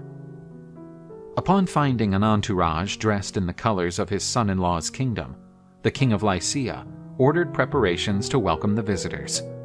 The king was deeply amicable to Bellerophon. After all, a friend of his son-in-law would also be his friend. The young man tried to deliver the message to the king, but he refused to check it before the young man knew Lycia's hospitality. "Welcome, young man. I come on behalf of King Proetus. He asked me to give you..." During a great feast, Iobates presented his beautiful daughter to the man from Corinth, who was immediately struck down by an Eros arrow. In an attempt to recover his composure, Bellerophon decided to deliver the message to the king. Iobates was stunned by its content. The letter said that the bearer of that document had attempted to rape the daughter of Lycia's king, and that he should get the punishment he deserved. Like his brother-in-law, the king began to feel hatred for Bellerophon. But even consumed by resentment, Iobates realized the interest of the young Bellerophon for his daughter. Lycia's monarch wanted to take that opportunity to get rid of his guest. The king said he would give his daughter's hand to the young prince if he helped him in a difficult task. Iobates explained to Bellerophon that his kingdom was suffering a terrible scourge. Villages were destroyed, plantations burned, and cattle perished.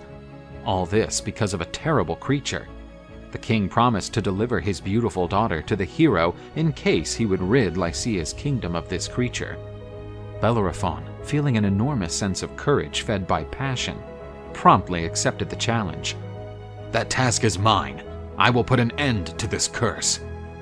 Bellerophon took up arms and left in search of the creature. Satisfied, Iobates saw the man, who supposedly tried to rape his eldest daughter, heading for a terrible death.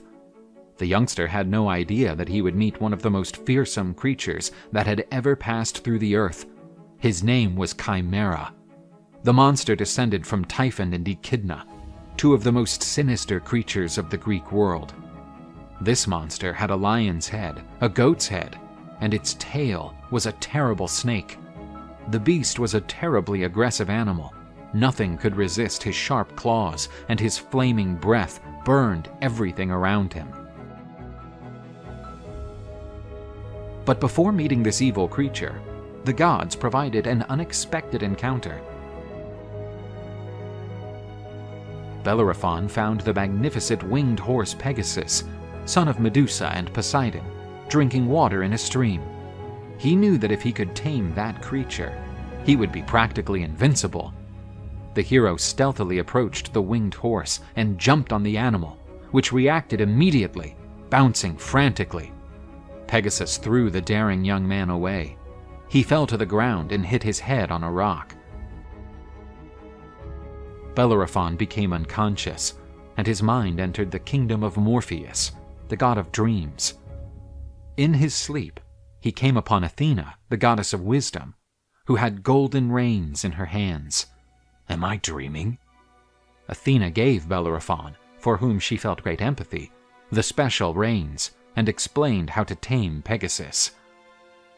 When the young man awoke, in his hands he had the goddess's divine reins, and Pegasus was still around. Following the goddess's guidance, Bellerophon calmly approached the glorious animal and gently put the reins on it. Easy, my friend. I will need your help. The Prince of Corinth mounted the winged horse and began galloping. Bellerophon and the glorious creature took flight. Pegasus had never been mounted, but the union between the knight and the animal was so perfect that they pierced the clouds as if they were one single creature. At the top, Bellerophon noticed a huge column of smoke, indicating the presence of the terrible Chimera. Looks like we found the monster. The bestial creature destroyed everything around him, and the flames consumed the village. Up there, Bellerophon was assessing his opponent. He was a more dangerous enemy than he had imagined. The beast spat gushes of fire against the hero, but the agile equine could anticipate the trajectory of those deadly attacks. Pegasus and Bellerophon flew in circles around the creature, which seemed to be increasingly confused. The hero attacked Chimera, and he prepared to fight back. The beast jumped on Pegasus, but the animal responded with a kick to the beast's head. Realizing that the monster was vulnerable, Bellerophon jumped off of his horse and pierced the beast with his spear. Chimera was dead, and after exterminating the beast, Bellerophon felt overwhelmed by an enormous sense of power. He began to believe the stories about him being Poseidon's son. This damned demon required a great effort. I was blessed in this fight, and now I will take the trophy to prove my worth. Bellerophon returned to the palace of Iobates with the monster's head as a trophy. The king was impressed. He never imagined that that boy would be able to complete the task successfully. How in the hell did... he's dead. The king told Bellerophon that he would prepare the wedding as soon as two other threats were neutralized, the Solymi and the Amazons. Unfortunately, I have two other tasks before I grant my daughter's hand. Bellerophon knew that the king was infringing on what had been agreed, but due to his passion for the princess, he accepted these new tasks. Bellerophon fought and defeated the Solymi, the wild warriors and the offspring of Aries. The Amazons also failed to defeat the powerful warrior and his divine horse. Bellerophon returned to Lycia, taking as prisoners the leaders of the looters who terrorized their kingdom. Here they are. What else do I have to do to prove my worth? Iobates realized that that man was blessed by the gods, and that the accusations made against him could only be unfounded. This guy is invincible. As promised, the king of Lycia celebrated Bellerophon's marriage to Princess Philonoe and named the hero as his heir. Bellerophon had conquered everything a man could desire. He had a beautiful family and ruled Lycia in her father-in-law's place. But after all of his accomplishments, he believed he deserved a much greater glory. In an impulsive act, he rode Pegasus and flew to Olympus. Bellerophon guided his winged horse towards the skies. Conquered by pride, he wanted Olympus because he thought it was right to have a place next to the gods. At Olympus, Zeus observed the daring and unbridled pride of that man, who considered himself part of the immortal gods. That display of arrogance was considered a grave sin, known as hubris. How senseless! How can he dare? I believe one wasp will be beaten by another. The supreme god made a wasp sting Bellerophon's horse. Bellerophon fell from the heavens, and his desire for immortality vanished among the clouds. A mortal would never survive such a great fall. Some say that Bellerophon died a terrible death. Others say he was saved by the goddess Athena and spent the rest of his life trying to find his winged horse again. But regardless of the fate of the proud hero, he never met Pegasus again, as the horse became immortal by the will of the gods and was placed among the stars.